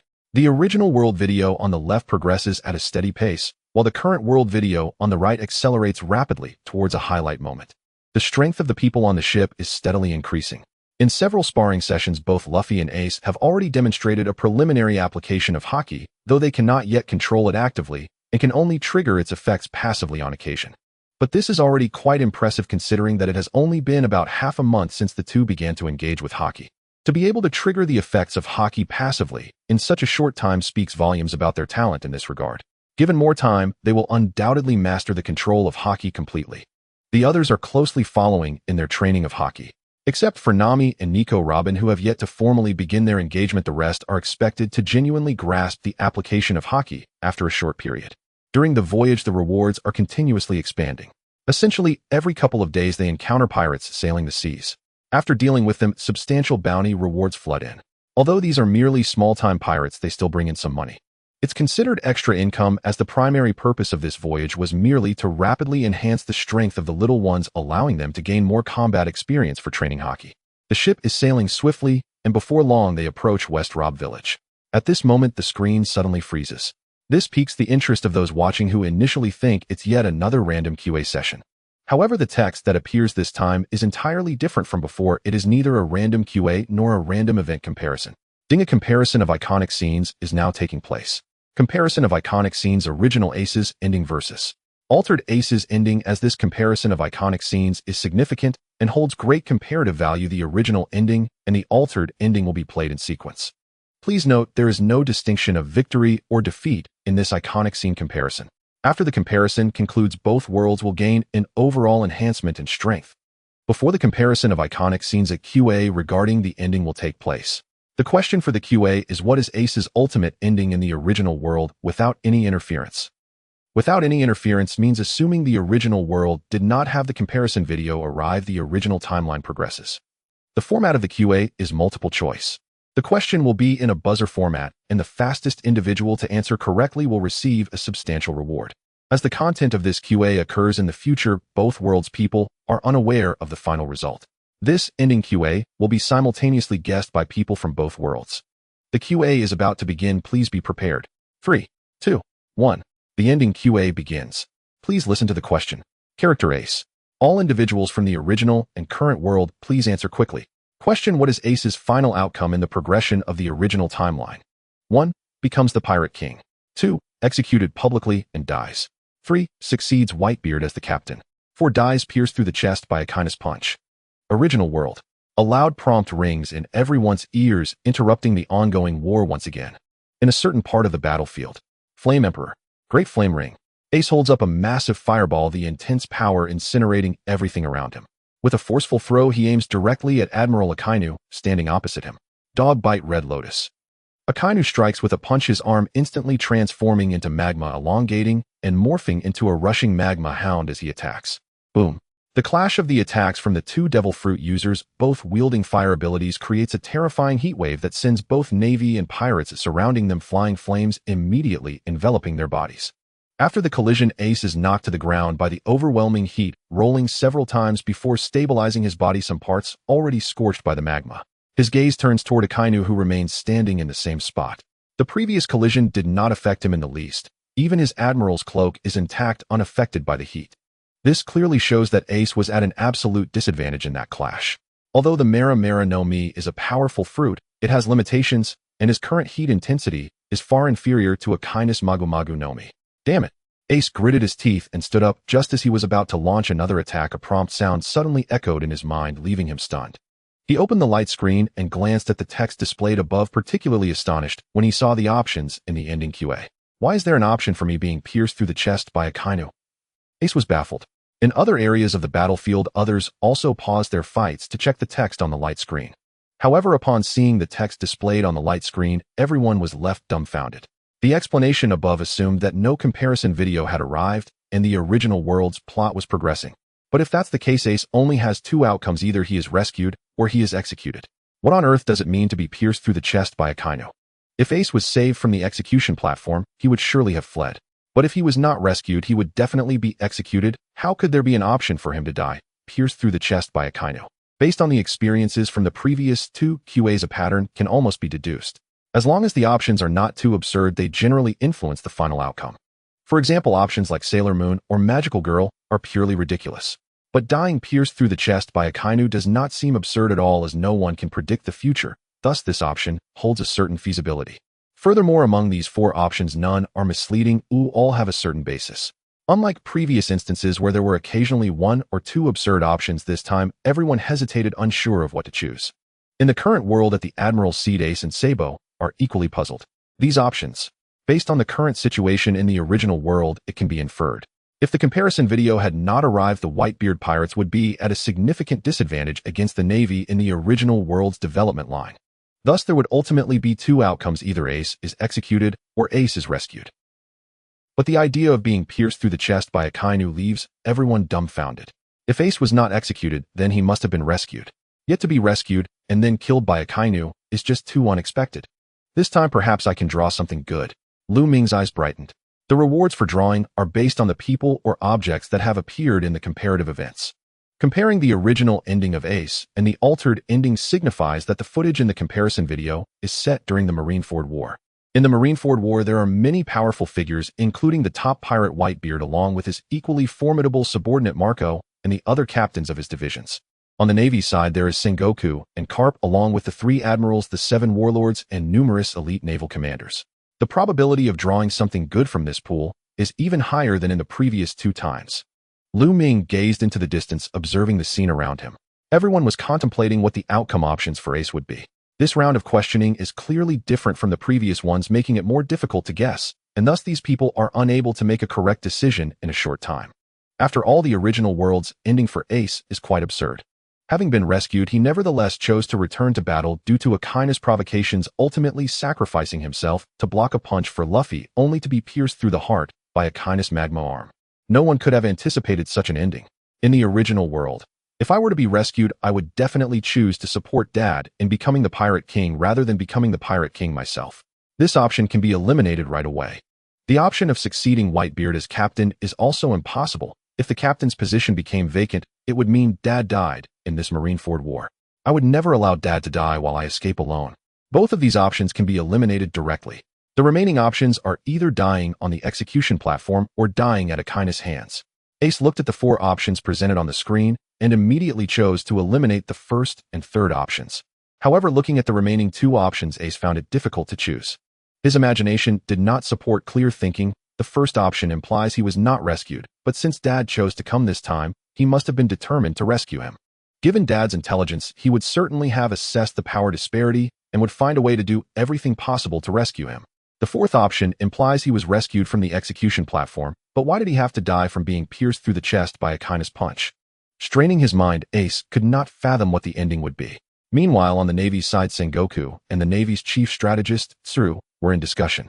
Ace is a member of Whitebeard's crew. Setting aside other influences, if he is rescued, then the first and third options can definitely be eliminated, as his joining Whitebeard's crew symbolizes his firm support for Whitebeard.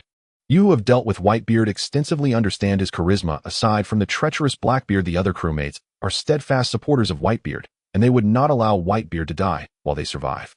I believe the first and third options can be directly eliminated. We just need to choose one from the remaining 2 options, Tsuru said. Sengoku nodded in agreement with Tsuru's statement. Among the Navy, Sengoku has the most dealings with Whitebeard. The two are like natural adversaries, much like Roger and Carp. Sengoku clearly understands that everyone in the Whitebeard pirates regards Whitebeard as their utmost authority. Except for the treacherous Blackbeard, the rest are even willing to sacrifice their lives for Whitebeard. In their eyes, Whitebeard is the entirety of life itself. Even their own lives pale in comparison to their loyalty to Whitebeard. The first option is impossible, because as long as Whitebeard is alive, Ace will do everything to support him as the Pirate King. If Whitebeard dies, Ace himself would not survive long either. The same reasoning applies to the third option, which corroborates that Ace's survival in the Marineford War can be eliminated. Ace must have died in the original Marineford War, yet he remains unaware of the cause of his death. Thinking this, Sengoku looked around the battlefield. Before the battle, he had instructed Kizuru to absolutely not allow Ace to be rescued. When necessary, he could directly use his Devil Fruit ability to shoot him down. Moreover, disregarding the influences from the comparative video means that the Navy's forces would be slightly larger. He and Carp would stand on the execution platform to block others from getting close. To be honest, Sengoku felt that the chances of Ace being rescued were very low. Even if Carp allows it, he would never let it slide. No one could break through his defenses. However, no one can estimate the future, so Sengoku felt quite hesitant. Which option will it be? In the present world at the same moment. At Navy headquarters, Sengoku and Tsuru began discussing strategies. The 3 admirals also agreed to eliminate the first and third options after their discussion. Although Ace in this world did not join the Whitebeard pirates, he had interacted with them numerous times. Therefore, the Navy is almost fully aware of everything about the Whitebeard pirates. Especially the crew's sense of belonging to their captain Whitebeard. Each of them is willing to sacrifice their lives for him without any complaints. Since Ace from the original world joined the Whitebeard pirates based on his character, he must have placed his life under Whitebeard. Thus, the first and third options can also be eliminated directly, leaving 2 options available for selection. However, similarly, facing such an unpredictable future, no one can truly guess what the final outcome will be. As everyone finished selecting their answers, they anxiously gazed at the screen. After a long while, the answer was revealed. Dual world selection complete, now revealing the correct answer. The correct answer is option 4, died from being pierced through the chest by Akaina's punch. Brief life summary: Ace was raised in the Dayton family's bandit camp, meeting Luffy at the age of 10, and together with Sabo, they formed a brotherhood. As they grew older, he became increasingly determined to become a pirate. At 17, Ace chose to set sail, and by chance he obtained the power of the Mera Mera no Mi, establishing his own pirate crew, which later merged into the Whitebeard pirates, laying the foundation for his future. In the following period, Ace's life skyrocketed, quickly earning the title of Fire Fist Ace and becoming the admired captain of the 2nd Division under Whitebeard.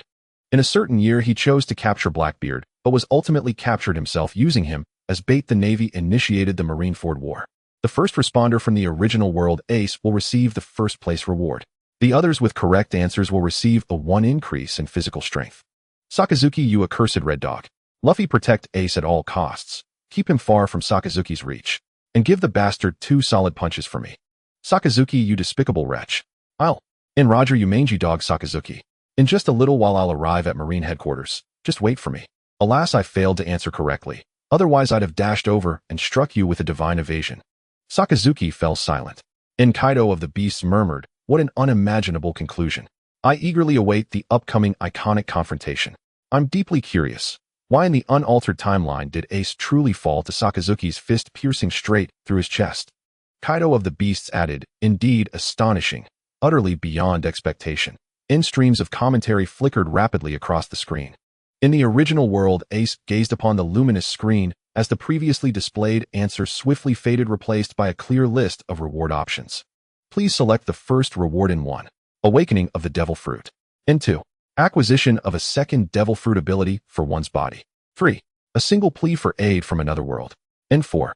Travel to another world. The specific reward options shimmered visibly on the luminous screen, so vivid that every onlooker watched in awe, their eyes wide with envy. Awakening of the Devil Fruit. In acquisition of a second Devil Fruit ability. In both were miracles defying natural law. Selecting the first would instantly catapult Ace's power to staggering heights. Choosing the second would grant Ace a second Devil Fruit power, an enhancement so profound it would elevate his strength to terrifying new dimensions.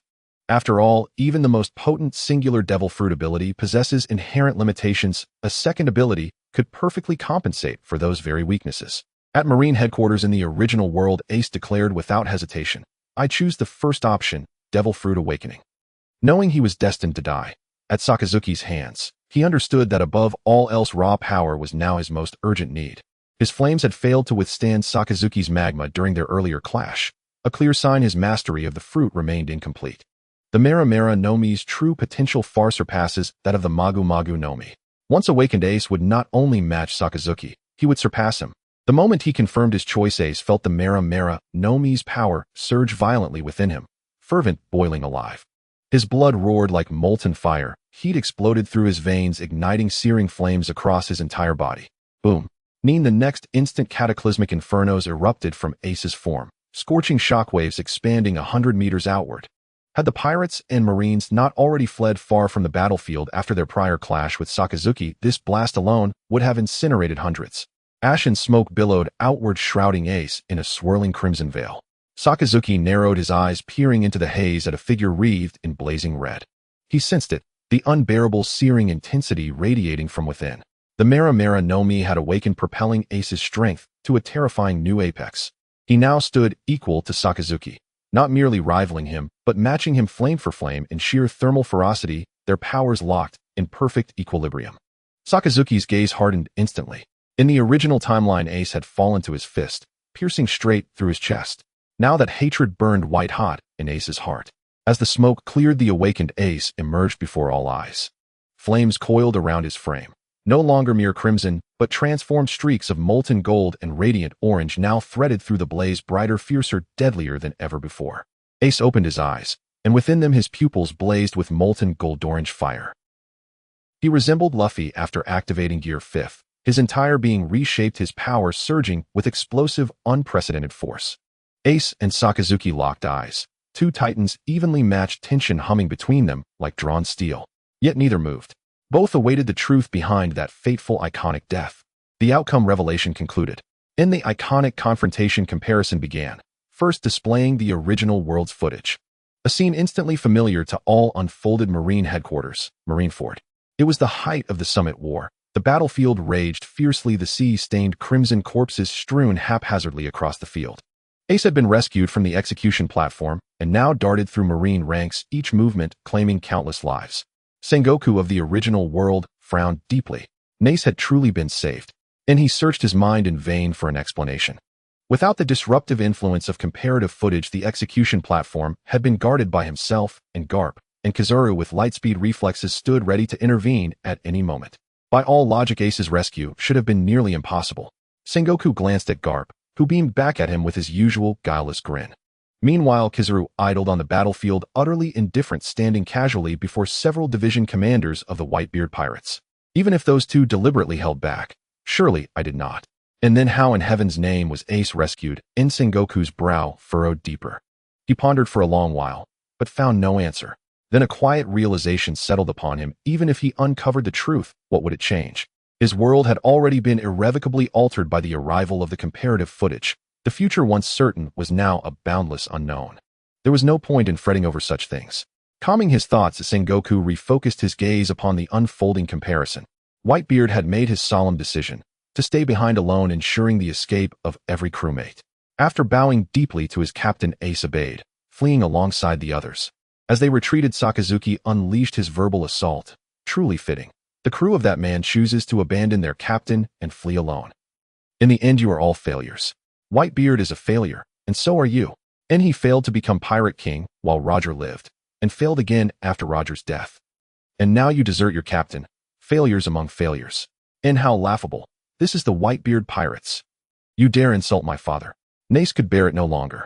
Whirling around, flames erupting from his body, Ace charged towards Sakazuki, eyes burning crimson with fury. Upon witnessing the scene depicted on screen, the entire audience was left in shock. Countless lives were sacrificed to save Ace, and even Whitebeard chose to stay behind, sacrificing his own life to ensure Ace's survival. But you actually turned back just because of a provocation. Was all that effort wasted? In an instant, the barrage of comments went wild. Original Roger Carp. You scoundrel, this is the Ace you taught. To lose his reason over a mere provocation is truly disgraceful, absolutely disgraceful. Original Carp. Sigh. Current Ace foolish. You don't even understand the principle of leaving the Green Mountains intact. A mere provocation made you lose your reason. Original Ace, what do you understand? For my father I can sacrifice my own life. Oh, no one can insult my father. Original Roger. Original Ace. Original Marco, I can understand Ace, but even if he is currently not as strong as Akainu, escaping should be absolutely possible. How could he die from a single punch to the chest? Marco's comment caused everyone to ponder deeply. Indeed, as he said, Ace is currently unable to rival Akainu, but he is not without any power to resist in front of him. If Ace was determined to escape, Akainu would definitely not be able to pierce through his chest and kill him with a single punch. Even now, Ace may have chosen to return to fight Akainu because of his taunting, but it shouldn't come to the point of having to endure near death. With this thought, everyone continued to watch the unfolding scenes with concern. On screen, Ace and Akainu engaged in fierce battle. Ace manipulated his flame abilities to transform his arm into fire and struck forward. Akainu likewise transformed his entire arm into magma, unleashing a torrent of flames as their fists collided with unparalleled terrifying power. Bang! After the collision, Akainu remained unscathed while Ace was knocked to the ground, rolling several times before coming to a halt. Seeing this scene, Luffy was about to act, but he collapsed to the ground due to the complete exhaustion of his strength. I never thought the son of the Pirate King and the son of the revolutionary leader would become sworn brothers. You are both cursed bloodlines, and today you shall die here. Akainu's expression turned cold as he passed by Ace and struck at Luffy, who had no power to resist. His fist transformed into magma, and a scorching wave surged forth, amplifying the strength of his blow. In this critical moment, the barrage of comments exploded. Original Carp. Sakazuki, I see you are seeking death. Original Shanks, think carefully before you strike. Original Dragon, how dare you attack my son? One day, I will make you feel the taste of dread. At this moment, the background behind Luffy began to reveal its grandeur. The words of the three top figures left the audience in shock. This background was simply too formidable. Grandfather is the naval hero, Admiral Carp, father is the revolutionary dragon, and the guiding figure is the red-haired Shanks. These three top figures elevated Luffy's background to an incredibly terrifying level. However, as this was showing Ace's conclusion, it couldn't be that Luffy would die alongside him, could it? Just as everyone was puzzled, a turning point appeared on screen.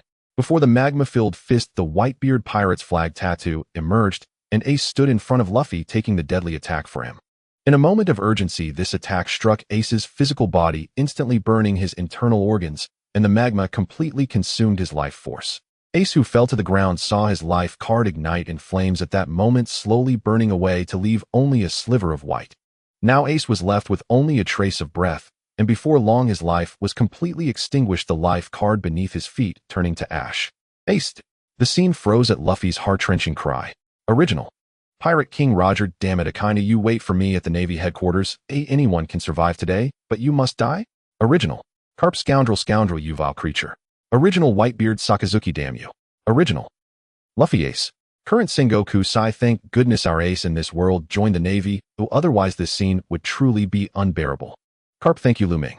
After watching this comparison video, I realized I owe him so much. If it weren't for him, these three kids might have gone astray, and they would probably be facing such a tragic situation by now.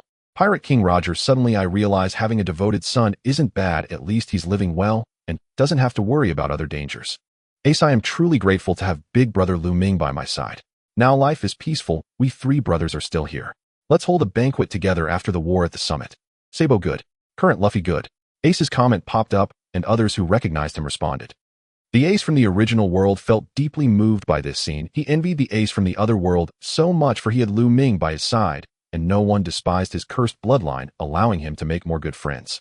The ace from the other world was filled with justice, his dreams were steadfast, and his entire life was enviable.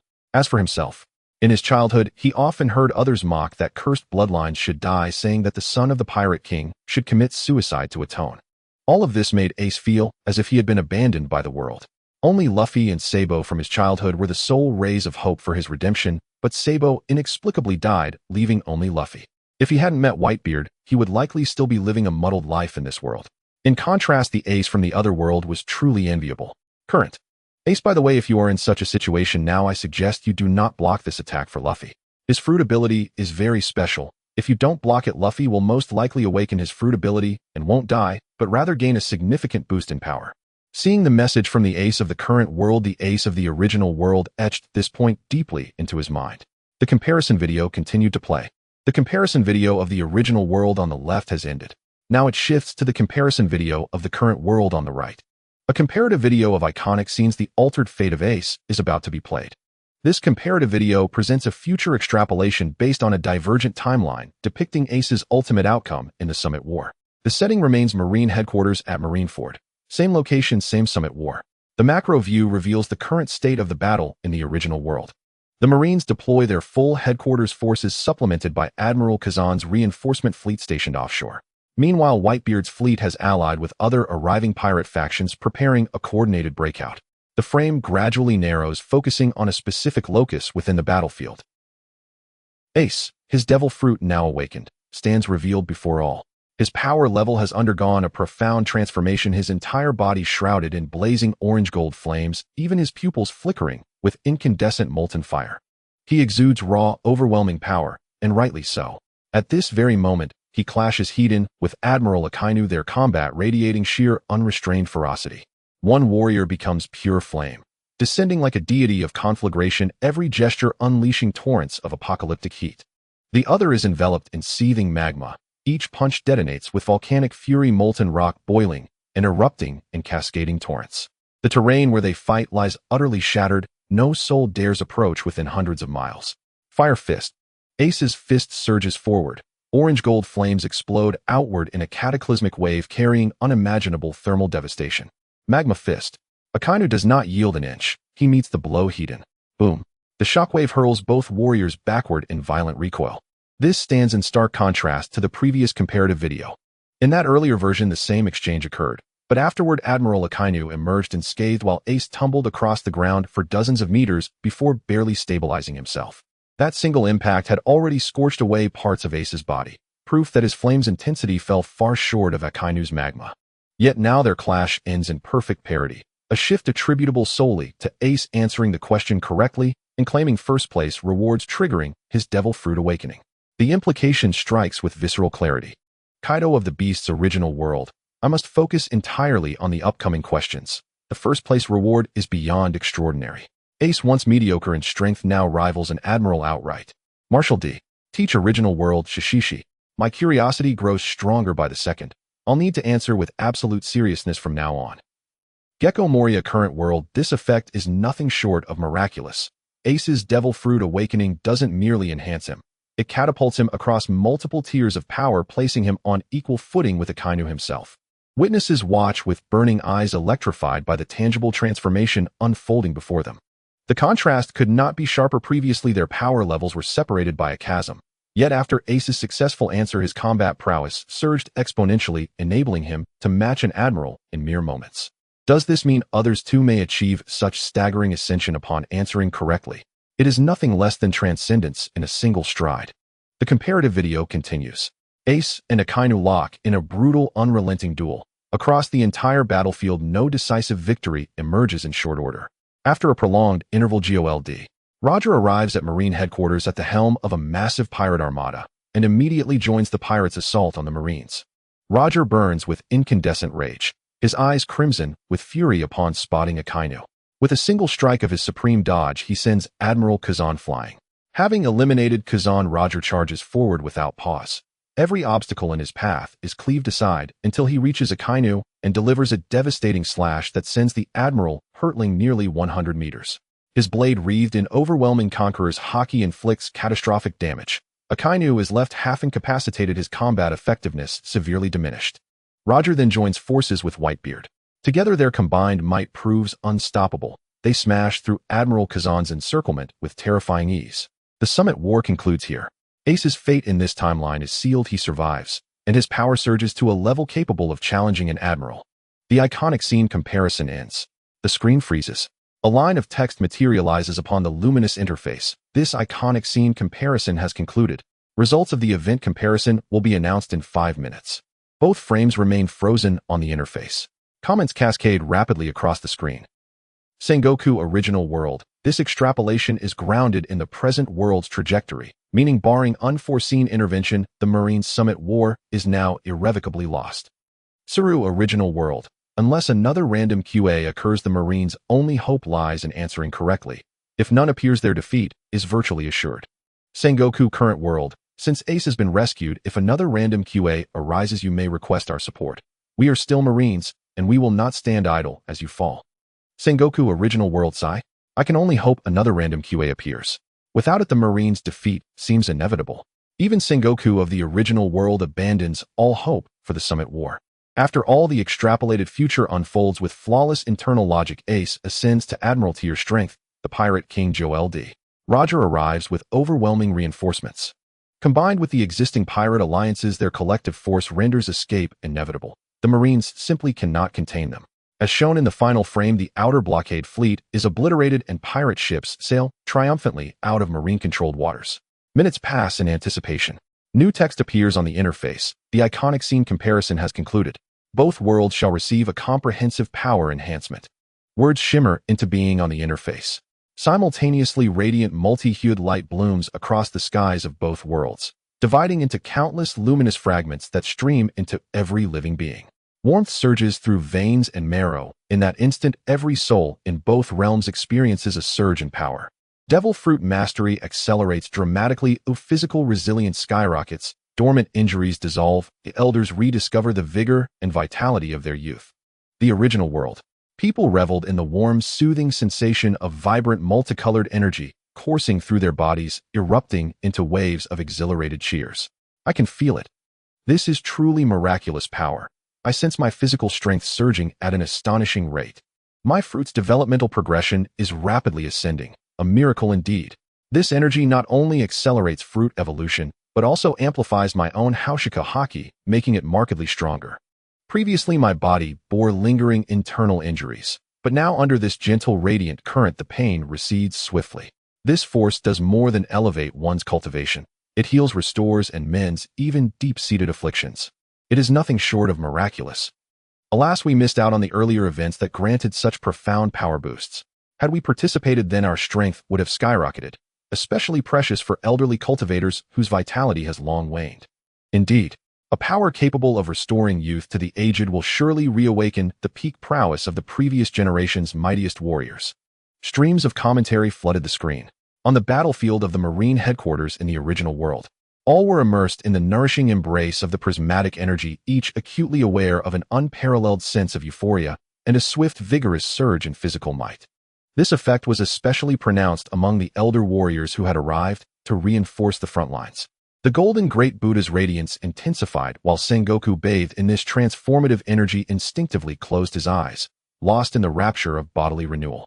My aged frame has been reborn with the luster of youth. Truly miraculous power. Yet if my physique has regressed to its prime, Whitebeard must likewise have reclaimed his zenith. Sengoku's gaze drifted toward Whitebeard in the distance. Before him stood Kazuru, behind him Garp. Moments earlier, Whitebeard had withstood the combined assaults of 2 supreme-tier warriors, holding them at bay if only briefly through sheer, overwhelming might. Known as the strongest man in the world, Whitebeard had always ranked among the absolute pinnacle of combatants. Briefly matching 2 peers of equal caliber posed no insurmountable challenge. Now, however, every trace of age-induced frailty and accumulated injury had vanished, his body restored fully to its prime, unassailable condition. Such a Whitebeard would be infinitely more terrifying. Sengoku suspected, had the comparative video never appeared, Whitebeard's resolve to die had already taken root the moment he chose to rescue Ace. Age had eroded his ambition. His body, ravaged by time, had lost the fire, the vigor, the raw potency of youth. Thus he entered the Summit War, not for glory, but to reclaim the one heir most worthy of his legacy, even at the cost of his own life. For Ace's father was the former pirate king. As captain of the Whitebeard pirates, Ace's path to the throne lay wide open, bolstered by loyalists from both the Whitebeard and Roger pirates. Now, having regained the vigor of his youth, the world's strongest man's ambition burned anew, fiercer, bolder, unchained. With Ace now possessing admiral-level might, and Whitebeard restored to his absolute peak, the Grand Line would surely descend once more into chaos. Under Sengoku's watchful gaze, Whitebeard suddenly unleashed a devastating double-fist strike, its cataclysmic force fracturing space itself, while the surrounding sea surged into a colossal roiling tsunami that engulfed the entire Marine headquarters. As expected, Sengoku narrowed his eyes. That single blow revealed the staggering leap in Whitebeard's power. At this moment, every wound, every trace of exhaustion had vanished. His body thrummed with transcendent, boundless strength. Glancing at Kizaru before him, and Garp behind, Whitebeard threw back his head and laughed, a deep, resonant roar. "Let us fight. Let me savor once more the power of this youthful body." Whitebeard swung his massive blade in a thunderous downward slash, the Gura Gura no Mi's tremors erupting violently, unleashing shockwaves of devastating magnitude. Kizaru, too, now restored to his prime, met the blow barefisted, his arm wreathed in dense obsidian-black armament, Haki magnifying his destructive force to terrifying extremes. Boom! At the point of impact, a colossal mushroom cloud erupted skyward, concussive shockwaves radiating outward, reducing entire districts of the Marine headquarters to rubble in an instant. Ha ha ha! Whitebeard's laughter boomed across the battlefield. His eyes, once dulled by age, now blazed with incandescent brilliance. Peak strength had reignited his ambition and kindled bold new visions for the future. Roger had returned. He himself had reclaimed his youth. Perhaps the coming era would be even more extraordinary. Though an old man, he need not stand aside. He would wade boldly into the tides of this new age. After his booming laugh, Whitebeard hefted his great sword and charged, engaging both supreme adversaries at once. Across the vast expanse of Marine headquarters, battle flared anew. Elsewhere on the battlefield, crossfire. Ace pressed his index fingers together in a cross before him, flames erupting, instantly coalescing into a blazing cruciform inferno that surged forward. Akainu's expression remained ice-cold as he hurled a fist forward to meet it. Intense, searing heat warped the air between them, forming an invisible, scorching domain. No soul dared approach within hundreds of miles. They lunged forward simultaneously, entering brutal, close-quarters combat. Ace's eyes burned crimson. He knew now his original fate to be pierced through the chest by Akainu's fist, dying to save Luffy. Rage consumed him. Though that future had changed, the memory of that grim end remained seared into his soul. Unquestionably, Akainu had become Ace's greatest enemy. And in the original world, Akainu harbored an unrelenting hatred for pirates, showing Ace no mercy, no restraint. When enemies meet, hatred ignites like wildfire. One became living flame, the other molten magma, both invoking full elemental transformation in a ferocious, unrestrained melee. Viewed from above, the Summit War had reignited.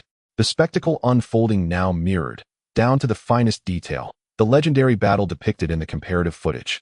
Every corner of Marine headquarters was locked in fierce, unresolved combat.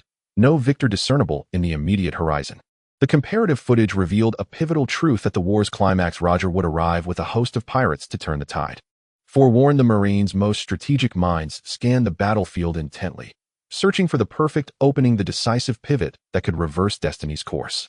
Meanwhile, in the present world, off the coast of Marine headquarters, a formidable coalition of legendary pirates had gathered, debating, strategizing, preparing their assault. On a pirate flagship. This time, all the pirate leaders gathered together, including the four emperors: Whitebeard, Red-Haired, Shanks the legendary pirate, Gold Lion, and Wang Ji. Alongside them were numerous pirate factions, including the 7 warlords of the sea: Dracula, Mihawk, Gecko Moria, Crocodile, and the Golden Emperor. For this Marineford war, the pirates had gathered all the power they could muster. After the arrival of the comparative video, it was the first time everyone convened for a war meeting. At this moment, everyone's gaze shifted back and forth, but no one spoke up first. Finally, after 5 minutes, Gold Lion stood up and spoke first. "You should have already noticed some clues since the comparative video arrived. We need not worry about this aspect of the world's comparison. Every time we are able to enjoy the benefits brought by the enhancement of our strength. But the random QA is a critical point that cannot be overlooked. If our side answers the questions correctly, that's fine, but if the Marines answer correctly, their strength will continuously grow. Just like the Navy in the original world, from initially being a stronger force to now becoming evenly matched, this is all due to the emergence of the random QA that altered the disparity of strength between the two. I believe we cannot delay any longer. At most we can have one more random QA. We must take action and raise the curtain on the Marineford War, otherwise the longer we wait the worse it will be for us. The current comparative video showcases Lu Ming's path to growth. He is a true leader, and perhaps some pirates have already been inspired to turn to the light. If this continues, our power will only dwindle. Now is the best opportunity. Our Roger has already been resurrected, and we have added a top-tier combat power on our side. Moreover, with his resurrection, the former members of the Roger pirates will also gather, and other pirates who admire him will surely follow. All of this will bolster our current strength, and together we will be qualified to confront the Marines. Gentlemen, I believe none of you wish to be sent to the execution platform by the Marines. As Gold Lion finished speaking, he sat back down. His words had a profound impact on the surrounding pirates. In fact, they were quite clear about Lu Ming's principles by now. He was an excellent leader and had a clear sense of right and wrong. Anyone who had committed acts of slaughter against civilians or oppressed others, even celestial dragons, had met his blade at least once, let alone other pirates. However, those who had never committed such atrocities against civilians, even if they were pirates, he would only capture them for the intent of rebellion and would not send them directly to the execution platform. Unfortunately, looking around now, most of those who could become great pirates had likely engaged in such acts, and losing would mean a death sentence. Only a few could escape execution. No one wanted to die, which is why they united to wage this Marineford war. After a long while, Gecko Moria stood up and said, "Indeed, as Gold Lion said, if we want to earn a chance to survive, we must act swiftly. If we delay further, the situation will only become more unfavorable for us. After all, this war must be fought eventually, so we might as well do it quickly. The Marines have a strong foundation, and the longer we wait, the stronger they will become. In the Marineford War of the opposite world, the Marines have already revealed the existence of peacekeepers. There must be similar figures in our world, and they may have even developed entities stronger than the peacekeepers. The longer we delay, the more resources they will accumulate. After all, the previous generation of Marines, having undergone several energy purifications, have likely returned to their peak state from their youth." As Gecko Moria finished speaking, Gold Lion added, "Perhaps it's even more than that." His words were somewhat mysterious, instantly drawing the attention of everyone in the room. Under the gaze of everyone, Gold Lion slowly rolled up his pant leg. This made everyone's pupils instantly constrict. Gold Lion's original leg had been severed below the knee, and for years he had used two famous swords as replacements for legs. But now a portion of that leg which had previously been severed had inexplicably regrown, and this part looked clearly like it had just recently sprouted. This power not only enhances strength, granting the elderly the vigor of their youth, but more terrifyingly, it possesses the ability to regenerate flesh and blood. As Gold Lion spoke, everyone was completely stunned. On the Marine side, there are certainly many who have lost limbs. If this energy allows them to all regenerate, then these retired Marines could rejoin the Navy, making their strength even more formidable. If we are to fight this battle, we absolutely cannot delay any longer. When Roger arrives, we must take action and genuinely commence this Marineford war. As he finished speaking, the others nodded in agreement. The Marines have far too many soldiers who retired due to losing limbs, among whom there may be quite a number of powerful generals. If they all regenerate, the strength of the Marines will once again expand. If this accumulation continues compared to the Marines, they would truly have no chance of victory. Would they really be forced to surrender only to be sent to the execution platform? No one wanted that. Immediately, everyone began discussing plans. First, we need to send a team to monitor the movements of the Dawn Army, which is an organization directly under Lu Ming. Its internal power is immense, and it has a considerable number of strong individuals. Although recently the Dawn Army has fallen out with the world government and has detached from the Marines, we cannot rule out the possibility of Lu Ming mobilizing them for support, so we need to keep a close watch on their movements. Beckman said. Upon hearing this, everyone deeply agreed. Unlike the original world, the current world has the Dawn Army, a force that no one can afford to ignore, with a significant amount of top-tier combat power and even more subordinates. This includes the world's #1 female swordsman Xuanyue Gana, the swordsman Zoro, who stands just below Mihawk and can be considered the second greatest swordsman in the world. Figures like Nami Chopper and Usopp, among others, are also powerful cadres of the Dawn Army. Although the Dawn Army has now completely broken away from the world government and is no longer under the Marines' orders, everyone remembers that the upper leadership of the Dawn Army is Lu Ming. Therefore, monitoring them is highly necessary to ensure that they do not appear in this Marineford war, otherwise the pirates would just be delivering supplies. I will be responsible for monitoring their movements. Although that kid is currently powerful in this stage, his observation haki cannot match mine. In the red-haired pirates, Yasop took the initiative to volunteer. Once the deployment was confirmed, Yasopp swiftly set off to a location far from the Dawn Army's encampment to observe their movements. In the command room, numerous great pirates continued to discuss battle strategies, including offensive routes, personnel distribution for the war, and leaving some behind for a last stand to ensure that everyone has a way to escape at the most critical moment. All of this needed to be planned in advance to avoid chaos during crucial moments. Meanwhile, at Marine headquarters, after watching the comparative footage, numerous Marines sensed an impending storm. In the original world, the Summit War, once a foregone conclusion favoring the Marines, had now evolved into a clash of near-equal strength. The Marine side, as revealed in the video, unveiled deeply concealed secret weapons such as the pacifista units. This revelation would inevitably ignite the pirates' resolve to resist.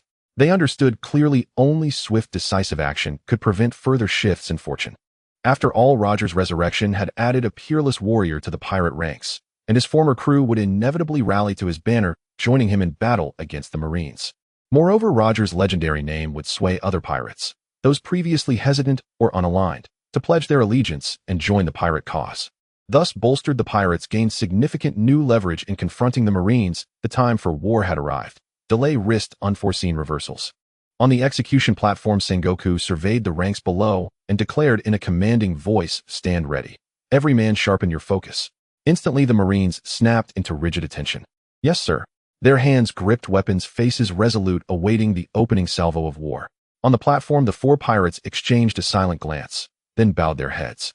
Once battle commenced, their fates would be sealed, either rescued by the pirate forces or executed upon the scaffold. At this critical juncture of life and death, they dared not hope for much, only to savor these final moments. For the outcome of this war was all but certain. The Marines' overwhelming might dwarfed that of the pirates. Indeed, if full-scale combat erupted, the four of them would likely fall on the spot. On the admiral's stand, Sabo remarked the pirates should arrive shortly. It will take several more hours until Roger arrives and unites with them. That moment will mark the true commencement of the Summit War. Ace gazed into the distance, then added, "Prepare yourselves. Luffy won't return in time, not before Roger arrives. Effectively, we're fighting without one of our top-tier warriors. No matter, we have brother Lu Ming. Luffy's absence changes little." Sabo smiled. "True enough. Let's resume watching the footage. Once this war ends, the dream of world peace draws ever nearer." Ace replied with a smile. After their exchange, the group resumed viewing the comparative footage.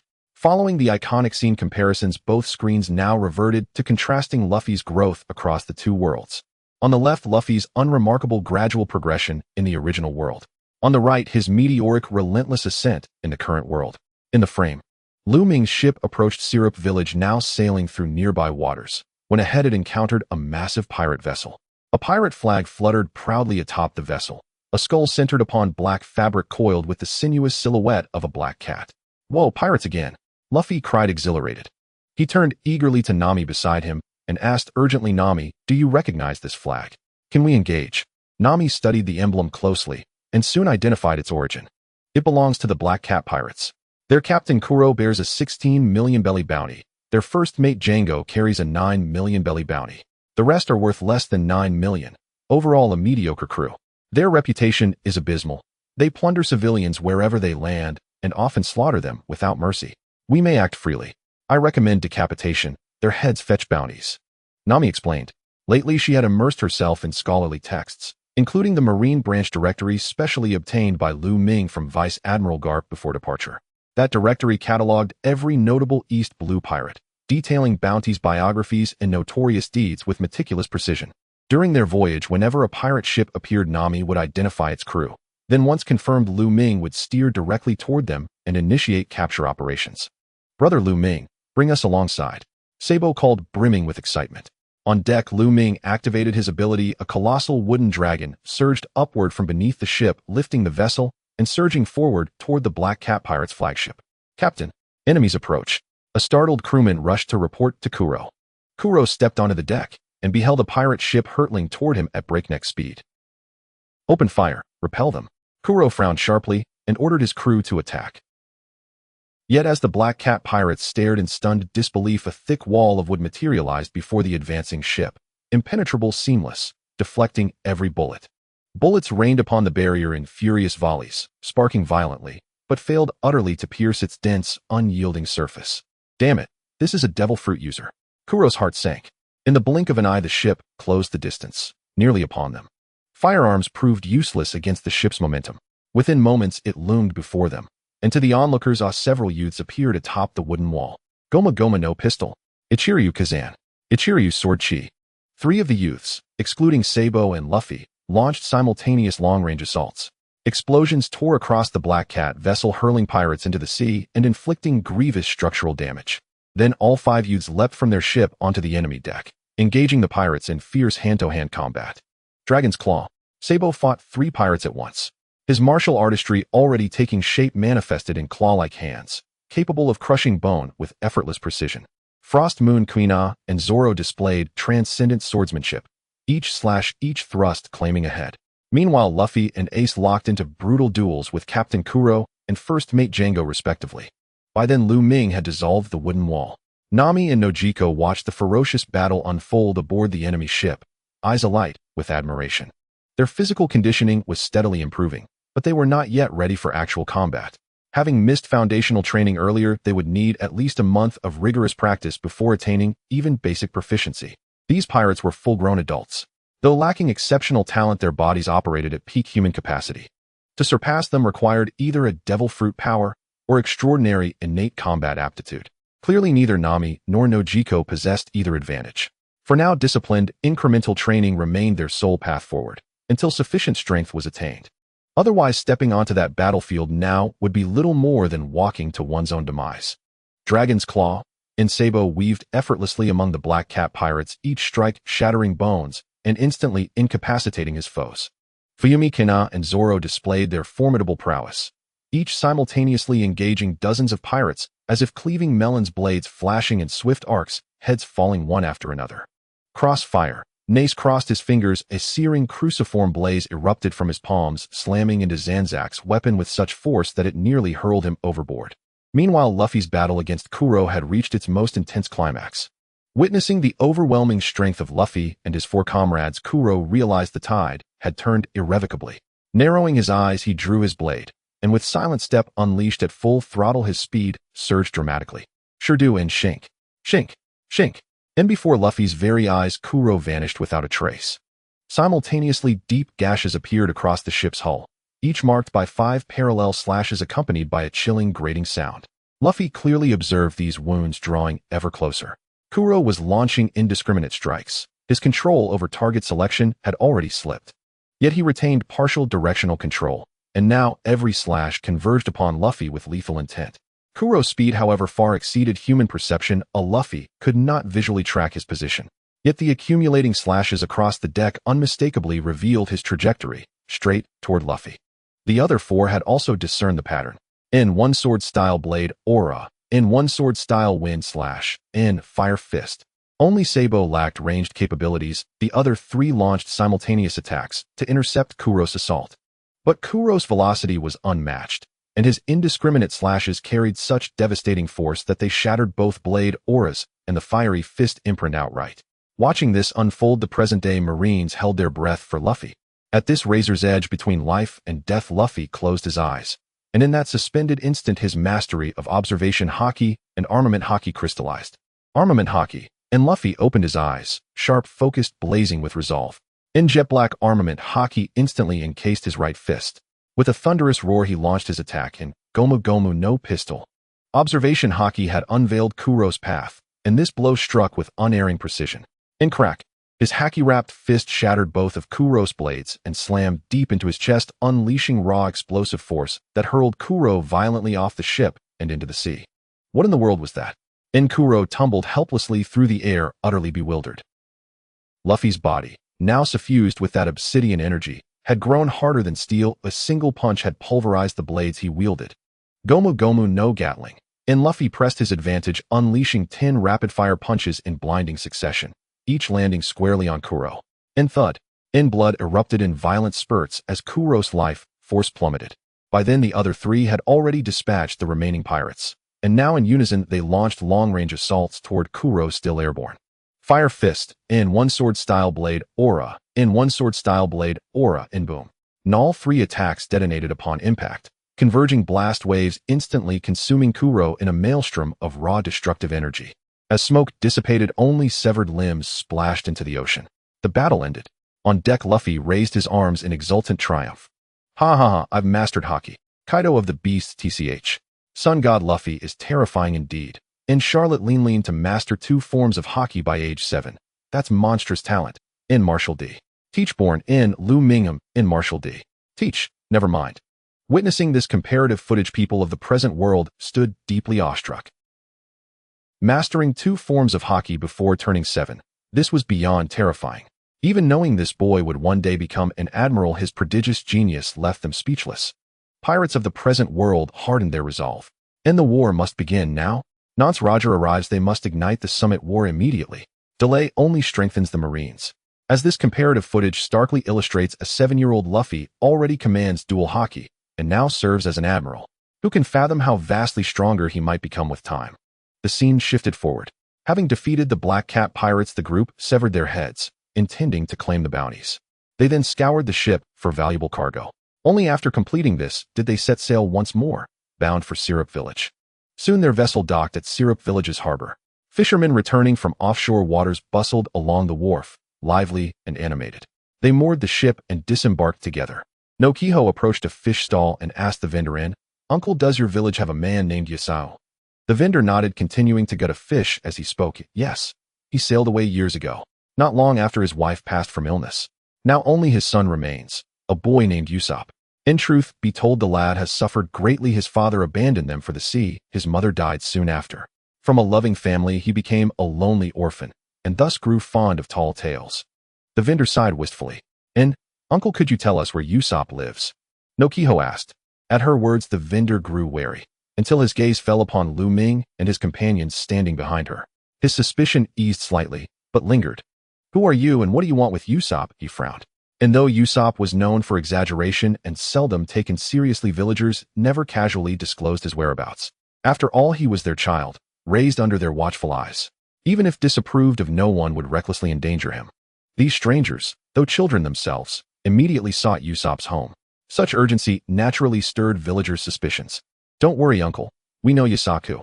We've come simply to see how Usopp is faring," Lu Ming said calmly. The villager remained skeptical, brow furrowed. "And, if you doubt us, you're welcome to accompany us," Lu Ming added. After a moment's pause, the villager nodded. "And, all right, wait here a moment." He conferred briefly with a neighboring vendor to oversee his stall, then led Lu Ming and the others toward Usopp's home. The villagers led the way ahead, occasionally turning back to glance warily. As they reached a crossroad, a youthful figure rushed from one of the streets, shouting, "The pirates are coming! The pirates are coming!" This outburst drew discontented looks from the nearby villagers. However, the young boy did not pause in the face of the villagers' disapproval. He continued to shout about the pirates while running swiftly down the street. Why is he saying that? The villagers seem to doubt his words and are quite annoyed, Luffy pondered. The villager leading the way had a complex expression upon witnessing this scene. He then replied to Luffy, "A few years ago, when his mother was gravely ill, she eagerly awaited the return of her husband Jesus, who had become a pirate. This little guy shouted about the pirates every day just to bring his mother a bit of joy. Unfortunately, Jesus, who never returned to the village before his mother passed away, leaving only Usopp as an orphan. After his mother died, he continued to shout daily, which annoyed the villagers, but in truth he is just a pitiful child, perhaps seeking some solace in his words." As the villager finished speaking, a silence fell over the group. It was evident from his words that Usopp was indeed a tragic figure. Once a happy family, it was shattered by the father's decision to go to sea, leaving Usopp an orphan after his mother's illness. His father had never reappeared, as if he had completely abandoned the family. "If I ever meet him again, I want to give Jesus Boo a good beating," Luffy said quietly. The others nodded in agreement. "Usopp, someone is looking for you," called the villager. "Looking for me?" Usopp stopped running, looking at the group behind the villager with confusion. The villager approached Usopp and whispered, "They are travelers from afar claiming to know your father Jesus Boo. You should go talk to them and see if their words are true. If they are, perhaps you can learn about your father's whereabouts from them." Upon hearing the villager's words, Usopp's eyes lit up. He hurried to Lan Ming and eagerly asked, "Do you really know my father?" Lan Ming nodded, then took out a bounty notice from his pocket. The notice displayed a clear image of Jesus Boo with text detailing his current identity and the bounty amount. Usopp stared intently at the bounty notice. After a moment of silence, he asked Lan Ming, "Is his power truly as formidable as this notice claims?" Lan Ming nodded in response. Upon receiving this confirmation, Usopp's eyes turned red as he murmured to himself, "If he has become this strong, how could he not know about my mother's illness?" Why didn't he come back to find a doctor for her treatment? If there had been a good doctor at that time, my mother wouldn't have died. Although Usopp had not seen much of the world living in a small village, he could assess his father's current standing from the bounty amount. The bounty was measured in millions, indicating that a pirate with such a bounty was likely a dominant force, if not at the pinnacle. After all, the pirates in the East Sea typically had bounties of only a few 100,000. Anything above 4 million was already considered a big pirate, so one with a bounty in the hundreds of millions must be incredibly powerful. Yet this powerful pirate had not shown himself when his mother was gravely ill, and not only did he not return to check on her, but he didn't even attempt to help find a doctor. His absence and lack of effort to seek help for his mother made it seem as if he had completely abandoned their family. Usopp lowered his head, clenching his fists tightly, his eyes growing redder. In that moment, the fantasies he once held shattered upon seeing the bounty notice. Jesus Boo clearly had the means to return and to find a good doctor, yet he did nothing. In the past, he had yearned to become a pirate because of his father's words, but at this moment Usopp completely abandoned this ridiculous aspiration. To abandon his family for the sake of becoming a pirate was something he could never do. Moreover, if all pirates behaved like this, it would be incredibly disappointing. At that moment, Usopp saw a hand reaching out to him. "I believe you possess great potential. Would you be willing to venture out to sea with us?" Upon hearing Lan Ming's words, Usopp lifted his head. He glanced at the group standing beside Lan Ming and scratched his head, then skeptically replied, "You kids dare to sail on the sea?" Lan Ming smiled slightly. He clenched his fist, and a terrifying layer of armament haki enveloped his entire fist. "What is this?" Looking at the black aura surrounding the fist, Usopp and the nearby villagers widened their eyes. "This is armament haki. It's the entry-level lesson to becoming strong. Though we may be young, our strength is not to be underestimated. If you stay in this small village, you will likely never meet Jesus Boo in your lifetime. By coming out to sea with us, you will have the chance to see him. If you meet him, you will have the opportunity to question him and inquire about his abilities. But if you do not venture out to sea, your future will be limited to this village." Lan Ming's words left Usopp stunned, but soon he fell into deep thought. Indeed, he needed to go to sea to strengthen his abilities, to have the chance to meet Jesus Boo, and to be able to converse with him. "Okay, I'll go to sea with you." Usopp impulsively agreed. Present Kaido of the 100 BC, this is what professionalism looks like. Each recruitment method varies, accurately grasping everyone's aspirations, making every recruitment successful.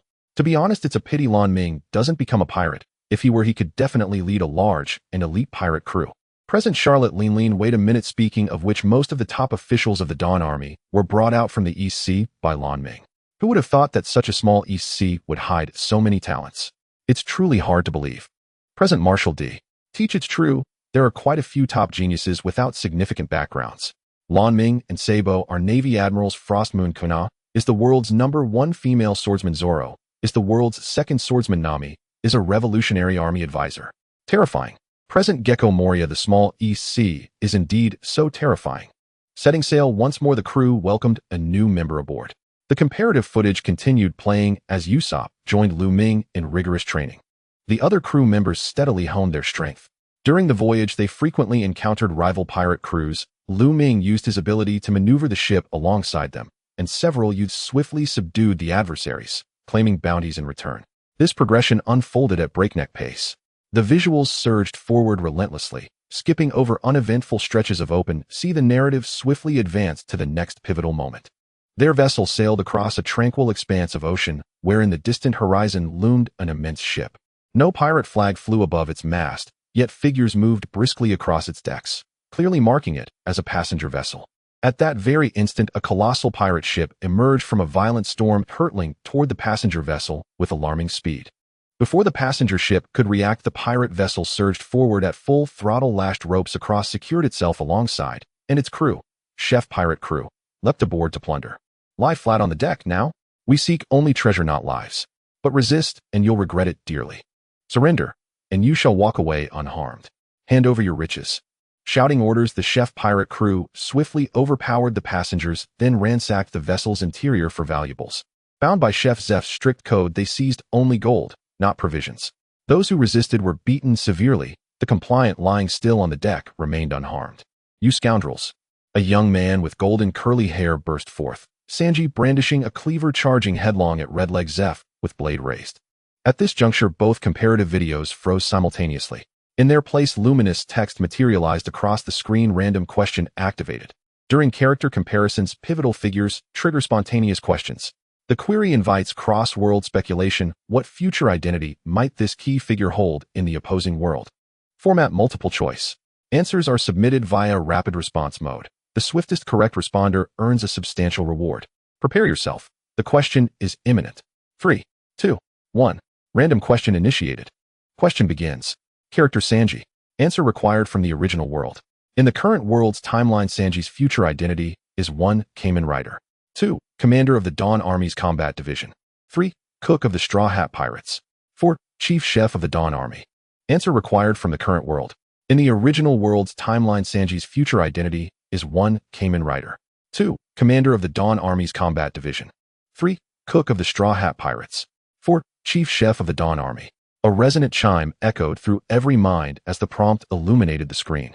Original world, the Summit War had descended into unrelenting carnage. No longer controllable, no longer haltable. Amidst the chaos, a handful of combatants with spare focus briefly glanced at the luminous interface to review the newly triggered question. On the battlefield, the Golden Buddha and the Rubber Giant collided with cataclysmic force. Sengoku tracked Luffy's movements while simultaneously pondering. Sanji was absent from the enemy navy during the Summit War, so he must have joined the Dawn Army in the other world. Nami transitioned from navigator of the Straw Hat Pirates to strategist of the Dawn Army. Sanji too likely evolved from cook to commander of the Combat Division.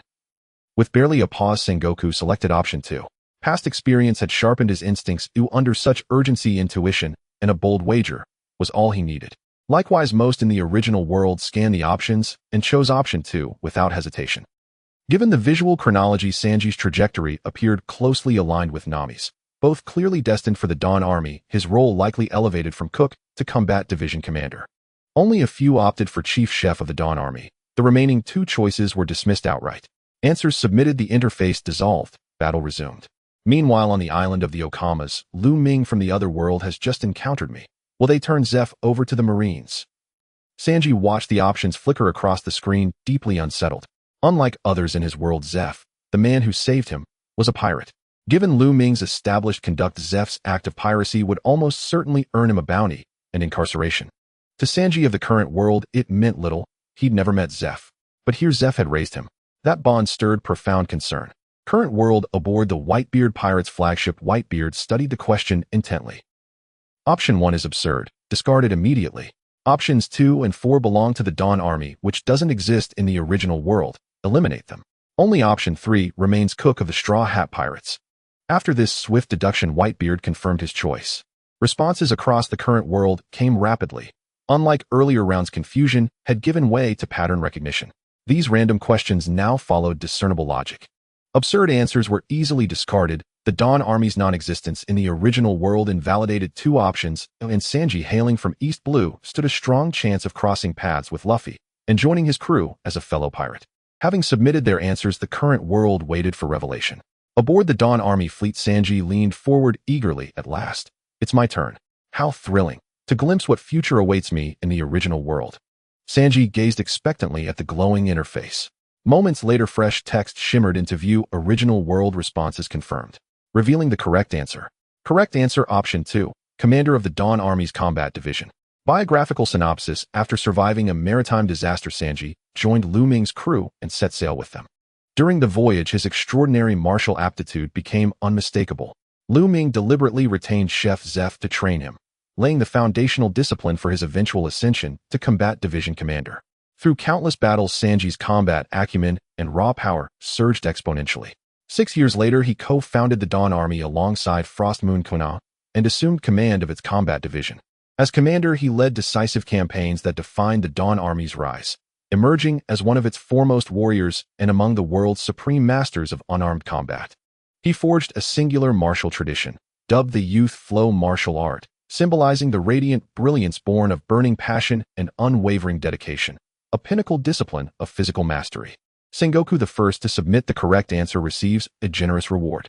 All other correct respondents gain a 1 permanent increase in physical resilience. Original world, island of the Okamas. Sanji exhaled in quiet relief.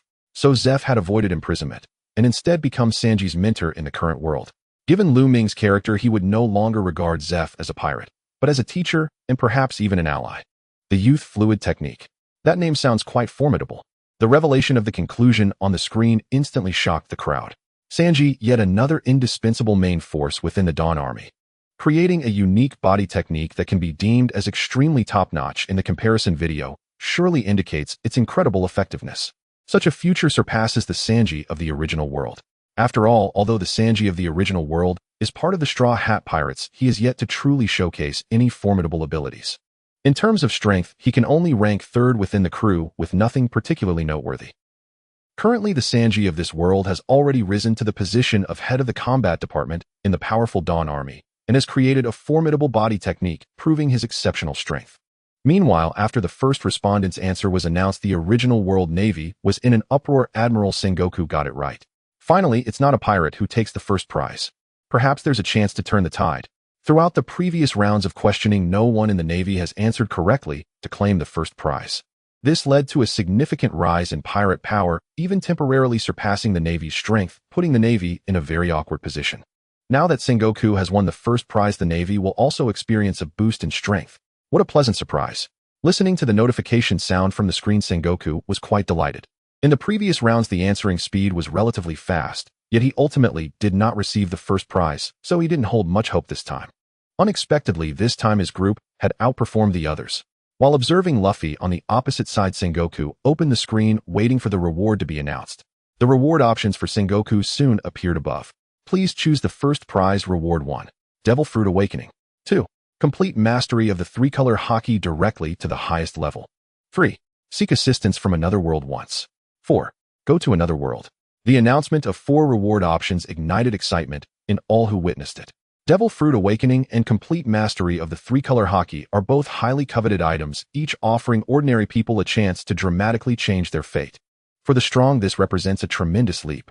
Sengoku's current strength is already at the admiral level, and once the Devil Fruit awakens, his power will instantly rise to the world's pinnacle. Maxing out the three-color haki is also extremely powerful, as it can rival the abilities of the Devil Fruits. Once all three are at their highest level, the increase in strength will be nearly equivalent to that of a Devil Fruit Awakening. Upon seeing these options, Sengoku did not hesitate. I choose the first option, Devil Fruit Awakening. Given Sengoku's previous statements, the Sengoku of the original world had little faith in the Navy of the current world. After all, this Navy has undergone reforms and is not well understood, leading to even more uncertainty. It would be better to choose to enhance his own strength, which would directly elevate the Navy's power rather than opting to bring the Sengoku from another world. The most direct enhancement of strength is the awakening of the Devil Fruit ability, as this is the most terrifying power in this world. Once awakened, the increase in strength will surely exceed imagination. After selecting the reward, Sengoku could distinctly feel a surge of scorching energy within his body. In his view, the rubber giant, which was about his height, inexplicably began to shrink. No. It should be said that his own body was growing larger. The entire body of the Golden Buddha was continuously rising, and the golden light enveloping him was becoming increasingly brilliant. At this moment, Sengoku could clearly feel that all his attributes were enhancing. Overseeing the entire Marineford war, Sengoku felt like an otherworldly deity. His power, wisdom, and spirit were rapidly surging with every part of his body under perfect control. Sengoku had truly become the ultimate being at this time. At the same time, in the current world, after completing the selection, the answer was announced. Current world selection completed. Now announcing the correct answer. The correct answer is option 3, Chef of the Straw Hat Pirates. Life summary: after surviving a shipwreck, Sanji opened a seaside restaurant bar tie, with Zeph providing a place for those sailing on the sea to enjoy delicious food. Under Zeph's guidance, Sanji learned his martial arts and successfully mastered the black leg technique, gaining extraordinary strength. Years later, he met Luffy and eventually set sail with him to become the chef of the Straw Hat Pirates. The first responder for this round is Whitebeard, who will receive a generous reward. The other correct responders will gain a 1 increase in physical strength. As the life summary appeared, the Sanji of the original world currently had no remarkable achievements compared to the Sanji of the current world. However, at this moment, Sanji sent a comment. Current Sanji, I want to know why I chose to open a seaside restaurant with Zeph after this shipwreck. If it weren't for Brother Looming, I would have probably died in that shipwreck. Standing on the deck of the fleet, Sanji felt quite puzzled. He fell into the sea during the shipwreck, and it was Looming who extended a helping hand to save his life. Although Sanji later learned that Zeph was a good person in a certain sense, at that time, he had robbed others, which was an indelible stain. How could he have survived without Looming? And why did he choose to open a seaside restaurant with Zeph? Not only was Sanji very puzzled, but the other officers of the Dawn Army who witnessed that shipwreck also felt confused. At that moment, unexpectedly, the screen provided a response. Current world Sanji raises an objection. A replay of the event will now take place. Event: the first meeting of Zeph and Sanji begins. The text floated for a few seconds before quickly fading away, replaced by a video starting to play on the screen.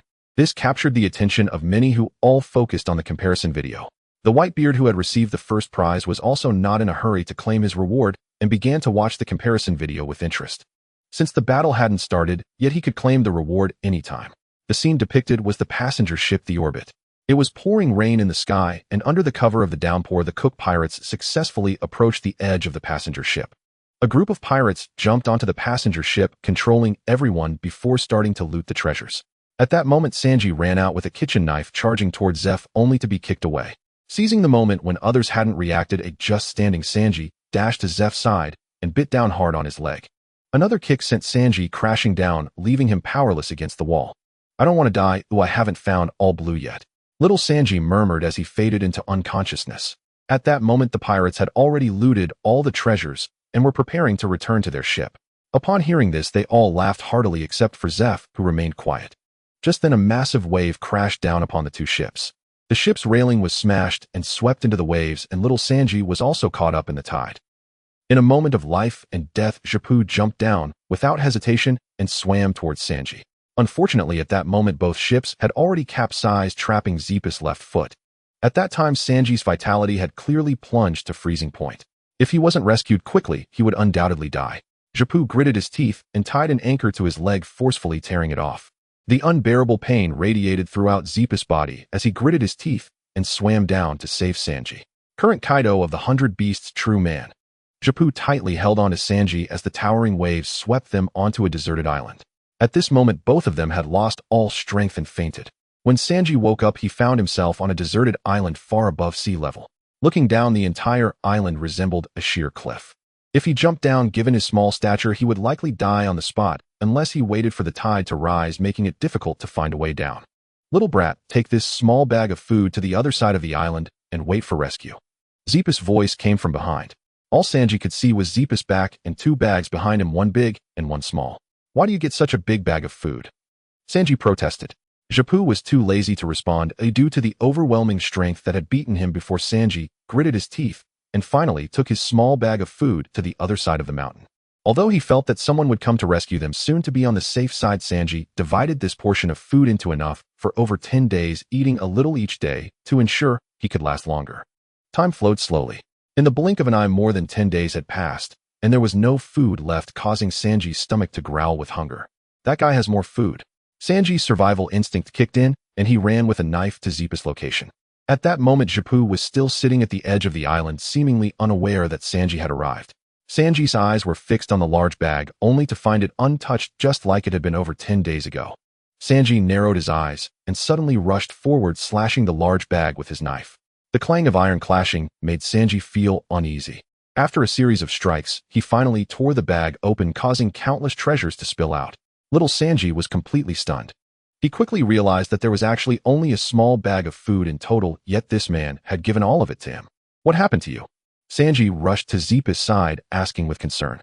In the next instant, his pupils constricted. Zapu appeared almost skeletal, like a mere paper figure. Moreover, Zeph's left foot had already been severed. Sanji instantly understood everything. This man had saved his life and given him the little food they had. "Why are you so good to me?" Sanji's voice trembled. "Because you share the same dream as I do. The All Blue is also a place I want to find. I believe it's in the Grand Line." Zapu said, his gaze becoming increasingly empty. How wonderful it would be to have a restaurant on the sea. After a faint whisper, Zapu collapsed weakly. At that moment, boats appeared on the distant coastline, rescuing the two of them. Having relied on each other in dire times, they formed a deep bond.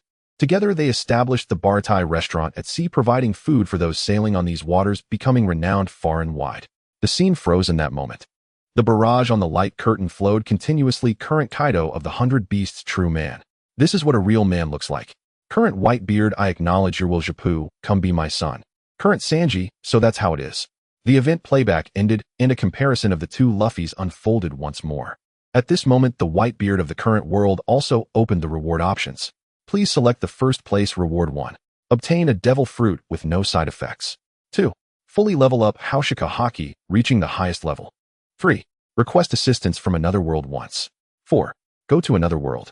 The announcement of rewards made those who had never obtained the first place reward envious. The current Whitebeard scanned the reward options and then chose the second option. I choose the second option, fully leveling up Haushika Haki. Obtaining a devil fruit with no side effects is of no use. The final battle between pirates and the Navy is about to commence, and as one of the leaders, I must possess the utmost strength. Having already obtained a devil fruit, I cannot acquire a second one, so the option with the highest cost-performance ratio is to fully level up Haushika Haki.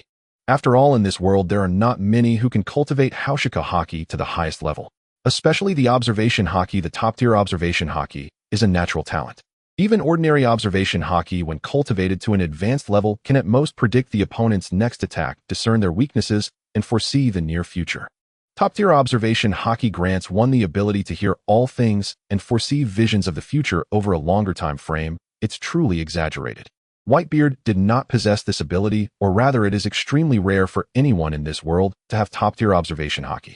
Fully leveling up all three Haki types enhances strength comparable to awakening a devil fruit. After choosing the reward, an overwhelming aura of terror suddenly emanated from Whitebeard. Boom, boom, boom. The clouds drifting in the sky trembled at this moment, shaken by the suddenly enhanced Haushika Haki, causing the sky to slightly quiver. Drip, drip, drip. A torrential rain fell from nowhere. The terrifying Haushika Haki even altered the weather conditions of the entire area. Armament Haki simultaneously enveloped Whitebeard, the pure black armament Haki, covering his entire body, making him appear like a deity. His eyes sparkled with a strange light, as observation Haki allowed him to foresee the future and hear all things. What a wonderful feeling.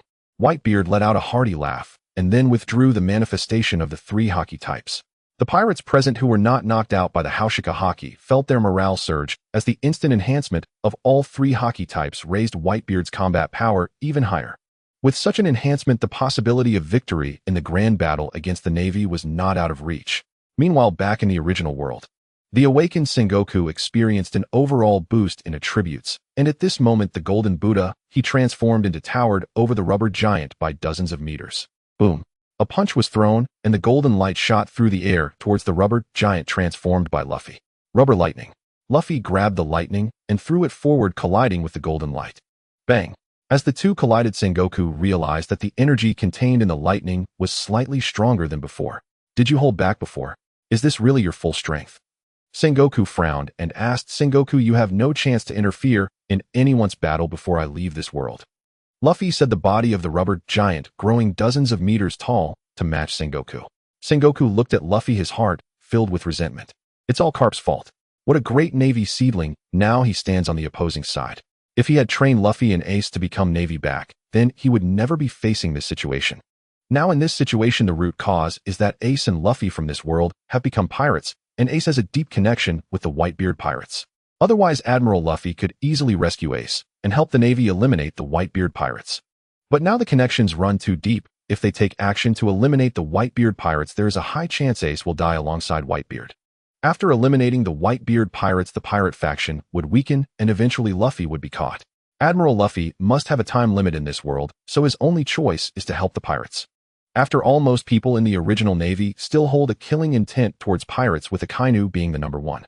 To prevent such a situation, Luffy must choose to stand on the side of the pirates. After all, he doesn't want to see another version of himself in another world being killed by the Navy. Their bond is too deep. The present world. After both first-place winners selected their rewards, Lu Ming received a system notification in his mind. The draw has begun. Lu Ming murmured inwardly, then opened the system interface and navigated to the reward log.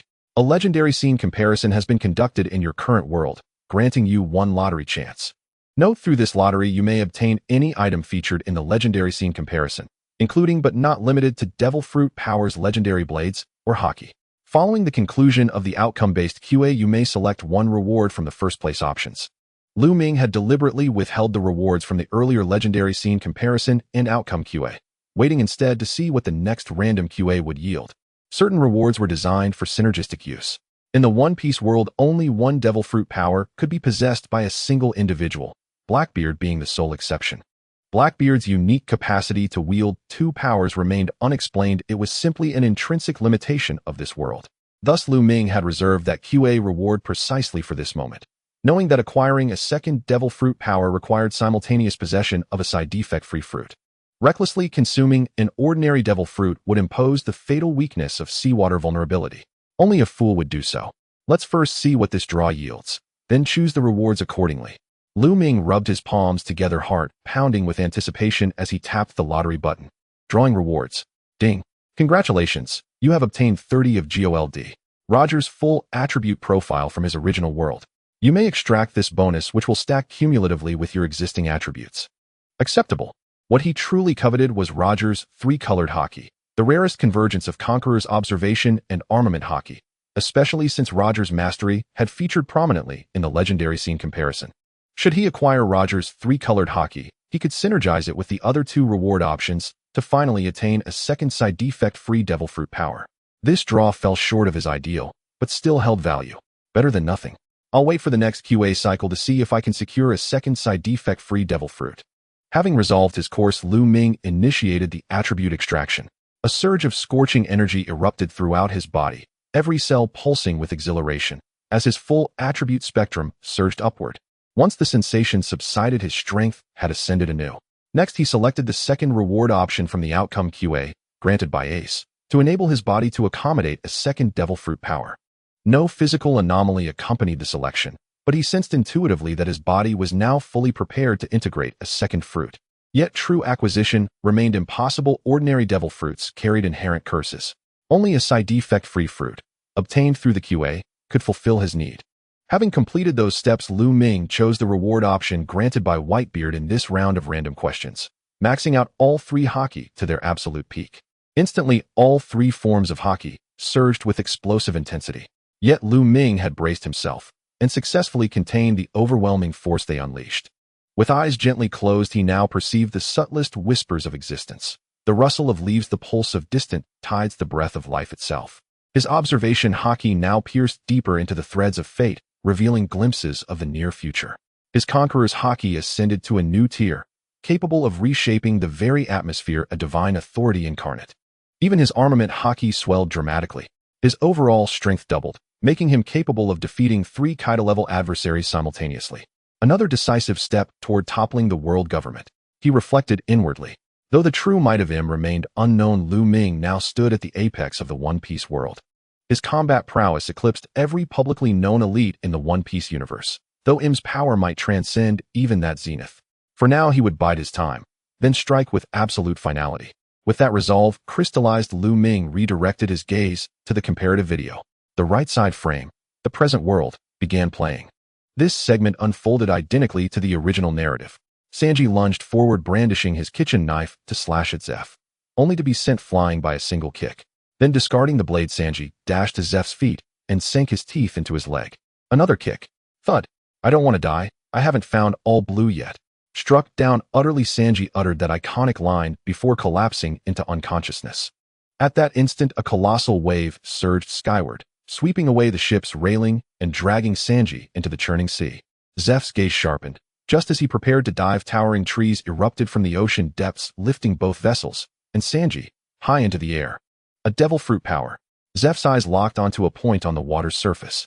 Through torrential rain and thick mist, a warship cleaved the sky, borne aloft by 4 colossal wooden dragons soaring in perfect formation.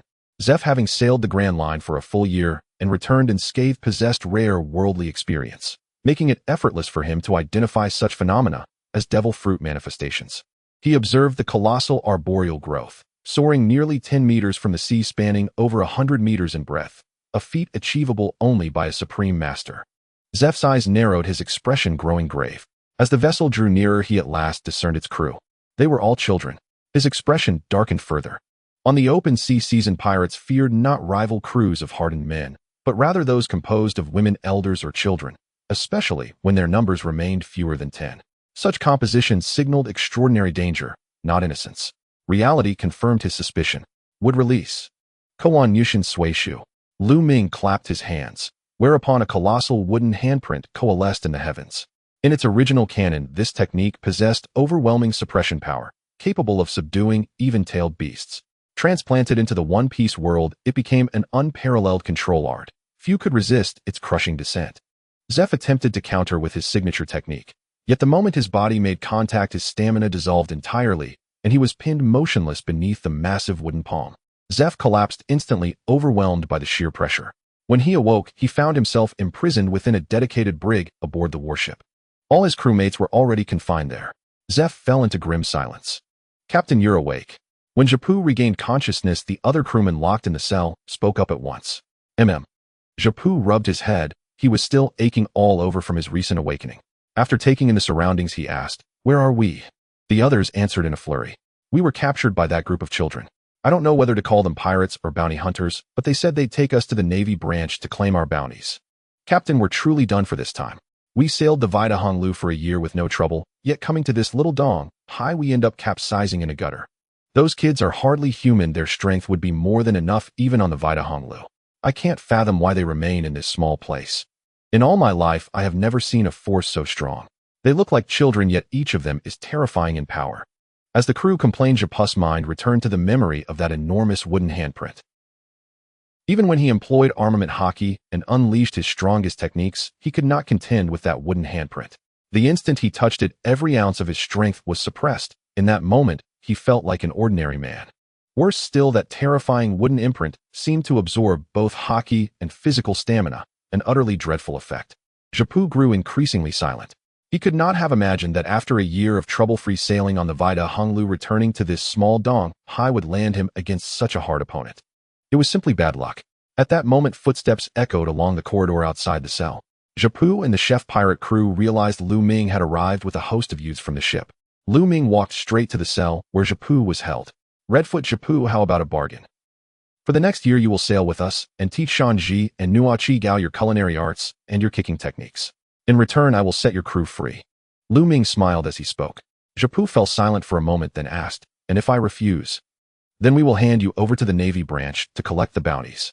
You, having once sailed the Vida Honglu, are somewhat known. The Navy has many ways of dealing with you. You do not want to be captured, do you?" Lu Ming remained composed, smiling. "All right, I agree." After weighing the pros and cons, Japu ultimately accepted the deal.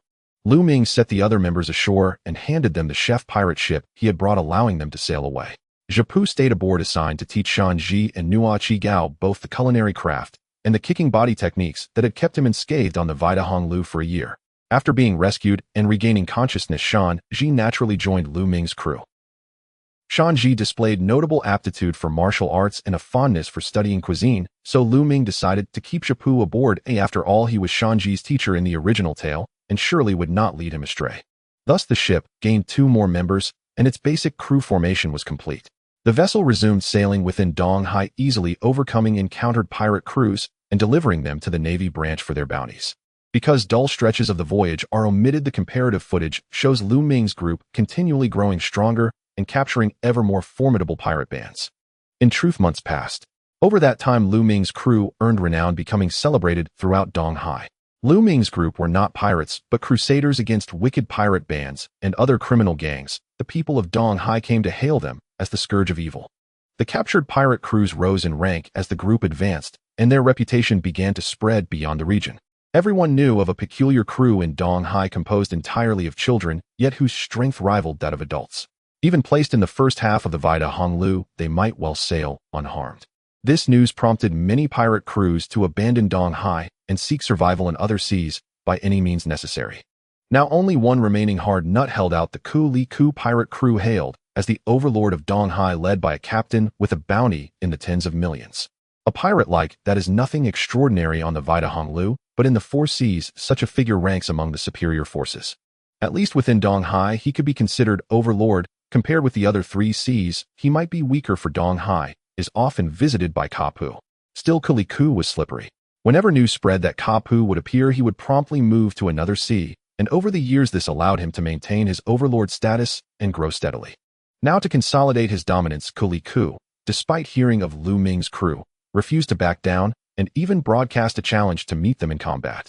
At this moment, Ku Li Ku had not yet amassed the great forces he would possess 10 years later when he met Luffy.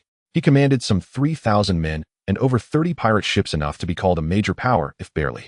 At this time, Lu Ming's crew rested in Luo Guzhun. Hearing Ku Li Ku's boast left everyone momentarily stunned. This fellow is asking for death. Luffy cracked his knuckles together. Seems he's eager to wind up in a cell. Sabo smiled, and the others laughed along. Months of training had not merely brought slight improvement. Each member had developed formidable combat power. The earliest recruits especially had become adept in the use of haki. Once we finish this meal, we set out. This will be our last fight in Donghai, Lu Ming declared. Yes, the youths cried invigorated. Before long, Sua Long returned from the weapons shop accompanied by Shuang Yugu Ina, who had followed to make sure he did not get lost. A recent battle had ruined Sua Long's swords, and this trip to Luo Guzhun had been undertaken specifically to purchase new weapons.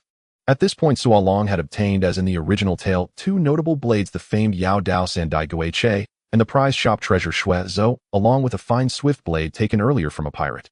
Sua Long's 3-sword style thus began to take shape.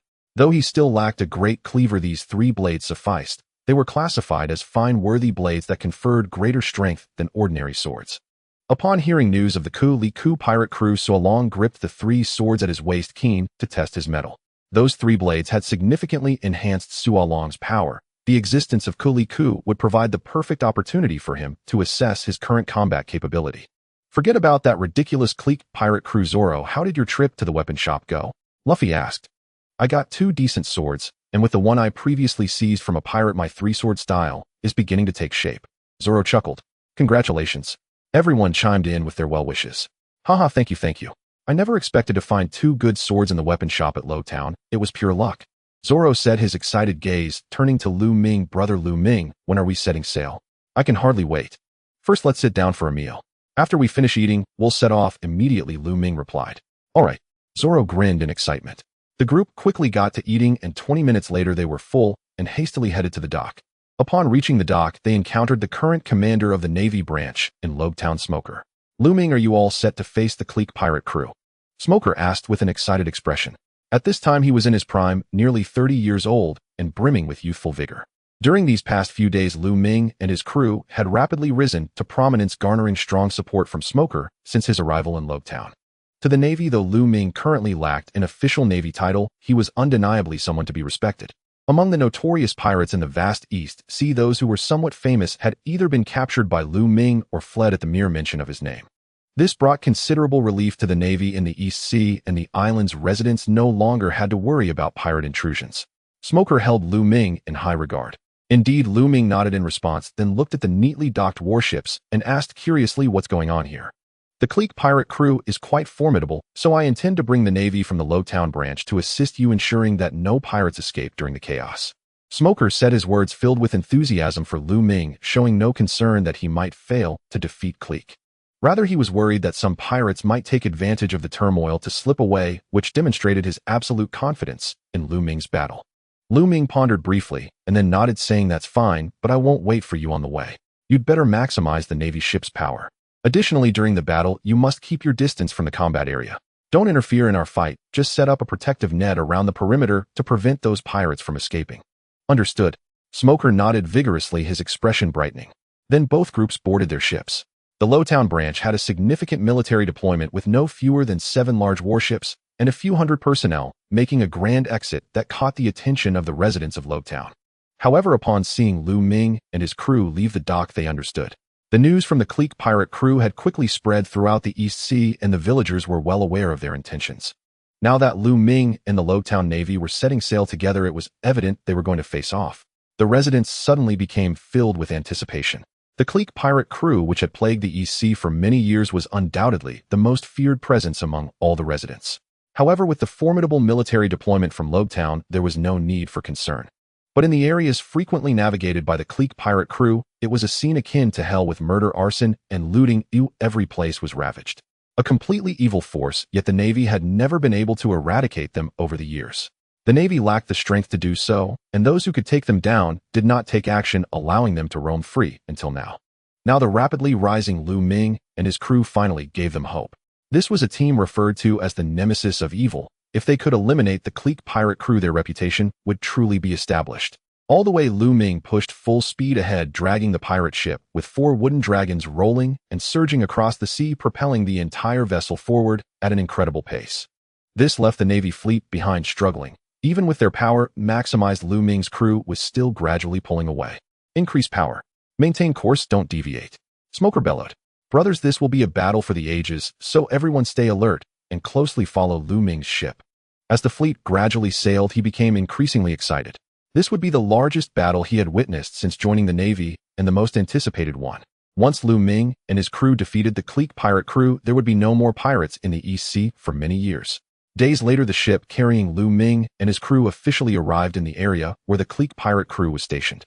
Still moving quickly after an hour, they could already see the clique pirate crew's stronghold on a distant small island.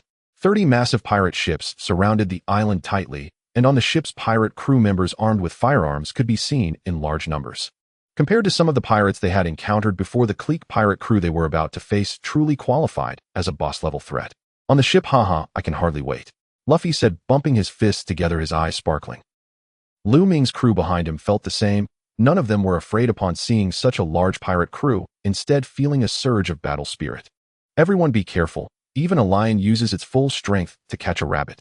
Don't let your guard down, Lu Ming reminded, and everyone nodded in agreement. Then the ship accelerated, quickly approaching the clique pirate crew ahead. As they got closer, the first to strike were 2 devil fruit users in the crew. Fire Fist. A fiery fist shot forward, instantly exploding every pirate ship it touched, flames scattering everywhere, and the soldiers of the pirate crew stationed above fell into the sea like dumplings. Rubber machine gun. Luffy's fist shot forward wildly, black hockey enveloping them, granting each punch an incredibly powerful boost. Each punch was capable of piercing through pirate ships. With just one attack, he had already blown up 5 pirate ships. At this point, the ship was very close to the stationed area of the clique pirate crew, and the boys jumped over to commence their slaughter. Except for Lu Ming and Jipu, who remained on the ship, everyone else had already gone down to launch close combat attacks. This battle was just right for Lu Ming's crew, presenting a level playing field. However, in Lu Ming's eyes, this was merely a childish fight. If he were to intervene, it would merely be a crushing victory. Until they reached the Grand Line, there were very few opponents in the 4 seas that could pique Lu Ming's interest. Lu Ming just needed to control the overall situation to ensure that his crew members would not suffer any fatal injuries. The battle could unfold as they wished. Enemy attack. Enemy attack. In an instant, the alarm blared throughout the entire area where Clique's crew was stationed.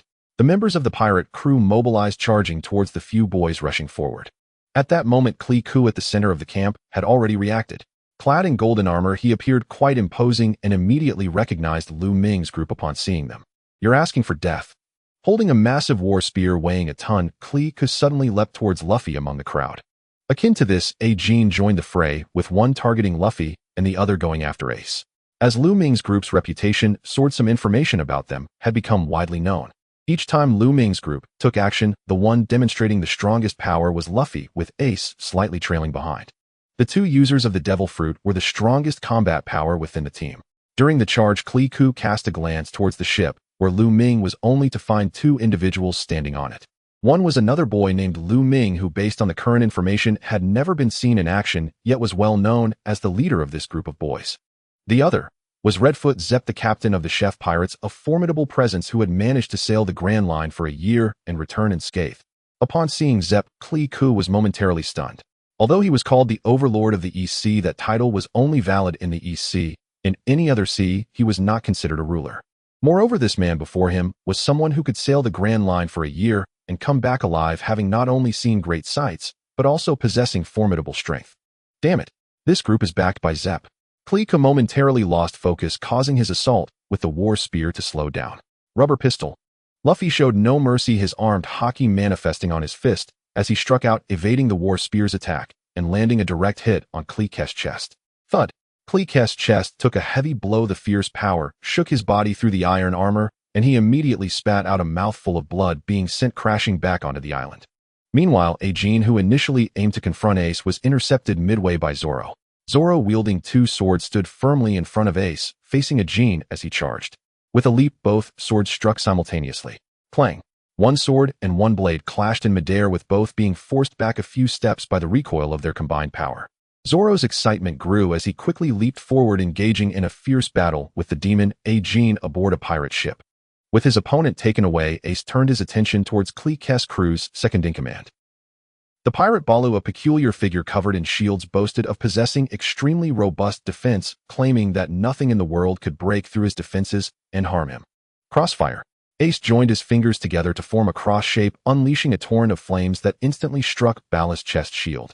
It's useless, too weak. No one in this world can break through my defense. Balu shouted excitedly, standing tall and bracing against Ace's crossfire with his chest shield. The flames continued to pour and yet could not breach the shield's defense, causing Balu to grow even more exhilarated, his demeanor becoming quite arrogant. Fire Fist.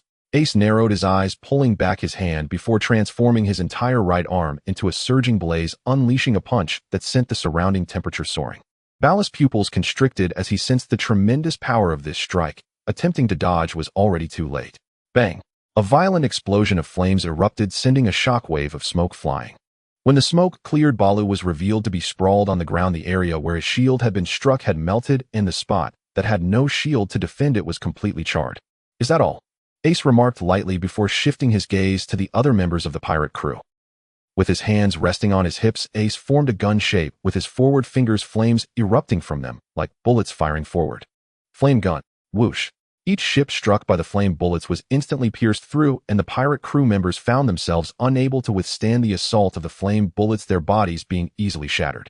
On the other side of the battlefield, Dragon's Breath. Sabo leaped high, his fist covered in intense armed hockey, striking down upon a ship, shattering it instantly with tremendous force. The pirates aboard the ship plummeted into the sea, with some being instantly reduced to mist by the strike. After that blow, Sabo promptly headed toward the next pirate ship, effortlessly slaughtering the lives of these pirates with his powerful dragon claw. Frost Moon Ka maneuvered through the pirate crowd, her sword Wado Ikamanji glimmering with armed hockey, claiming heads with each downward stroke. As she advanced, she moved like a dancer, the blood splattering around, enhancing her fierce appearance. Bang! Bang! Bang! Usopp wielded his slingshot, using his specially made explosive stars to carry out a series of explosive attacks, sending several pirates flying with a single hit. Nami and Nojiko each took a stick, showcasing impressive combat skills amidst the pirate throng. Compared to their battles, Sanji's fight was much more entertaining. Prelude of Youth. Youthful whirlwind. Witness this, my youth has no regrets. Sanji, surrounded by pirates, shouted excitedly while launching fierce attacks against the pirates using his skilled kicking techniques. None of the pirate members could withstand his kicks. With each strike, they were sent sprawling. In recent days, the member who had improved the fastest in the team was Sanji, who had grown at an astonishing pace. Not only had his physical strength rapidly increased, but he had also comprehended armed hockey ahead of several other newcomers. The reason was that Lu Ming's occasional reading of Naruto manga had inspired him, particularly admiring the character Might Guy, leading him to embrace youth and hard work as his personal goals. Observing the entire battlefield, Lu Ming felt quite satisfied. In just a few months, everyone's strength had been rapidly growing, especially the earlier newcomers who had comprehended armed hockey and significantly enhanced their abilities. Now only Nami, Nojiko, and Usopp remained who had yet to grasp hockey. Sanji, however, was an unexpected case, having comprehended armed hockey ahead of the earlier newcomers, and his strength had surged, ranking among the top in the team. On the distant coastline away from the battlefield, 7 warships, led by Smoker, arrived just in time to witness the scene of a massacre. Smoker stood at the forefront, using a telescope to gaze at the location of the battlefield. Upon witnessing the combat prowess exhibited by Lu Ming and his group, Smoker couldn't help but exclaim in astonishment. As expected, they truly deserved the title of the Bane of Evil. Such overwhelming strength would certainly make the pirates of the East Sea tremble in fear. Scanning the battlefield, Smoker quickly noticed that some pirates were attempting to flee, planning to escape in small lifeboats, while Lu Ming's group was still outnumbered. Smoker's expression turned cold at once, and he waved his hand to issue commands. Surround them. Enclose the entire island. Be careful not to approach the battlefield, but just remain vigilant for those trying to escape. Once you spot anyone attempting to flee, shoot to kill. Yes. The soldiers quickly responded, and soon the 7 warships dispersed to establish a perimeter encircling the area of combat. The soldiers, armed with firearms, opened fire on the pirates attempting to escape in the sea, shooting them down like targets. Thanks to Lu Ming's group docking in the densest area of the Creek pirates' ships, most of those vessels were destroyed after the battle, making escape impossible. The remaining pirates could only attempt to flee in small lifeboats, but they could not escape Smoker's pursuit and were shot down shortly after setting off. In an instant, this place transformed into a slaughterhouse. The dock where the Creek pirates had been was stained red with blood, and the bodies of the pirates floated throughout the vast sea, turning it into a crimson expanse. Debris from the ships was scattered everywhere. Within just a few minutes, over 30 pirate ships belonging to Creek had been completely destroyed. The pirates had been decimated, and after a month of diligent training, Lu Ming's group's combat power was beginning to show results. Damn it! Creek felt a weight in his heart as he observed the unfavorable situation of the battle. In just a few minutes, apart from Akin and himself, all other officers had been killed, and over 300 pirate members were being slaughtered like sheep in front of this group. In such a short time, more than half of the 300 pirate members had been lost, suffering catastrophic casualties. Looking into the distance, he could vaguely see the 7 warships led by smokers surrounding the entire island, leaving no chance for escape. Creek's heart sank, but he had little time to ponder as the enemy before him provided no opportunity for respite. Gum gum rain. Luffy jumped into the air, swinging his fist down like a rain of blows. Each strike from his armament-coated fist contained immense power, forcing Creek to use his battle spear to withstand the blows, otherwise the impact would transmit damage through his iron armor to his flesh. After fighting Luffy for over 10 minutes, Creek felt his hands going numb and his body ached all over. From his earlier underestimation of Lu Ming's group to now, Creek's worldview had been completely reshaped. This group of youths was simply extraordinary. He had never seen such a monstrous team in his life. They were all around 10 years old, yet possessed the armament hockey that only the strong of the Grand Line could wield. Moreover, each individual's strength was formidable. Although the team consisted of fewer than 10 people, they had already made the 300-member pirate crew flee in disarray within just a few minutes. As he trembled within, Ace arrived to assist after dispatching a large group of pirates, launching a punch engulfed in blazing flames towards Creek, who could only barely defend with his battle spear. Bang! This strike dealt far greater damage than Luffy's. The scorching heat erupted violently, creating shockwaves. Creek was knocked back by the intense shockwave, rolling on the ground for several times before he barely stabilized himself. Looking at his battle spear, he found that the shaft had been scorched in that last blow. If it had not been sufficiently sturdy, it would have been reduced to ashes. Creek's expression turned grave as he observed Ace and Luffy standing opposite him, both launching their attacks. Fire Fist, Gum Gum Pistol. Facing the furious assault of the two brothers, Creek was completely at a disadvantage. On the other side, Zoro and Akin had separated after a series of exchanges, standing opposed to each other. Zoro's fighting spirit surged as he sheathed his snow walk in his waist, then gripped the Sandai Kitetsu with both hands. Buzz. The sound of the sword rang clear, and the black armament hockey enveloped the blade, making the demon sword Kitetsu appear even more eerie. Akin squinted, already sensing the might contained within that strike. One sword style drawing technique, Black Blade Death Lion Song. In the next moment, both leaped forward, and in Akin's incredulous gaze, Zoro transformed into an afterimage, instantaneously appearing before him. All he saw was a flash of black light before his head fell. Thud! Akin's head dropped, his body crashing to the ground while the hammer he held was sliced in half, clattering as it hit the ground. Zoro sheathed his sword, standing tall, with a blood-red mark now staining his clothing. This was a sword technique capable of cutting through steel, excelling in penetration and attack power. Especially after being enhanced by armament hockey, it was nearly impossible for anything to withstand. In the center of the battlefield, Creek was flanked by Ace and Luffy, who stood behind and in front of him, launching their fatal strikes.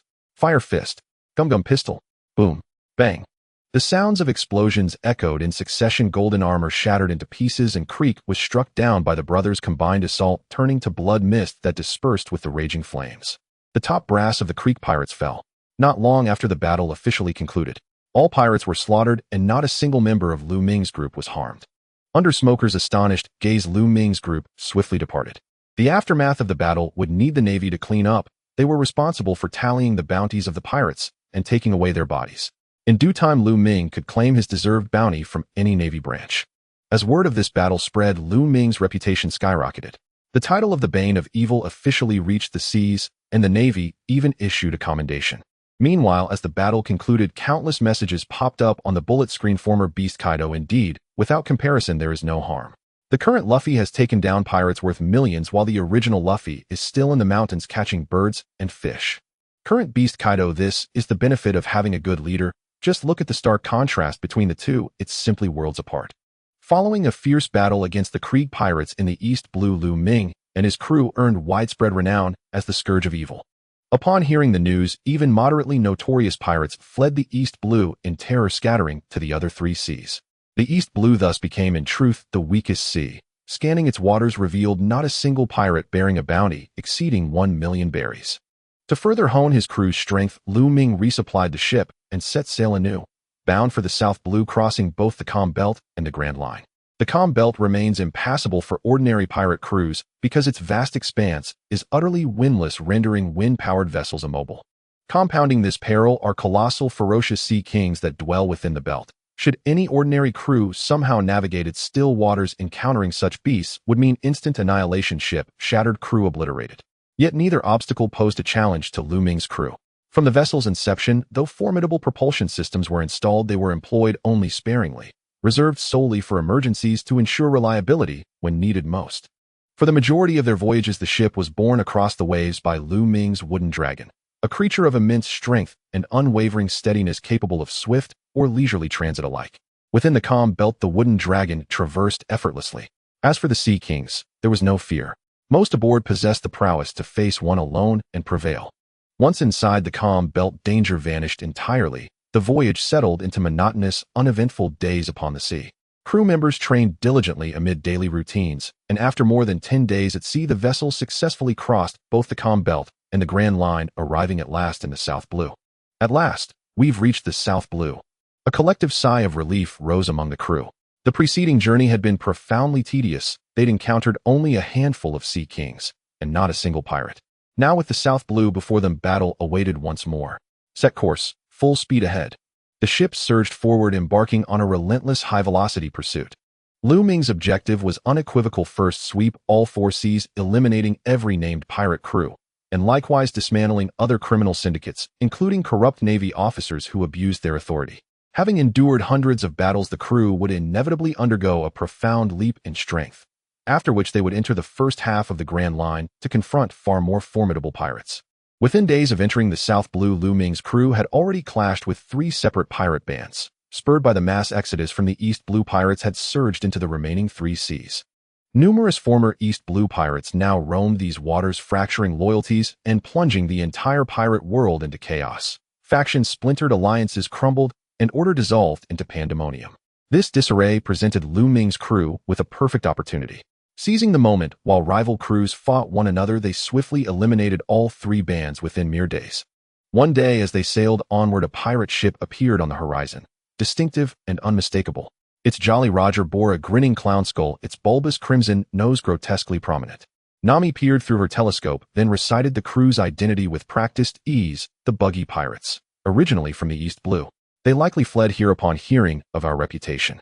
Their overall strength is modest. Aside from the captain, no other member carries a bounty exceeding 5 million berries. Captain Buggy wields the Bra Bra no Mi, the Chop Chop fruit, granting him the ability to separate and reassemble his body at will. His bounty stands at 12 million berries. This is a true pirate crew, ruthless, murderous, given to arson, plunder, and slaughter. Yet Buggy himself once served aboard Gold Roger's ship and shares a long-standing bond with Shanks the Red, so he does possess a certain pedigree. No tremor of fear stirred among the crew as Nami finished speaking. Luffy clenched his fists eagerly, eyes blazing with anticipation. In this world, no lineage could inspire dread, not even Buggy's. After all, Roger's own son stood before them. Shanks currently maintained cordial ties with both Lu Ming and Luffy, and behind Luffy stood none other than Vice Admiral Garp, the Navy's legendary hero. A man who once chased Roger across the globe like prey. At that very moment, time froze, and a long-forgotten chime echoed in each ear. A random question has appeared. During synchronized video playback, pivotal characters trigger spontaneous queries. Question format: cross-world speculation. Each side must guess the target character's future identity in the other world. Multiple choice format. Answers are submitted via rapid response mode. The first correct answer wins substantial rewards. Question sequence commencing shortly. Prepare yourselves. 3, 2, 1. Random question initiated. Question begins. Character: Buggy. Answer required from the original world. In the current world's timeline, Buggy's ultimate fate is 1. One of the 4 emperors. 2. Death. 3. An Ultraman. 4. Captain of the Buggy Pirates. Answer required from the current world. In the original world's timeline, Buggy's ultimate fate is 1. One of the 4 emperors. 2. Death. 3. An Ultraman. 4. Captain of the Buggy Pirates. In the original world, those who paused mid-battle to glance at the floating interface stared blankly at the options. 1 of the 4 emperors. What nonsense is this? Atop Marineford, fighters momentarily diverted their gaze toward Buggy, who even then was opportunistically dodging blows and scavenging amidst the chaos of the war. Could this man truly ascend to the rank of emperor? It was undeniable. He carried weight, an apprentice aboard Roger's ship and a trusted comrade of Shanks himself. Yet his combat strength was abysmal. The Chop Chop fruit granted extraordinary survivability, but little else. His offensive capability remained unremarkable, even negligible. Every emperor stood at the pinnacle of power. None ascended without peerless might. What conceivable claim did this Buggy hold to such exalted status? Nonetheless, despite their disbelief, the crew selected answers swiftly. In the current world, Buggy had already crossed paths with Lu Ming, his fate sealed beyond reversal. Given the atrocities he committed during his East Blue reign of terror, even Shank's patronage could not shield him. Lu Ming would strike him down without hesitation. The remaining options were deliberate misdirections. Option 1 was immediately discarded. Having met Lu Ming, Buggy would never rise to emperorship. Option 3 was absurd, dismissed outright. Likewise, Option 4 held no validity. Having confronted Lu Ming, Buggy could not possibly survive intact. In a certain location of the top battle in the original world, Buggy was momentarily stunned when he heard a voice echoing in his mind amidst a chaotic fight with a group of shrimp soldiers and crab generals. My future self actually has a chance to ascend to the position of one of the 4 emperors. Based on the previous experiences with random questions, after eliminating the original future options and nonsensical choices, every option presented has its merits. The first option is that I will become one of the 4 emperors, which is clearly a possible option. The second should be the current fate of Buggy. The third option is a confusing and nonsensical choice. The fourth is also clearly a misleading option, since the future outcomes will generally be stronger than what I currently possess. These points indicate from another perspective that I might become one of the 4 emperors in the future.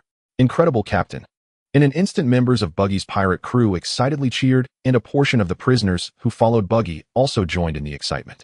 Amazing, Lord Buggy. At this moment, in a distant sea area from the Navy headquarters, Shanks was still facing off against Kaido of the Beasts, and upon hearing the answers given by the random questions, he looked completely bewildered. Buggy has become one of the 4 emperors. The two had nearly grown up together, both training under the Roger Pirates at the same time. Thus, Shanks knew very well what kind of person Buggy was. After consuming the Chop Chop fruit, Buggy's strength had never been impressive, and he was clearly unfit to become one of the 4 emperors. The Chop Chop fruit primarily conferred Buggy the ability to save his life, allowing him to survive various attacks. However, it did not enhance his offensive capabilities. Instead, it made Buggy unable to touch seawater, adding another weakness. How could he possibly become one of the 4 emperors? Could it be that in the future Buggy's devil fruit ability has awakened? As everyone knows, the awakening of a devil fruit grants its user a tremendous power boost. If the fruit awakens, it wouldn't be unimaginable for Buggy, who initially had no offensive abilities, to become a powerhouse on the level of the 4 emperors. With this in mind, Shanks fell into deep thought. Although the awakening of a fruit could indeed lead to such powerful effects, he still found it hard to believe that that guy Buggy could reach this point. At this moment, the Navy side was also shocked by the answer options. This guy actually has the potential to become one of the 4 emperors in the future. It seems we can't let you go today. Admiral Akainu narrowed his eyes and scrutinized Buggy on the battlefield, clearly harboring murderous intent. Sengoku was similarly inclined, as both of their gazes involuntarily swept towards Buggy with cold, killing intent. Noticing this, Buggy hurriedly retreated behind the others. Feeling the gaze of the 2 admirals, Buggy's heart trembled incessantly, and he could only pray in his heart, "Captain, hurry up, Captain, hurry up." Meanwhile, Pirate King Roger was sailing on the sea, preparing to cross the calm belt and reach the Navy headquarters in the Grand Line. That kid Buggy actually has the potential to become the Emperor of the Seas, Pirate King Roger remarked with a hint of emotion. In the current world, those with ample experience in answering questions had basically determined the answer upon seeing the options. It must be the first one of the 4 emperors. The second option is not plausible. If Buggy hadn't encountered Lu Ming, with Buggy's background and strength, he should be able to dominate in the small East Blue without facing any real danger. The third was a nonsensical option, and people from both worlds prioritized its elimination. The fourth option also lacked credibility. After all, if Buggy could be considered an important figure, he would certainly be a well-known character in the original world's timeline. Considering all factors, the first option was the only choice left. After selecting the option, everyone quietly waited for the answer to be revealed. After a long while, the answer was displayed on the screen.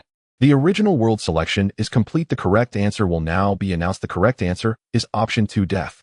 Life summary: after Buggy chose to flee the East Blue following the rise of Lu Ming's group, he encountered Lu Ming's crew shortly after entering the South Blue and ultimately drowned. The first to answer this question was Admiral Akainu, who would receive a generous reward. The others who answered correctly would gain a 1 increase in physical strength. The announcement of the answer did not surprise anyone. Compared to previous questions, Buggy was clearly a villain type, and encountering Lu Ming would only lead to death. If it were other kind-hearted individuals, they might even join Lu Ming's crew and become officers in the Dawn Army, but Buggy was clearly not among them. Those who do evil can only meet death at the hands of Lu Ming's crew. What a pity I didn't get the first place reward. Buggy felt similarly about this answer, only feeling a bit regretful that he didn't secure the first place reward. After all, he had indeed caused trouble in the East Blue and killed many people. Encountering Lu Ming's crew would only lead to his demise. Thus he answered very quickly, yet he did not expect that he would ultimately fail to claim the first-place reward. Meanwhile on the battlefield, after a fierce clash with Ace, Akainu remained in place, drawing back the screen with an expectant look. Ever since Ace's fruit awakened, their combat powers had reached an equal level, which frustrated Akainu greatly. Under such evenly matched circumstances, they couldn't determine a victor in a short time. Moreover, with Roger about to arrive, Akainu had been keeping an eye on the scene where Roger arrived and struck him into a severely weakened state after watching the comparison video. Now securing the first-place reward would bring a turning point in the upcoming battle, preventing him from being severely injured by a single strike when Roger arrived. Before long, the reward options appeared. Please choose the first-place reward. 1. Overall strength increase of 30. 2. Full mastery of all 3 types of haki at the highest level. 3. Request assistance from another world once. 4. Go to another world. I choose option 2, full mastery of all 3 types of haki. Akainu decisively selected the second option on the spot. So far no one had chosen the overall strength increase of 30 option, so the specific degree of increase was uncertain. However, the second option is straightforward. Full mastery of all 3 types of haki means achieving the highest level in all 3. Whether it is the haki that can be cultivated later or the innate haki, all can be instantly raised to the top level. Akainu did not possess Conqueror's haki or the strongest observation haki, so choosing to max out all 3 types of haki was the best option for him. Bang! Akainu chose the reward, and a deafening sound of sonic boom erupted. The Red Conqueror's haki instantly enveloped the entire Marine headquarters, rendering those of weaker strength unable to move. Rumbling thunder. The Conqueror's haki shook violently, even causing the sky over the area to tremble. Dark clouds surged and rolled with faint flashes of lightning visible within. Akainu opened his eyes, a fierce light contained within. The black armament haki now enveloped his entire body, showcasing his overwhelming might. On the battlefield, Whitebeard gazed at the trembling sky, his eyes filled with gravity. What a terrifying enhancement! As someone who has cultivated Conqueror's haki to its pinnacle, Whitebeard had a deeper understanding of it. The ability to influence the weather is indicative of advanced Conqueror's haki. With Akainu reaching this level, he must be close to the next realm. Utilizing Conqueror's haki for physical attacks is the strongest application of it. This was achieved merely by answering a question correctly, effortlessly obtaining the first-place reward without the need for arduous training. This makes it easier to intuitively understand the value of the first-place reward. In the current world, not long after confirming the answer, the final outcome was announced. Current world selection completed. Now announcing the correct answer. The correct answer is option 1, one of the 4 emperors. Brief life overview. Buggy first rose to prominence during the Marineford War, evading the assassination attempt by the warlord Dracul Mihawk, using his own abilities, and at the end of the war, he revealed his background, amassing a large following. After the war, Buggy reunited with former crew members, and along with his growing number of followers, re-established the Buggy Pirates, gaining the attention of the world government and officially becoming one of the warlords of the sea. 2 years after the Marineford War, Buggy established a pirate dispatch company called Buggy Express, using funds borrowed from Crocodile. Shortly thereafter, the Warlords of the Sea system was abolished, and Buggy's crew faced an onslaught from the Marines. When Crocodile arrived to collect his debt, he casually eliminated all the Marines. Due to Buggy's inability to repay his debts, he was forced to mortgage Buggy Express to Crocodile, who that same year co-founded the Cross Guild with Mihawk. Buggy's subordinates, overly adoring him, deliberately printed Buggy's portrait in the center of promotional posters, leading the Marines to mistakenly believe Buggy was the leader of the Cross Guild, resulting in an increased bounty and officially recognizing him as one of the new 4 emperors. After the incident, Buggy was severely beaten by Crocodile and Mihawk, and after some discussion, it was formally determined that Buggy would serve as the puppet leader of the Cross Guild, solidifying his title as a 4 emperor. The first to answer this time was Kazuru, who would receive generous rewards. The other correct responders would see a 1 increase in physical strength. The announcement of the answer caused a shockwave across the current world. He really became one of the 4 emperors. Although the method of becoming a 4 emperor is not impressive, it is undeniable that few can attain the name of Emperor of the Sea. This is the pinnacle among pirates. As long as the Pirate King does not emerge, the Emperor of the Sea is the strongest, leaving everyone in awe. In this world, Buggy had long been dead, yet unexpectedly this guy grew to become the Emperor of the Sea in another world. At this moment, the original world could also see the final question options of the current world, causing an immediate gasp of astonishment. Buggy looked bewildered. Crocodile among the crowd and Mihawk glanced at Buggy. Akaina's gaze turned towards Buggy, narrowing slightly. So it turns out he did not become the Emperor of the Sea through his own strength, but rather by a twist of fate. However, someone with such luck is not a small character. If given the chance, he must be eliminated first. A cold light flashed in Akina's eyes. Buggy inexplicably shivered. In the current world at Marine headquarters, Kizaru, who was idly standing at his post, was pleasantly surprised to see he was in first place. Wow, I actually got first place. I wonder what reward he'll receive: a fruit awakening or full mastery of three-color hockey. Kizaru was quite expectant. Soon the reward options appeared on the screen, and Kizaru's eyes lit up. How terrifying. Please select the first place reward 1. Gain the sunbathing buff. Oh, as long as you sunbathe, you can enhance your fruit development and physical strength. Under the sun, you will not feel fatigue, and your stamina recovery speed will double. 2. Fruit awakening. 3. Seek assistance from another world once. 4. Go to another world. This time the options differed from previous ones, adding a buff option. Sunbathing can enhance one's fruit development and physical strength, and under sunlight one will not feel fatigue, with stamina recovery speed doubling. This means not only raising Kizaru's limits, but also accelerating his development with the devil fruit, thereby enhancing his endurance and strength in actual combat. Whether it is hockey or devil fruit abilities, using them requires stamina. Enhancing stamina recovery speed therefore boosts Kizaru's endurance in battle.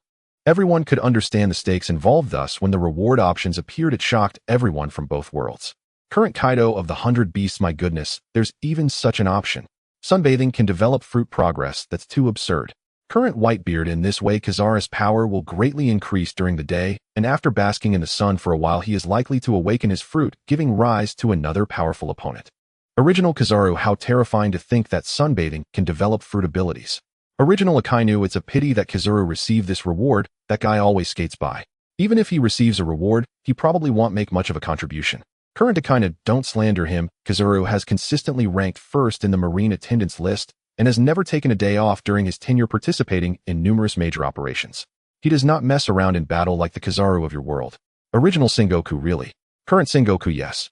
In the original world, Sengoku fell silent as he looked at the barrage of messages. He felt somewhat inferior. The Akainu of the opposite world did not uphold the strict absolute justice. Kizaru would no longer slack off, casually hanging out at Marine headquarters during work hours, and during the current battlefield, he barely exerted himself, appearing as if he hadn't been paid enough. In contrast, the Marine attendance list in the opposite world ranked first and had never taken a day off. That's as if the sun rose in the west. Why doesn't our world have Lu Ming? If there were, I would gladly step down now and hand the position of Marine Admiral to him. Sengoku's mentality broke. I choose the first option, to gain the sunbathing buff.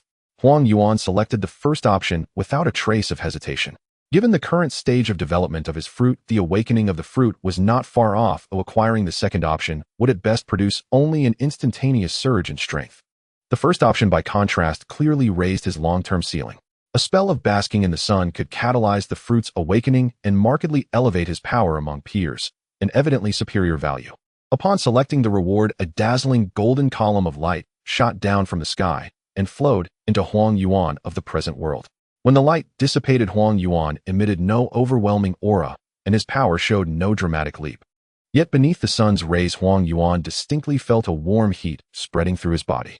A current of warmth surged within, steadily enhancing his various faculties. What a terrifying ability! Huang Yuan closed his eyes to savor the sensation, delight welling in his chest. He felt invigorated, as if an inexhaustible force now coursed through him. At the admiral's seat, Lu Ming glanced over the answers offered by this random quiz, and ultimately chose the same option as Huang Yuan. This peculiar buff plainly offered better return than the other choices, although it would not instantaneously bestow great strength. Prolonged exposure to the sun would deliver gains far surpassing the alternatives. When Lu Ming selected his reward, there was no visible column of light like Huang Yuan had. As the system's owner, Lu Ming could opt to receive this ability unobtrusively. The effect was pleasing, another swell in strength. Moreover, it was cumulative and sustainable. As long as he kept basking in the sun, he would grow steadily stronger, akin to a kind of solar-fueled might. Lu Ming thought silently. After the selection, everyone's attention returned to the comparison video. On the screen, Xiao Nami recited the particulars of the Baji pirate crew, yet the crew showed no sign of fear. Prepare yourselves, little ones, Lu Ming commanded. For Mulong surged upward with the ship and lunged toward the approaching Baji pirate crew with terrifying speed. The vessels closed in rapidly. The members of the Baji crew were thrown into pandemonium. Damn it! How did these bastards get down to the Nanhai? Baji's heart sank as he barked orders. Open fire. Engines to maximum. The pirates responded en masse, but before they could react, Lu Ming's ship was already upon them. Fire Fist. AC drove a single blow that shattered several of the Baji crew's pirate ships into splinters. Many of the pirates tumbled into the sea and became easy targets for Lu Ming's party. Baji fared worse. He blacked out upon hitting the water and soon drowned before long. The rest did not last much longer. All perished in the sea. In under 5 minutes, the Baji pirate crew was utterly annihilated. Lu Ming's band never showed mercy to such notorious brigands. Once they engaged, it was final. They left behind the Baji flag and Baji's head. With those 2 trophies, they could claim the bounty later without needing to collect the heads of ordinary crewmen. After completing these tasks, Lu Ming and his party departed at once and resumed sailing through the Nanhai. Every pirate crew they encountered along the way was without exception defeated. Some notorious crews with lives on their consciences were executed on the spot, with only the captains' or officers' heads and the pirate flag retained to claim the rewards. More fortunate pirates were taken alive and tended to be handed over to Navy headquarters to collect the bounties. A small portion resembled adventurers like the Straw Hat crew. They had taken to piracy to secure a livelihood or simply to pursue freedom and the thrill of adventure. Those crews did not spill blood or plunder, so Lu Ming considered persuading them to surrender. Some chose to disband, while others wished to join Lu Ming's band as subordinate factions. After some deliberation, Lu Ming accepted their requests to join. Thus, during their passage through the Nanhai, Lu Ming's party gained the allegiance of 3 pirate crews, and their strength grew step by step. Months passed on the screen. The pirates roaming the Nanhai had been completely cleared. Lu Ming's next target turned westward, leading the 3 allied crews. He set a course to cross the Hongta continent toward the Shihai. Most pirate crews constrained by their ships could not cross the Hongta continent, but for Lu Ming this posed no obstacle. The Mulongs took to the air, bearing the ship easily across the land and into the Shihai. At that very moment, the situation in the 2 worlds shifted dramatically. In the original world, the pirate king Luo Jie had crossed the windless belt from ordinary waters and formally reached the central stretch of the Vita Hung Lu, preparing to head for Navy headquarters at Marineford. By his side had gathered a massive armada. The vessels they sailed were Navy warships. Where did those warships come from? They had been seized from Navy branches scattered throughout the common seas. A vast swarm of pirates thus crossed the windless belt with ease aboard Navy ships. The sea kings they encountered along the way were little more than minnows before Luo Jie. Along the voyage, Luo Jie met Sakazuki, who had just defeated Kaiduo and was preparing for the summit war. Captain Luo Jie. Sakazuki waved with a smile, his eyes alight with fervent admiration. You have found fine companions, Sakazuki. Luo Jie said, gazing at the red-hair crew with a certain wistfulness. By then he had already learned the state of the world from other pirates. Since his death, no new pirate king had arisen, yet the title of Emperor of the Sea had come into being. By Huzi Nugait Hongfa, Sakazuki, Kaiduo the Beast, and Xiaoyuo Lingling. For emperors, each held sway over a realm, standing as the supreme quartet among all pirates. Among them, the red-hair crew was the most balanced, lauded as the Iron Bastion, akin to Luo Jie's own crew in former days. Just lucky. Sakazuki scratched his head modestly. The scene recalled the old days when he had been an apprentice aboard Luo Jie's crew. Then let us go and end the Navy's illusions. Luo Jie laughed, a famed blade appearing in his hand. The peerless great sword AC, which had not been seen since Luo Jie's death. Yes. Sakazuki gripped his sword hilt and answered. After their meeting, they set off swiftly and before long arrived at Navy headquarters. From a distance, the entire Navy headquarters had descended into chaos. Within its waters, by Hughes's entire fleet lay anchored. The perimeter was encircled by the previous generation of Navy, led by Gonggu Kong, while the present generation stood at the very core. By Hughes's pirate fleet was enveloped like a dumpling, besieged by 2 Navy contingents mounting an assault. Nearest to the 2 were by Huzi and Kapu, who dueled on the outer ring in a top-tier confrontation. Every motion and gesture unleashed brutal, explosive assaults of overwhelming force. Roger's gaze pierced deep into Marine headquarters, where Ace and Akainu were locked in fierce combat. Their earlier powers had been evenly matched, but after the previous QA session, Akainu claimed first place and received a reward that elevated all 3 forms of haki to their absolute peak. This surge granted him a clear advantage over Ace, allowing him to dominate the battle, pressing Ace relentlessly with overwhelming force. At the sight, Roger's eyes flared crimson with fury. In the recorded footage, Ace had been impaled through the chest by a single punch from Akainu. A father's vengeance. Without hesitation, Rogers surged forward, leaping across the battlefield like a thunderbolt, streaking straight toward Marine headquarters. Sengoku, the steel-boned admiral, instantly intercepted him, raising his fist to meet the onslaught. Shinpi. The instant the blade flashed forth, a devastating slash forged from Supreme Conqueror's haki struck Sengoku squarely in the chest, hurling him backward over 1,000 meters in an instant. Rogers's advance was unstoppable, blazing toward Akainu at blinding speed. He's here. Akainu, who had remained vigilant for Rogers's arrival, now fixed his gaze upon the legendary pirate king, his expression hardening with grave intensity. His solemnity deepened further the moment Rogers cleaved Sengoku aside with a single stroke. Undeniably, the name Rogers shone brightest among all legends. His peerless exploits had left both pirates and marines awestruck and universally acknowledged. Facing the man who once claimed the title of Pirate King, Akainu dared not afford even the slightest lapse in vigilance. Inagami Girin. Akainu launched a devastating punch, the entire arm transforming into molten magma mid-strike, radiating searing heat. His pinnacle-level conqueror's haki coalesced entirely within that single blow. Shinpi. Rogers swung his blade, a torrent of raw power erupting violently as the world's most supreme conqueror's haki spiraled around the steel, amplifying its destructive might to terrifying extremes. Boom. In the blink of an eye, fist met blade, sparking a cataclysmic explosion. Rage burned unquenchable in Rogers's eyes. This strike embodied the apex fury of a father avenging his son. Though Akainu wielded Conqueror's haki at its zenith, he was still forced backward by the sheer force of Rogers's slash, skidding across the earth, carving a long smoking furrow, before finally halting to meet the onslaught heat. Kurum. Two ultimate manifestations of Conqueror's haki collided, rending the very sky asunder, cleaving it cleanly in two with deafening earth-shaking roars. Though their mastery of Conqueror's haki now stood equal, Akainu's offensive prowess still lagged slightly behind Rogers's. His physical fortitude paled in comparison to Rogers's legendary resilience, rendering his overall combat capability marginally inferior. Even his devil fruit ability offered no advantage against such transcendent haki. His lesser physical endurance further diminished his battlefield efficacy relative to Rogers. Yet Akainu, sustained by his parity in Conqueror's haki, managed to hold his ground, avoiding the catastrophic maiming fate depicted in the recorded footage where Rogers had nearly bisected him with a single stroke. At that moment, they became the undisputed center of the battlefield, embodying the apex strength of pirates and marines alike, their duel shaking the very foundations of onlookers' resolve. Just then Shanks, racing from the ship, burst onto the scene. "Captain, I'm with you." He charged toward the epicenter of combat, only to be blocked by Sengoku, standing firm in his path. Shinpi. Another divine slash cleaved the air, but this time Sengoku, forewarned and prepared, met the blow heat with his bare fist, absorbing the impact without falling. Boom. A shockwave erupted, sending a colossal mushroom cloud billowing skyward. As the smoke cleared, two titans stood locked in brutal, unyielding confrontation. As the former fleet admiral and current commander-in-chief of the Marines, and restored to the peak vitality of his youth, Sengoku himself stood among the world's most elite warriors.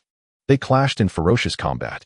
Meanwhile, the vast fleet of Rogers's pirate crew arrived en masse, pouring into the battlefield to engage the Marines directly.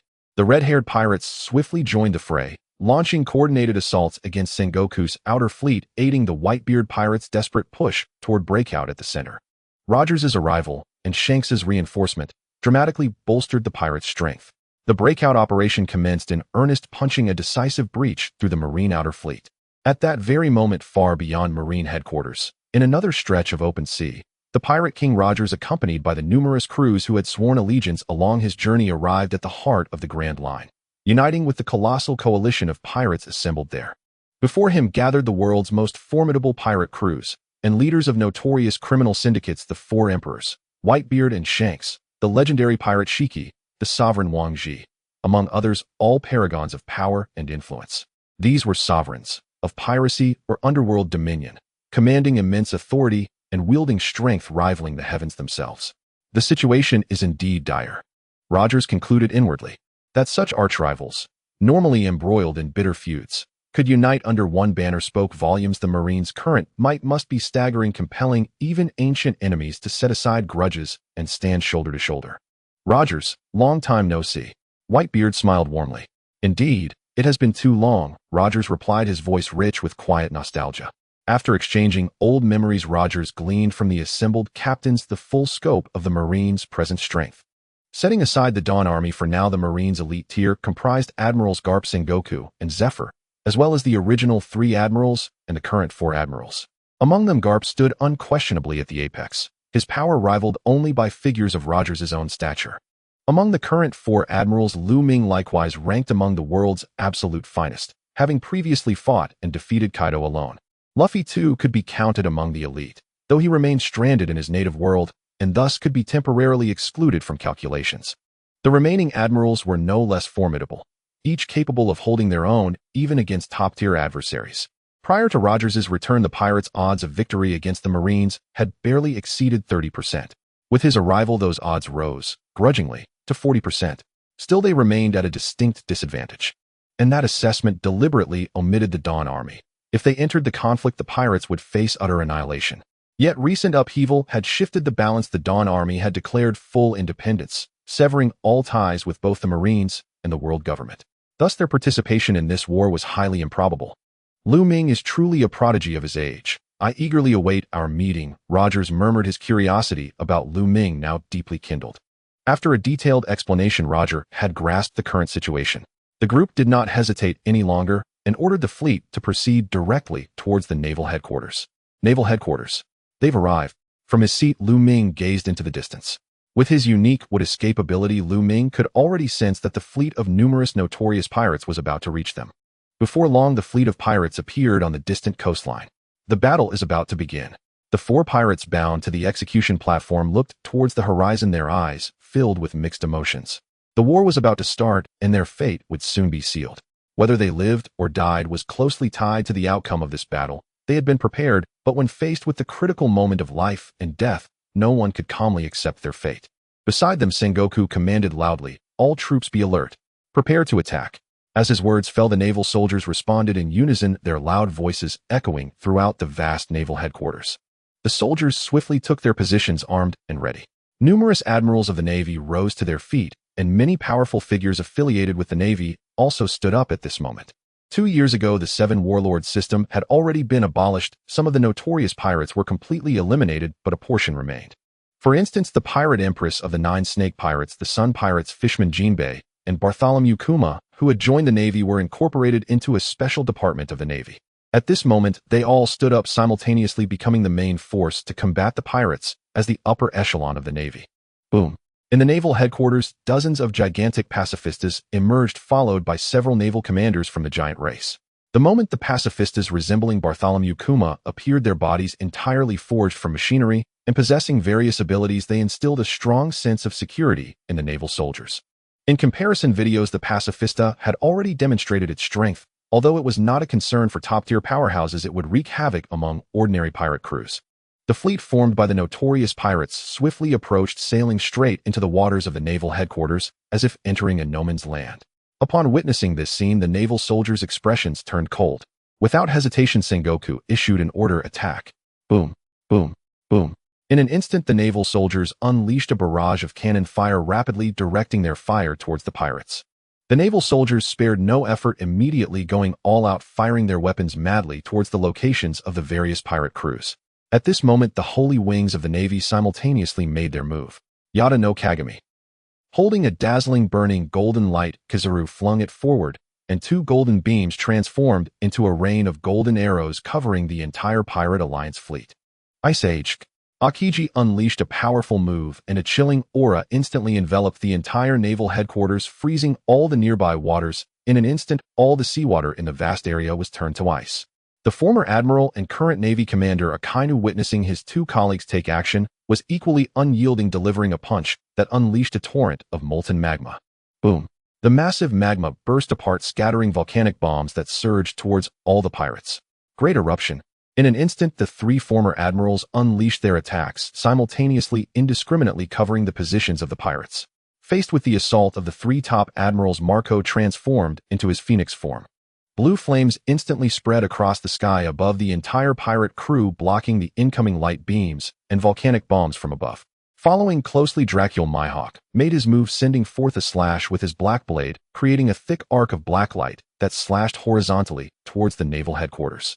The numerous naval soldiers were horrified upon seeing this sword energy. Had no one blocked this attack, they would have been shredded by the sword energy. From the admiral's seat, Sabo leaped out, confronting the arc of sword energy displayed by Dracul Mihawk. Dragon's Claw. Sabo extended his hand to grasp the sword energy fiercely, the pure black armed haki enveloping his hand, bestowing it with immense power and defense. Boom. As his palm met the sword energy, an immense force erupted, shattering the ice-encased seawater beneath Sabo's feet. Yet even as the ice returned to seawater, Sabo did not fall into the ocean. A mysterious force swirled beneath his feet, allowing him to stand suspended in the air. This was the power of the Navy's Rokushiki, the moonwalk. With great force, Sabo's palm caused the sword energy to emit cracking sounds, and after holding for 3 seconds, it was completely crushed by his dragon claw. The shattering of the sword energy also signified that at this moment Sabo possessed top-tier strength comparable to the world's greatest swordsman, Dracul Mihawk. After defeating the arc of sword energy, Sabo pushed off with his feet, unleashing a powerful force that propelled him towards the pirate ship. Dracul Mihawk stepped forward, also walking on air, wielding his black blade as he charged towards Sabo. Boom, boom, boom. In an instant, the two engaged in an epic battle, their every move capable of shattering mountains and slicing through the sea, leaving lower-level pirates and sailors dumbfounded. Standing on the deck of the pirate ship, Whitebeard threw a powerful punch towards the naval headquarters. The space was instantly torn apart by this punch, and the spreading cracks surged forward towards the naval headquarters. Would release Great Barrier Technique.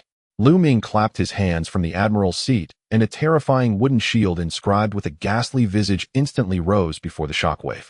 Boom. The violent collision echoed like thunder, the wooden wall shattered, and the shockwave unleashed by Whitebeard had also dispersed. With both sides taking action, the top war had thoroughly erupted. The admirals of the Navy charged forward, facing the united fleet of pirates. Hedon. Roger. Carp charged directly at Roger, unleashing a punch filled with boundless power. Carp. Roger drew ace from its sheath, unleashing a slash as the boundless conqueror's haki coiled around it.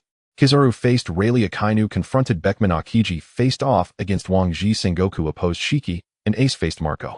Soldiers against soldiers, powerful figures on both sides struck simultaneously.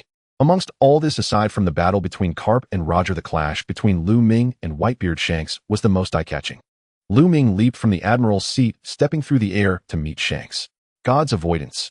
Shanks swung his sword, the conqueror's haki enveloping it, charging forward with a power that could tear everything apart. Fist bone impact. Lu Ming faced Shanks' famous blade with his fist, his equally strong conqueror's haki coiling around his fist, executing a fierce move he learned from Carp. Boom. In an instant, a deafening sound erupted. A mushroom cloud rose from where the two stood, and the ocean was whipped into a tempest by the ferocious force. Boom. Both warriors were masters of conqueror's haki, locked in a stalemate midair after their clash, with fists and swords colliding, tearing the sky in half. Thunder rumbled faintly in the sky as the place where their fists and swords met unleashed shockwaves of conqueror's haki. Buzz. The piercing sound of their conqueror's haki clashing resonated in everyone's mind.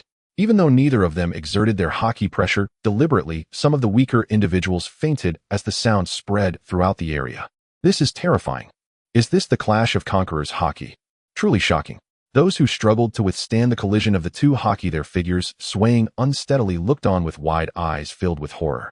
In the arena, your strength has increased significantly, truly an unimaginable monster, Shanks exclaimed with astonishment, staring intently at Lu Ming. Having fought several times before, Shanks could clearly sense that Lu Ming's power had grown considerably today.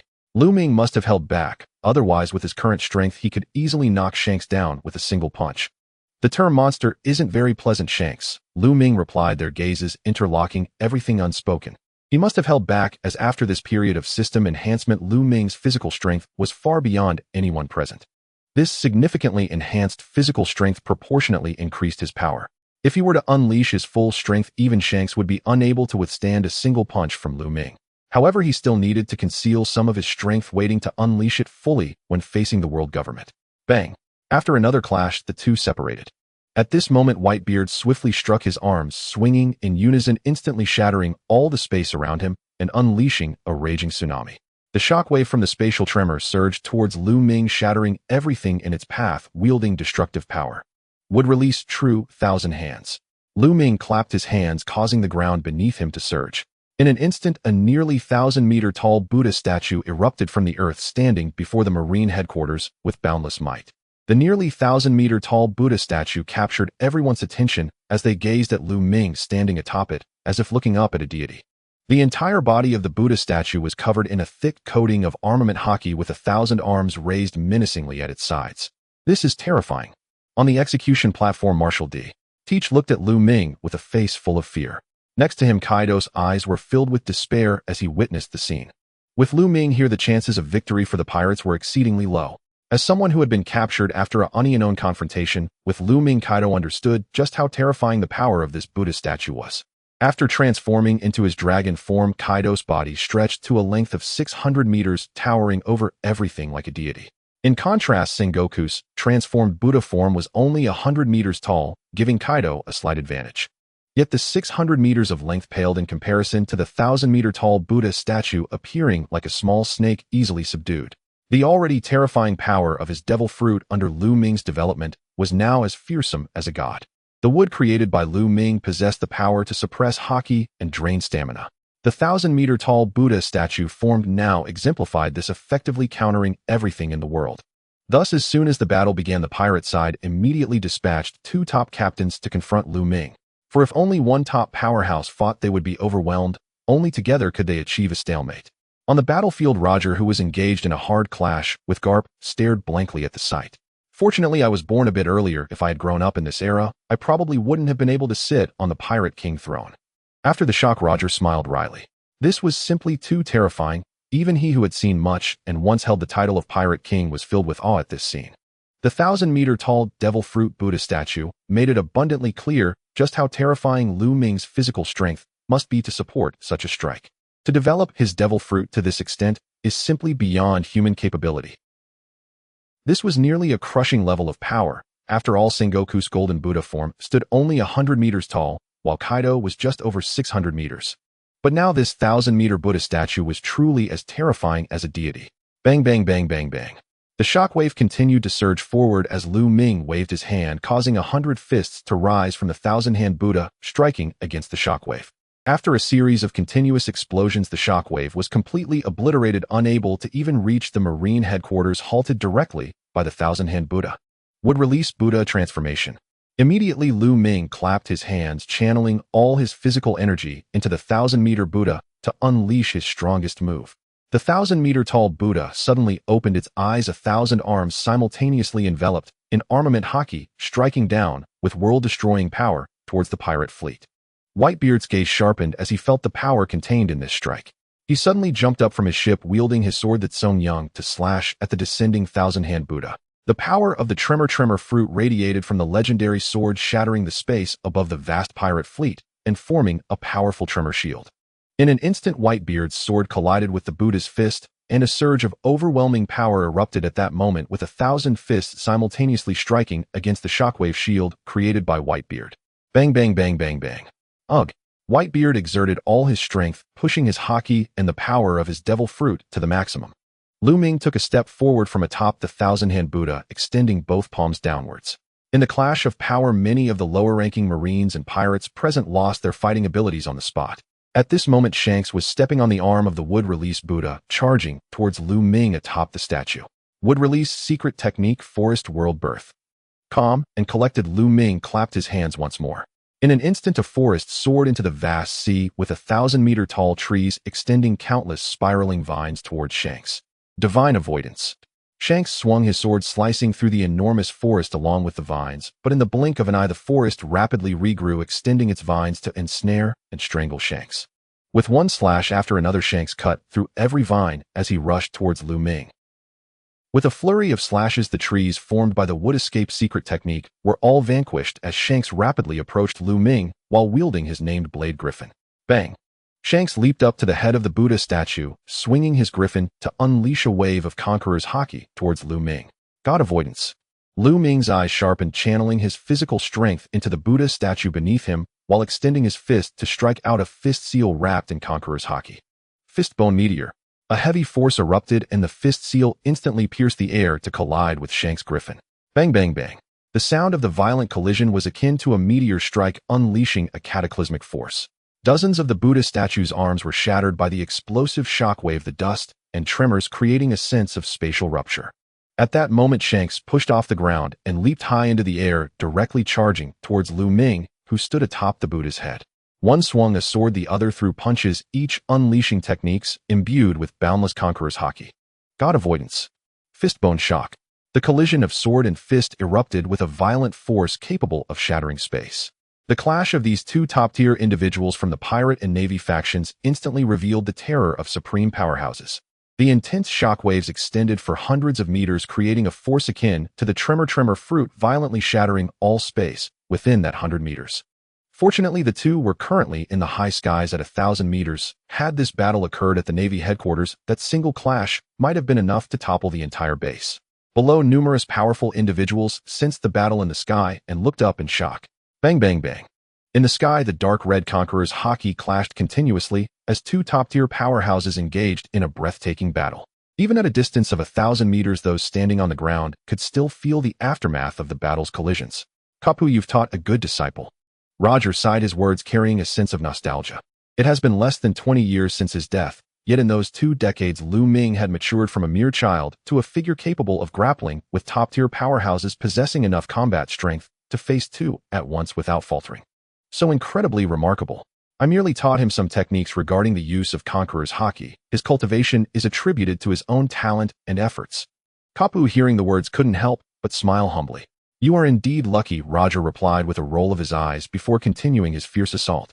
Outside the Navy's maritime domain, Whitebeard's fruit abilities were pushed to their limits, the shockwave covering hundreds of meters, enveloping all pirate ships above. He faced the colossal fists of 1,000 Buddha statues with the strength of one. Each giant fist was cloaked in pure black armament haki, significantly enhancing its offensive and defensive capabilities.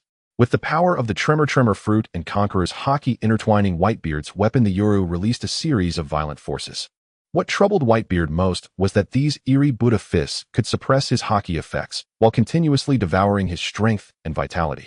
The collision lasted a full minute as Whitebeard unleashed his full strength, swinging the Yoru upwards and driving the shockwave forward to shatter all the giant Buddha fists. The Buddha fists, completely disrupted, fell to the ground, pushed into the sea by other pirates, rendered ineffective. What a terrifyingly powerful devil fruit. It was only then that Whitebeard felt the strange devouring power recede as he gazed at the battle in the sky, his heart filled with dread. Previously, he had only heard of Lu Ming's exploits, but now facing him in battle, he could truly feel that eerie devouring power. Even in a mere exchange of attacks, it could weaken his state, and it continuously drained his stamina, providing an advantage in high-level combat. As this thought flashed through his mind, Whitebeard did not hesitate, taking a step forward to leap into the air, charging towards the 2 top powerhouses engaged in battle. At that moment, all the fists of the 1,000-handed Buddha reformed in an instant. Nearly 1,000 fists simultaneously rushed towards Whitebeard, unleashing a torrential force. Does this guy really have this much stamina? Whitebeard's expression darkened. He truly did not want to confront this 1,000-meter-tall Buddha, as it was excessively restraining for a devil fruit user. Not only could it devour haki and stamina, but it could also suppress his fruit abilities. Each attack and collision would diminish his state, which was deeply uncomfortable. Yet even if he was unwilling, Whitebeard could not allow the Buddha fists to strike the pirate fleet below. He could only step forward to engage in a heated clash with the 1,000-meter-tall Buddha. Thus the cycle continued, preventing Whitebeard from participating in the aerial battle. Each Buddha arm he destroyed quickly restored itself and rejoined the fray, leaving him trapped hundreds of meters above the fleet, unable to approach the pinnacle duel in the skies. Meanwhile, Lu Ming and Shanks clashed with their Conqueror's haki, engaging in a fierce heated confrontation. Below on the ground, 8-foot jeweled serpent, Icebird, Great Fire Breath, Fire Fist. The Navy admirals displayed their strength as they engaged in fierce combat with the pirate cadre. Sengoku transformed into a 100-meter-tall golden Buddha, clashing with the flying Marco, who soared over 60 meters high. Sabo unleashed his unique technique to engage in close combat with the world's greatest swordsman Mihawk. The pirate side's powerhouses such as Gold Lion Wong, Ji Rayleigh, and Beckman were not to be underestimated. In an instant, the battle erupted with both the Navy and the pirates driven into a frenzy. Those of lesser strength had already lost their combat efficacy after the earlier clash of Conqueror's haki. Now only those at the general rank and above remained capable of maintaining their full status. The pirate cadre launched their assault on the Navy, while the pacifists stationed at the Navy headquarters unleashed relentless laser cannon fire upon the pirates, conducting a merciless slaughter. Special Navy members, including the former warlord of the sea, the pirate Empress Jinbe, and Kuma, all joined in to deal ruthless strikes against the pirates. The odds are slim. The 4 on the execution platform side. It was clear to the discerning that the current situation heavily favored the Navy. Had it not been for Roger on the pirate side, the Navy would have at least one top-tier powerhouse able to spare their efforts. Currently, the odds stood at a near 50-50 between the pirates and the Navy.